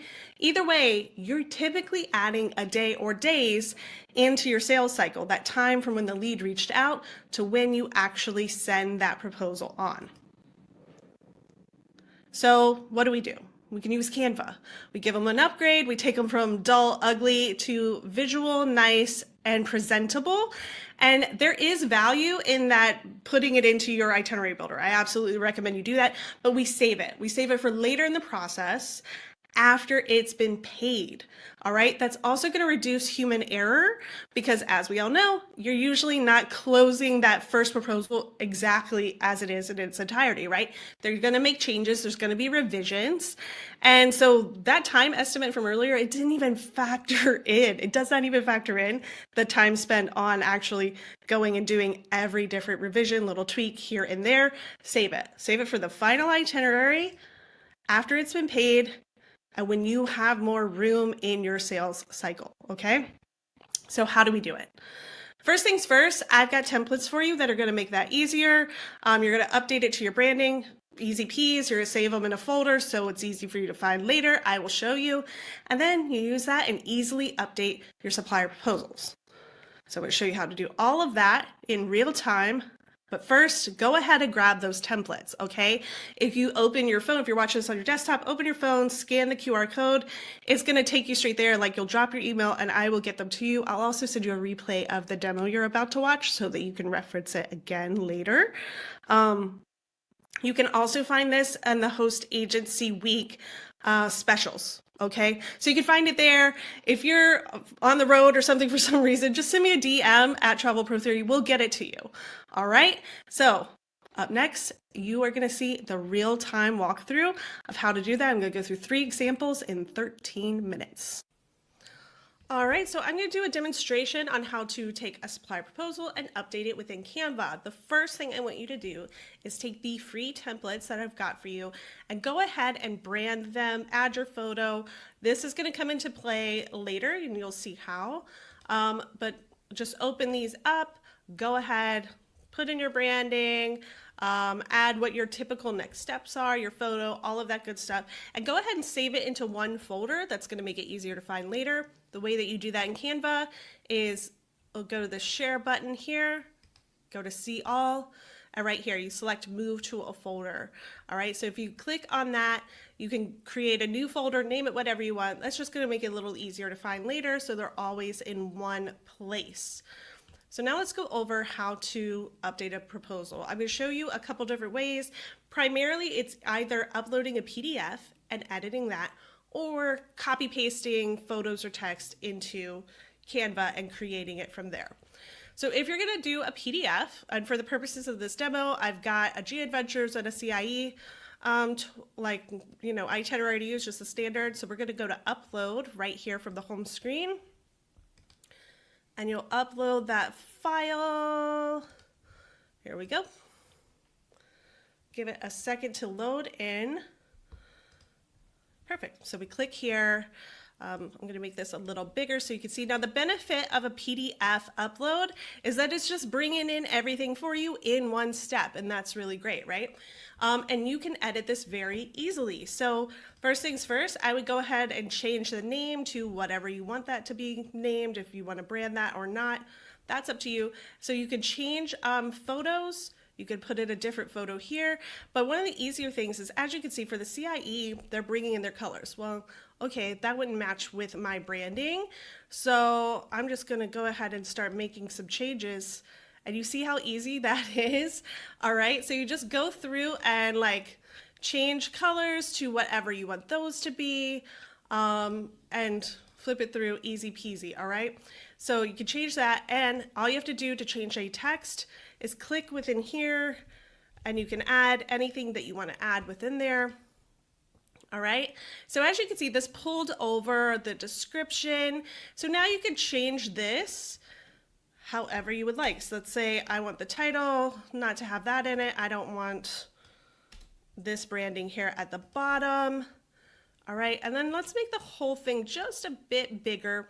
Now, the way you want to do this when you're working with the PDF, so you can click here and just, you know, increase the size. That can make your spacing wonky if you're having to do it individually. Another way to do this is to grab everything and drag and drop, and that's going to increase everything at the same rate and keeping the same placement, okay? You can also, if you'd rather this be in a different format, you know, move certain days around here and there, whatever your preference is, but I always recommend we're going for speed, all right? So as long as it's like readable and easy enough to get through there, that's all you need. So now let's talk about adding that branding, okay? So you'll go over here into your folders and search for whatever you named that file. All right, here we go. Proposal ads, and we're gonna open that up. Let's say for this one, I just wanna add a contact page here at the end. Click there, and you are done. Now, when you bring in a PDF, it's gonna bring it in at whatever size that PDF is. So it may not match these template size, but as you can see, this is super easy. You just drag that up to continue that on from there, and no big deal. But now let's say you don't wanna add a whole page, you just actually want a tiny little blurb down here at the bottom. You can do that as well. Go ahead and add page. And again, go over here to projects. And for this one, we'll go to get one of these, all right? Now, anytime you're bringing in one of these templates, go ahead and put it onto a new page. If you are here and you select it, it will ask you, hey, do you want to replace this page or you want to add it as a new page? You add it as a new page so it doesn't overwrite. You can easily move it and then delete this out, okay? So this, we can just slide up, drag and drop. Right there, so you can have your name, your call to action, all of that good stuff. Delete that blank page. Now, when you're happy with it and you're ready to share, you go up here to share, and there's a couple ways you could do it, either as a public link or as a website. I'll show you both options. So if we hit public link view, there we go, copy that link. And so you can see here what that looks like. So you can send this to your client this way, easy way for them to just scroll through and take a look, all right? Now, I wanna show you another type of itinerary PDF so you can see what it's like when it's a little bit different. So let's go back to home. We are gonna go to upload.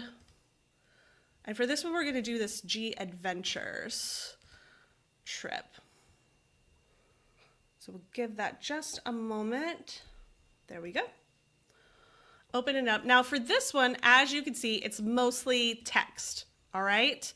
So there's not a lot of photos. It's not as exciting looking, but we can still give it a zhuzh, right? Like we can make this look a little better. So you can kind of go down here at the bottom and think like, okay, I don't actually need all of these pages, right? This is proposal phase. We're not trying to send instructions on how to join a tour, any of that. So let's we'll cut it here, right? So just select, delete. All right, so now we kind of have our basics here. So what you could do is go through, you could change up any spacing, add any extra notes, right? Just quickly go through and edit the text. But for this one, since there's no photo, it would really benefit from having a cover page, right? So we're gonna go down here to the bottom, add a page. Again, go to your projects, your folders, search for your folder where you saved your templates. It's always gonna be under folders, all right? So click there, cover page. Okay, great. So again, when you pull in a PDF, the size may be a little different, but these templates are made to be very easy to just change up. So put it here, put the name of the itinerary, name of your agency, all that good stuff. Drop in a photo that matches. So in this case, an Iceland photo, and then move that to the top. All right.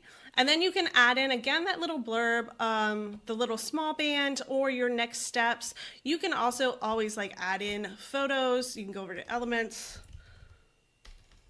Iceland, and drop over a photo, even a video if you wanted to. Or let's say from here, let's go there, itinerary. This has a photo of the map, okay? Maybe you want to add that in. Most of the time, if you're pulling from a website, you can right-click, copy image. If that doesn't work, you can just screenshot, okay? Crop it to this amount and then copy that image. You can copy paste straight into Canva, all right? All I did was copy image, come over here, Control V, there we go. So put that down here or wherever you would like it. And the way you would share this as a website, let's go to share, see all, and then you're going to see website, and we're going to hit publish. Sometimes this is going to take a minute, so I'm going to hit pause. Just kidding, it was super fast.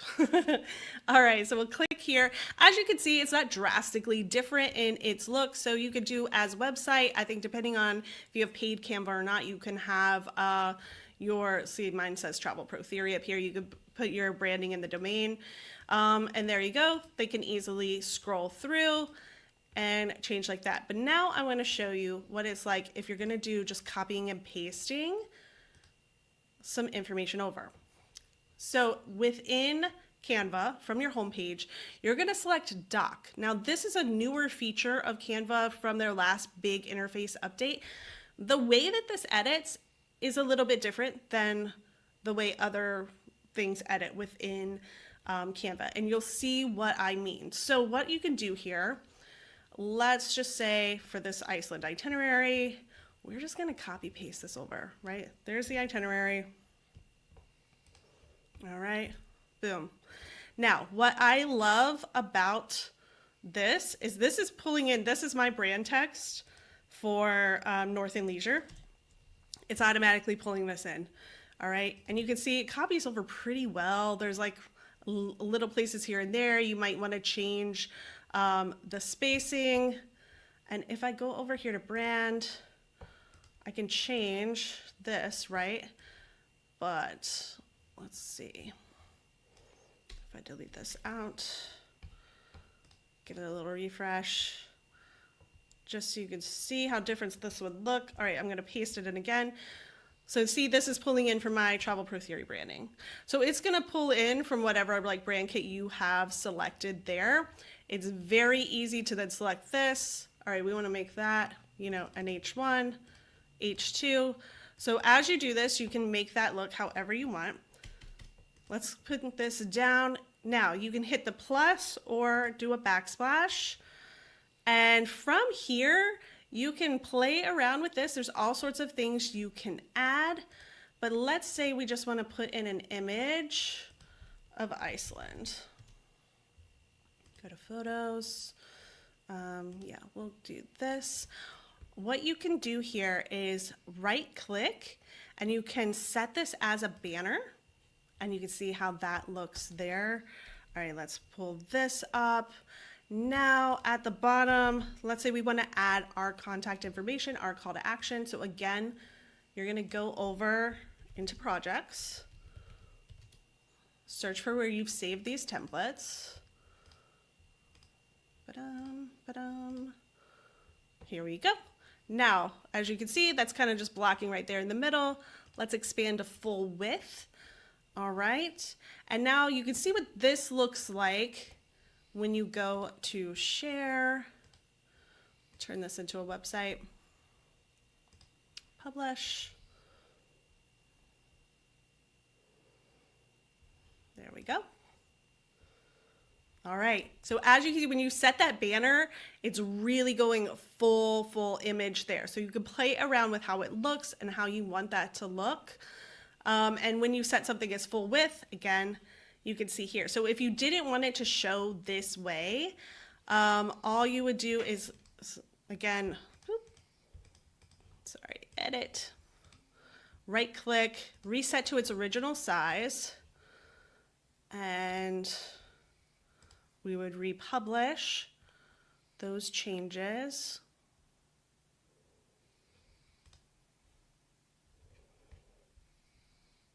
And then it will show up in the same size context as the itinerary. So that's just another way you could play around with it. But as you can see, we're at 13 minutes. I've quickly done 3 itineraries and I've done them quickly. There's maybe some more changes I would do if I was like really going to send this to a client, but in under 10 minutes, you can make something totally presentable, ready to send without rebuilding in your itinerary builder. All right, friends, you see exactly how easy that is. You can be updating supplier proposals so fast, working this into your workflow, nice and easy peasy. So that's it for me, but I would love to stay in touch. Again, if you haven't had a chance to, scan that QR code. It's going to take you right to drop that email, get the templates, and get a replay of that demo so you can reference again later.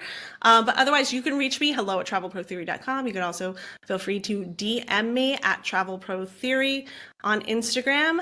But enjoy the rest of Host Agency Week, and I hope to be connecting with all of you soon. Take care. Okay, we loved learning more about Canva selfishly since we use it. So thank you so much. And thank you for joining us in the chat during the session. We absolutely love when our EDUSPOT speakers do that as well. Friendly reminder, for anyone who wants to win a $50 gift card, specifically the one that Steph is waving around, this is the one you will get. You will be entered to win for submitting a review on our website for one of our tech providers. Oh yeah, all of them. Oh, yeah, smooth. They're not all weird snake sheriffs. Smooth move. And now I'm lost of where I am. Oh, here we go. You will be entered to win if you submit a review on our website for one of our tech providers or consortium, or if you submit a question to one of our tech providers, consortium, or hosts. And thank you. We've been seeing a lot of responses from our hosts already. We do only have 4 questions submitted today, so your chances of winning and being announced as the winner tomorrow are very high. For our final EDUSPOT of the day, we would love to welcome back Stephanie from Travify with some really fun and thoughtful ways to surprise your clients. There is nothing better than arriving at your destination and getting something unexpected. Well, I won't talk any longer, and I will let Brian surprise you first with some information about For Travel Staffing just before we turn it over to Stephanie. Luis, take it away. Hello, my name is Brian Beard. I am the CEO and founder of For Travel Staffing. And first of all, I want to thank Steph and the team at Host Agency Reviews for allowing us to speak to you and putting on this conference. Now let's talk about what is For Travel Staffing and what do we do? We actually provide college-educated, travel-trained virtual assistants. specifically tailored towards independent travel agents. So the first question that I always get is, okay, I know there's other companies that provide virtual assistants out there. How are you different? Well, we're different because we provide all of our resources out of Kenya, Africa. So the second question I get is, well, why Kenya? Well, first of all, Kenya has a stable economy. They have great universities. And we actually have a sister company, which is a nonprofit organization that actually provides internships and what they call attachments for students going through university so they can actually graduate, because it's a requirement. And we actually provide training for these students in customer service, travel and hospitality, technology skills, and other things. So when they come out into the real world, they're ready to work. Second thing is that we believe Kenya is a perfect environment because the fluency in English is better than other parts of the world. They're super personable and nice, and they're ready and willing to work, and they have an appetite to do so. The other question I get is, what can a virtual assistant do for me? I've heard about virtual assistants, but what do they actually do? Well, our virtual assistants can do anything that really you can do, give you extra arms and legs. They can do phone calls, they can manage your email and calendar, they can do price assurance, they can call cruise lines and other places that offer excursions and hotels and airlines, all on your behalf. Think about having a personal assistant that basically does all the administrative stuff to be able to save you time. And it's basically like giving you your life back, especially if you're a high-performing, independent travel agent who says to yourself, wow, I just don't have enough time in the day. I could probably do another 4 or 5, vacations or bookings a month, but I just don't have the time. Well, now with a virtual assistant, you can. So the next question I always get is, this sounds expensive. So how much does it cost? Well, I'll tell you, if you want a virtual assistant for, let's say, 20 to 25 hours a week, it's around $140, $150 a week. That's it. If you want a full-time assistant to be there whenever you need them, it's around $280 to $300 a week.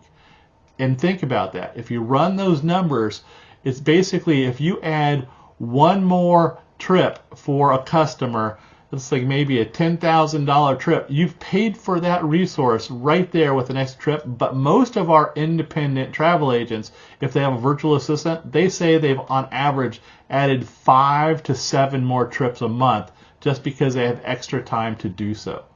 So how do you get started? The easiest way is to go to our website at 4travelstaffing.com, and it's the number 4travelstaffing.com, or send us an email at info@4travelstaffing.com, and we'll respond to you right away. Once again, we think we have the best resources, the best virtual assistants. They're travel trained, they understand exactly what you do, and they're ready and willing to help you.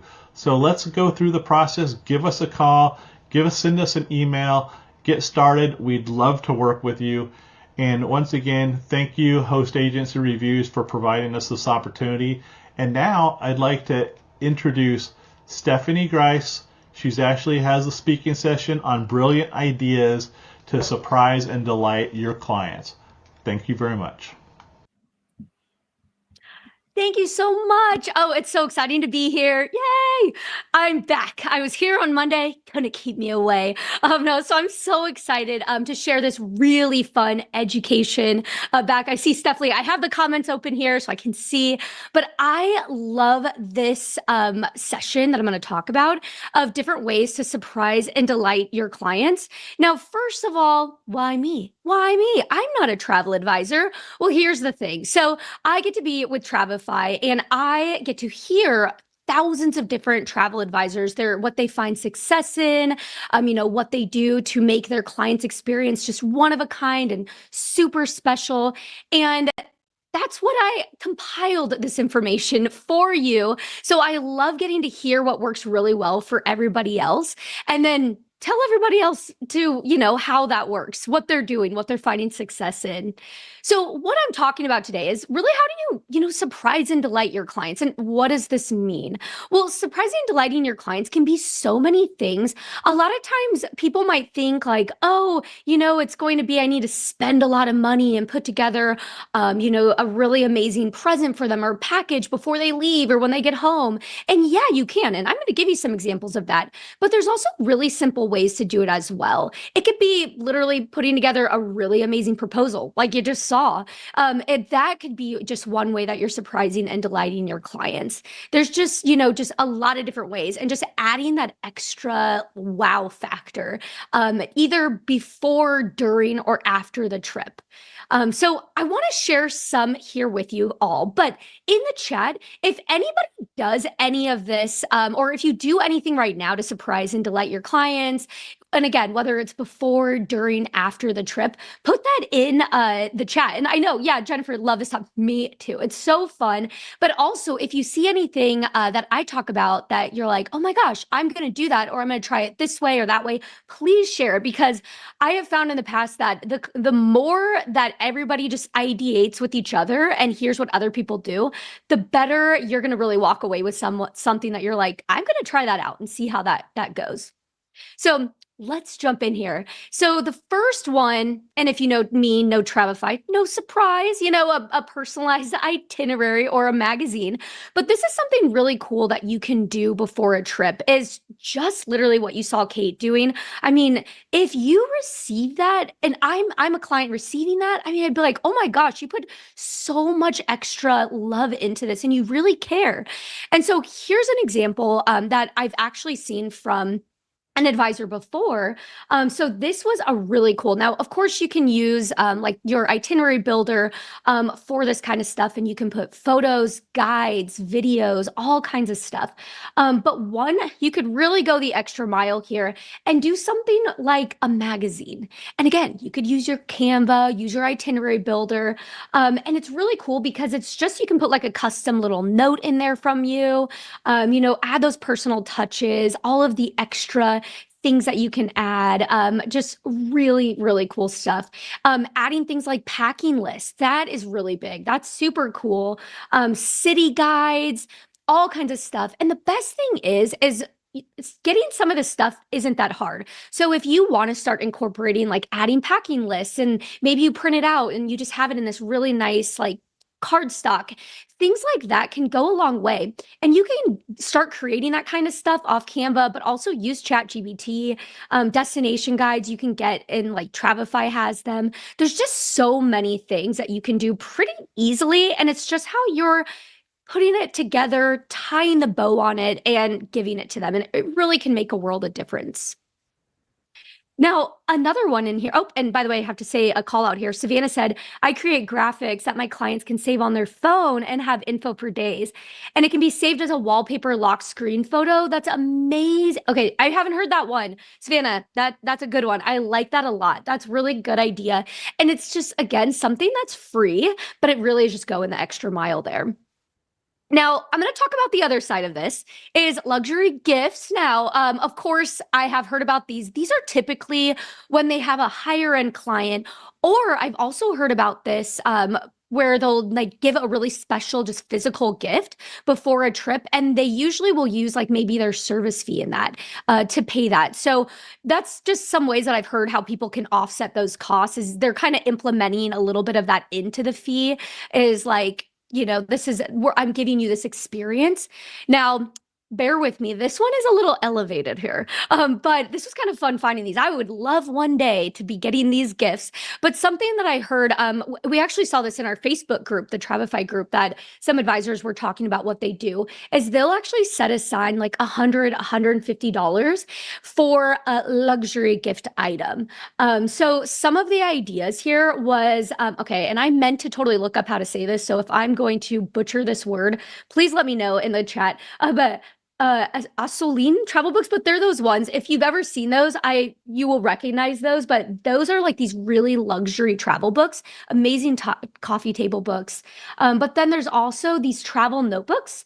This was one that an advisor had said. And then you can also do things like monogrammed leather passport holders, luggage tags.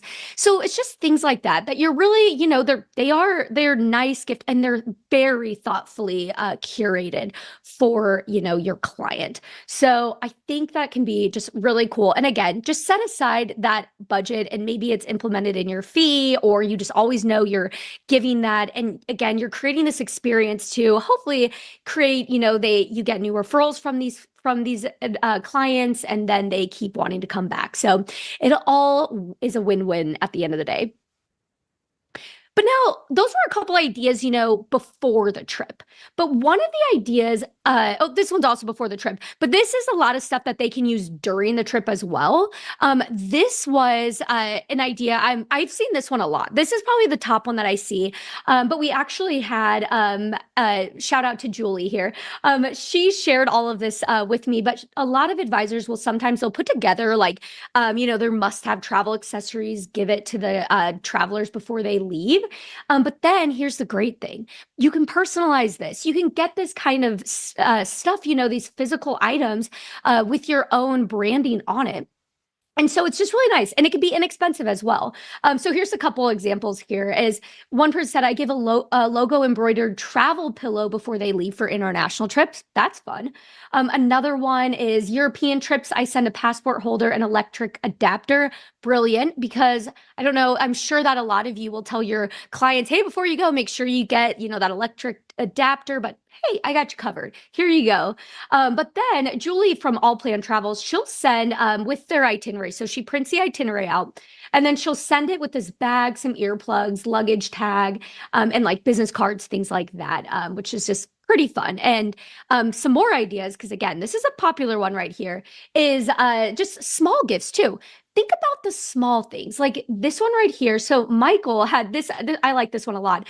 Michael creates some chapstick. Now, it's not just any chapstick. He has made them in 2 flavors, pomegranate and citrus, and it's to match where their client is going. So there's also that kind of, I thought into it too, like, oh, I'm giving you this because you're going there, and this is going to theme well with that. So I think it's just really fun, unique ways to add your branding and really just wow your clients at the same time. Now, another one also is group trips. So when you do group trips, I've heard of this one a lot, where they'll put some gift ideas together, where they'll create like a gift pack of items or matching shirts. You can also, I really like this one, honestly, was the customizing the names on water bottles, because when you're with a group, who always mixes your water bottles and accidentally, you're like, I don't know which one's mine. It's really cool to put their names on it. So again, it's just these small things. But Lisa here said, if it's a group cruise, I send matching shirts for excursions. This way they don't have to worry about ruining any of their shirts, and they can easily find each other. I mean, it's the thought going into this. It just makes so much sense. It's really cool. Just a really great idea there. Now, let's talk about another idea here is also before the trip is some last minute travel ideas. Now, this one I heard and I was like, oh yeah, that's actually really smart. Is we talked about, the physical things, but what about, I've heard also where they'll send like an Amazon gift card and they'll be like, this is for your last minute purchases. Like if you forgot anything, here you go. And I mean, how amazing is that? You can make a little checklist that you send them to, like, again, the electric adapter, passport holder, anything like a little safety card thing for your credit cards to go in, anything like that. And in fact, there was one advisor said for big international trips, I send an Amazon gift card so they can get those. So I love that. Yeah. And I know some people are saying like, so nice. So it's just, again, the thought that counts really, which is amazing. But now let's talk about during a trip. So during a trip, lots of things that can happen as well. One, this is probably the biggest go-to that I hear and see, and I bet a lot of you do this, is for like getting snacks or treats, or like that bottle of champagne for the honeymoon couple, all these different things. And there's just a lot of really fun things you can do. Obviously, you can order a bottle of wine, champagne, work with the concierge to set something up, and have a note. That's really cool too. Have a little note that you worked with the concierge beforehand and you have it there. And one person even said, onboard gifts for cruises are the best. They get chocolate covered strawberries. But sometimes she said she had a client doing a Hawaiian cruise and they got chocolate covered pineapple. So you can really get fun with it. And again, you can give them that note, or you can check in, if you send them a message on WhatsApp or in their app that they're using, you can say, hey, did you get that little surprise? Or I hope you enjoy it, things like that. So just such thoughtful ways to connect, even when your clients are on their trip.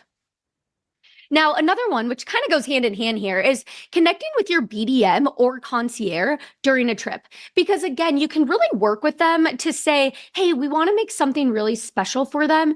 And I bet they can do a lot. Now, your BDM or your brand manager, so whether you're using certain suppliers, reach out to them and ask, because sometimes they might have some swag, or they can say, oh, we could probably do this really fun thing. Concierge, of course, again, maybe they'll help you get like a note to them, stuff like that. So there's just a lot that you can do, in there. So work with them and they can make them feel really special. And the nice thing is, if you tend to send a lot of clients to same places, you can really start to be like, with the concierge, they'll know what you want there. Now, another one that I've heard is transportation.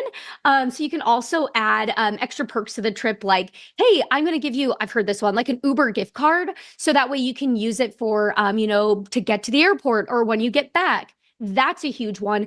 This one was really fun too. This one, Carol said, I throw in quirky sightseeing or transportation vouchers, like a tuk-tuk. I think I said that right. Is it? Yes, I think it's a tuk-tuk. Oh, you'll have to tell me in the chat. Because I got it right once and then I started saying it wrong again. So now I cannot remember. But then you can also do like stretch limo. I can see it. Steph is laughing at that. So it's really just fun things that, like, thinking of that's just brilliant. Now, another one, and I have to say, I've been seeing this in the chat here, is some memories. I saw a couple of these come through where they'll do like, I create like photo books. Well, you beat me to it, because that's what I was going to say, is helping to save memories. Now, there's so many things you can do here. Unique travel treasures. So you can do things like send a gift card to a company like Shutterfly, Snapfish. You also could totally just print out the photos and then send them to your clients. You can also, I've heard some where they'll say, hey, send me like your 10 favorite photos from the trip, and they'll actually get them sent. One of my favorite things, because it's my new favorite thing to do, is get disposable cameras. And I am a 90s kid, so I swear I used to do this, but they're very expensive nowadays. So if someone handed me a disposable camera and said, have fun on your trip, I would be over the moon. I'd be like, this is amazing. And so things like that, it's just so fun, in creating a scrapbook. So this is going above and beyond, but an advisor did this. Diane, she actually puts together these pages, and then she'll allow them to print off their pictures and put up these together. How cool is that? So that is really going the extra mile there. But now, another thing that you could do is also preserve travel with gifts. Now, this kind of goes with the photos, but a little different.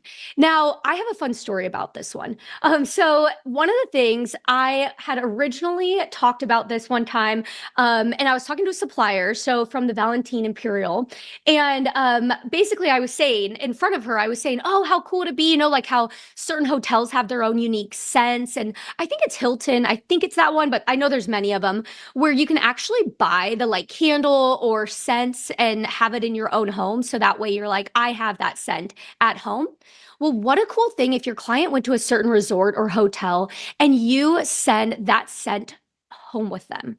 It's so unique. So here's what happened. This is my fun little story.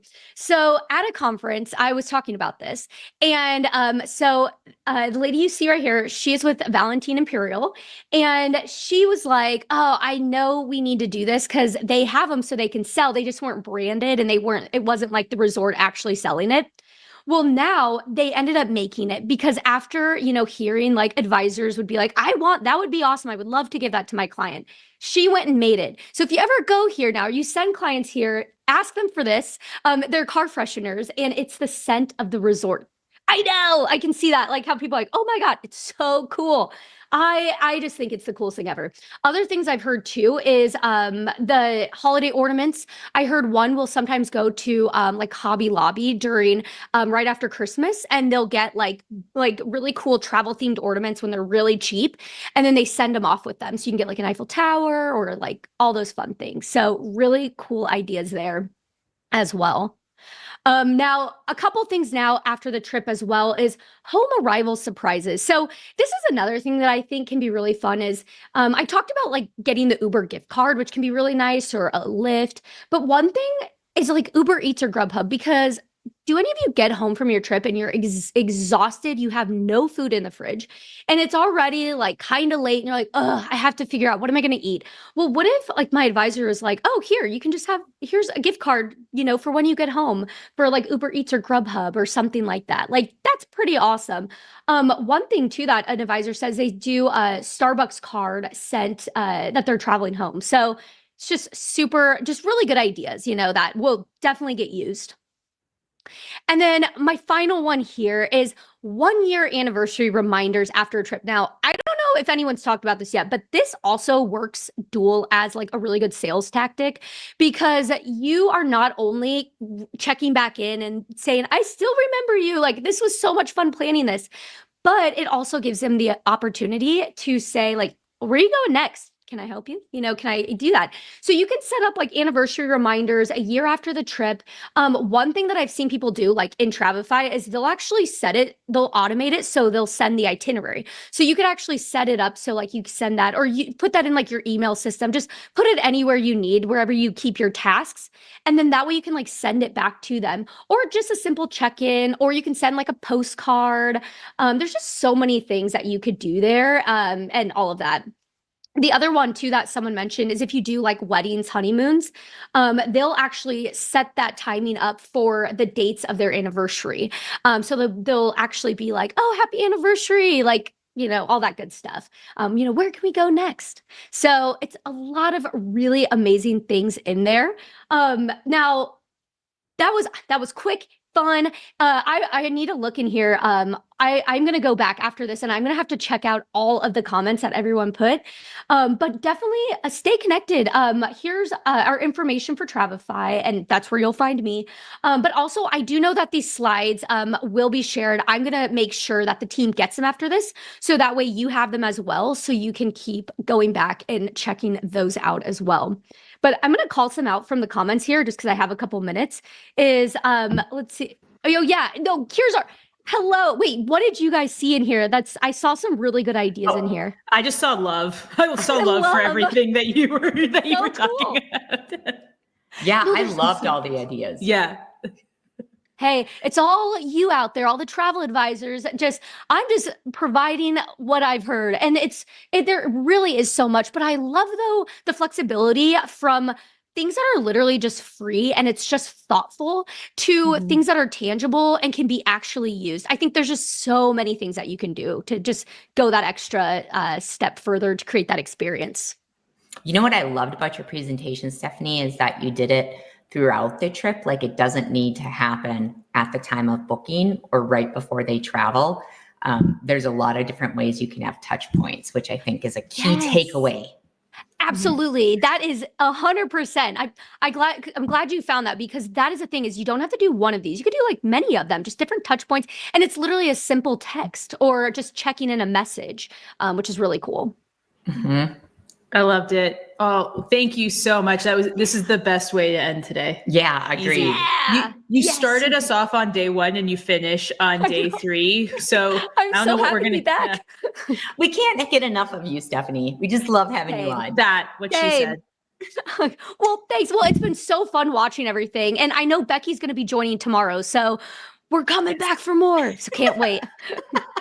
It's host week / Travify week. Pretty much. I know. It's a party. It's a party up in here. We love it. Oh, thank you so much. Thank you, everyone. Yeah, thanks so much, Stephanie. It's too bad Stephanie isn't passionate about her topic. I know, right? Oh, it's really, the passion's really lacking. It's okay. We'll talk to her about that later. Yeah, we'll give her Yeah, the feedback. yeah. She needs to bring more energy. I know. We're with you. Yeah. We felt it. Well, speaking of energy, we are over halfway through host week, which is super exciting. But we still have 2 more full days to go, which is even more exciting. So I know that these have been long days for those of you tuning in all day. So thank you. And really thank you for sharing your time with us and all the comments. Like I said, we absolutely love it. So keep them coming. We hope that this is going to help you really become a better travel advisor and a better business person. So how was today for you all? I hope Host Week has been really living up to your expectations. Feel free to throw those in the comments. For the HAR team, it's definitely exceeded our expectations. So thank you so much for coming along for the ride. So like I said, we've got 2 more full days. So Luis, if you could pull up the schedule, I'm going to break down really quickly what the plan is for tomorrow. So tomorrow we start with our coffee spot with Cruisin'. Please make sure to register separately for that. We are giving away 15 gift cards for Starbucks at the end of it. Then we have our one thing, followed by our keynote is on how to keep your social media safe from hacks and attacks. So very excited about that. And important. Everyone should tune in. Incredibly important. Then we will get into our get to know your consortium like we have every day with Mass Travel Network. We will then move into get to know your host. We've got KHM Travel Group Canada. We've got Departure Lounge, Direct Travel, Travel Edge, Global Travel Collection, Largay Travel. Whoa. I know, right? Expedia Cruises of OVC. I was on a roll. Yeah. That was a lot of hosts. It just keeps going. I know. It's been fun. And alternative travel services. Then we get into our EDUSPOTS with the start of the cost of not knowing. It's stealing your profit. We then go into BDM connections. And I know that we've talked about this already this week, how you build strong relationships to elevate your client experiences. We've had a lot of people ask us about BDM, so definitely tune in for that. And then finally, we have our how stepping out of your comfort zone can transform your business. You do not want to miss this tomorrow. So reminder that if you aren't registered yet, make sure to visit hostagencyreviews.com/hostweek so that you can get tomorrow's email with the link of where we're streaming tomorrow, as well as the agenda. And where we're streaming, come to YouTube. You want to see all the comments. You want to join in on the comments. YouTube is the place to be. Come to our channel, Host Agency Reviews. So thank you for joining us today. We'll be back on tomorrow at 12 p.m. Or 11 a.m. Central Time for the coffee spot. And then 12 p.m. to kick us off for the rest of the day. And we're going to conquer the world yet again. So Louise, please tune us out with some music.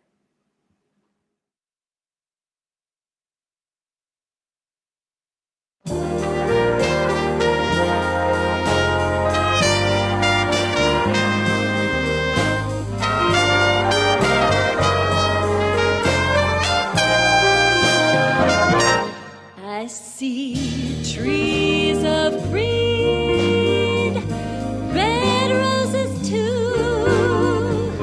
I see them bloom for me and you, and I think to myself, what a wonderful world.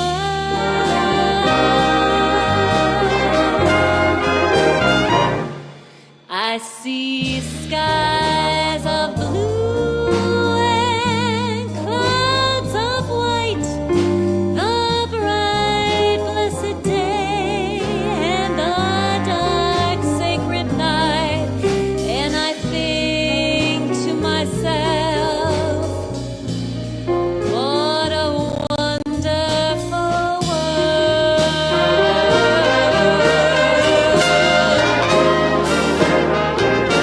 The colors of the rainbow, so pretty in the sky, are also on the faces of people going by. I I see friends shaking hands, saying, how do you do? They're really saying, I love you. I hear babies cry, I watch them grow. They'll learn much more than I'll ever know. And I think to myself, what a wonderful world.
The colors of the rainbow, so pretty in the sky, are also on the faces of people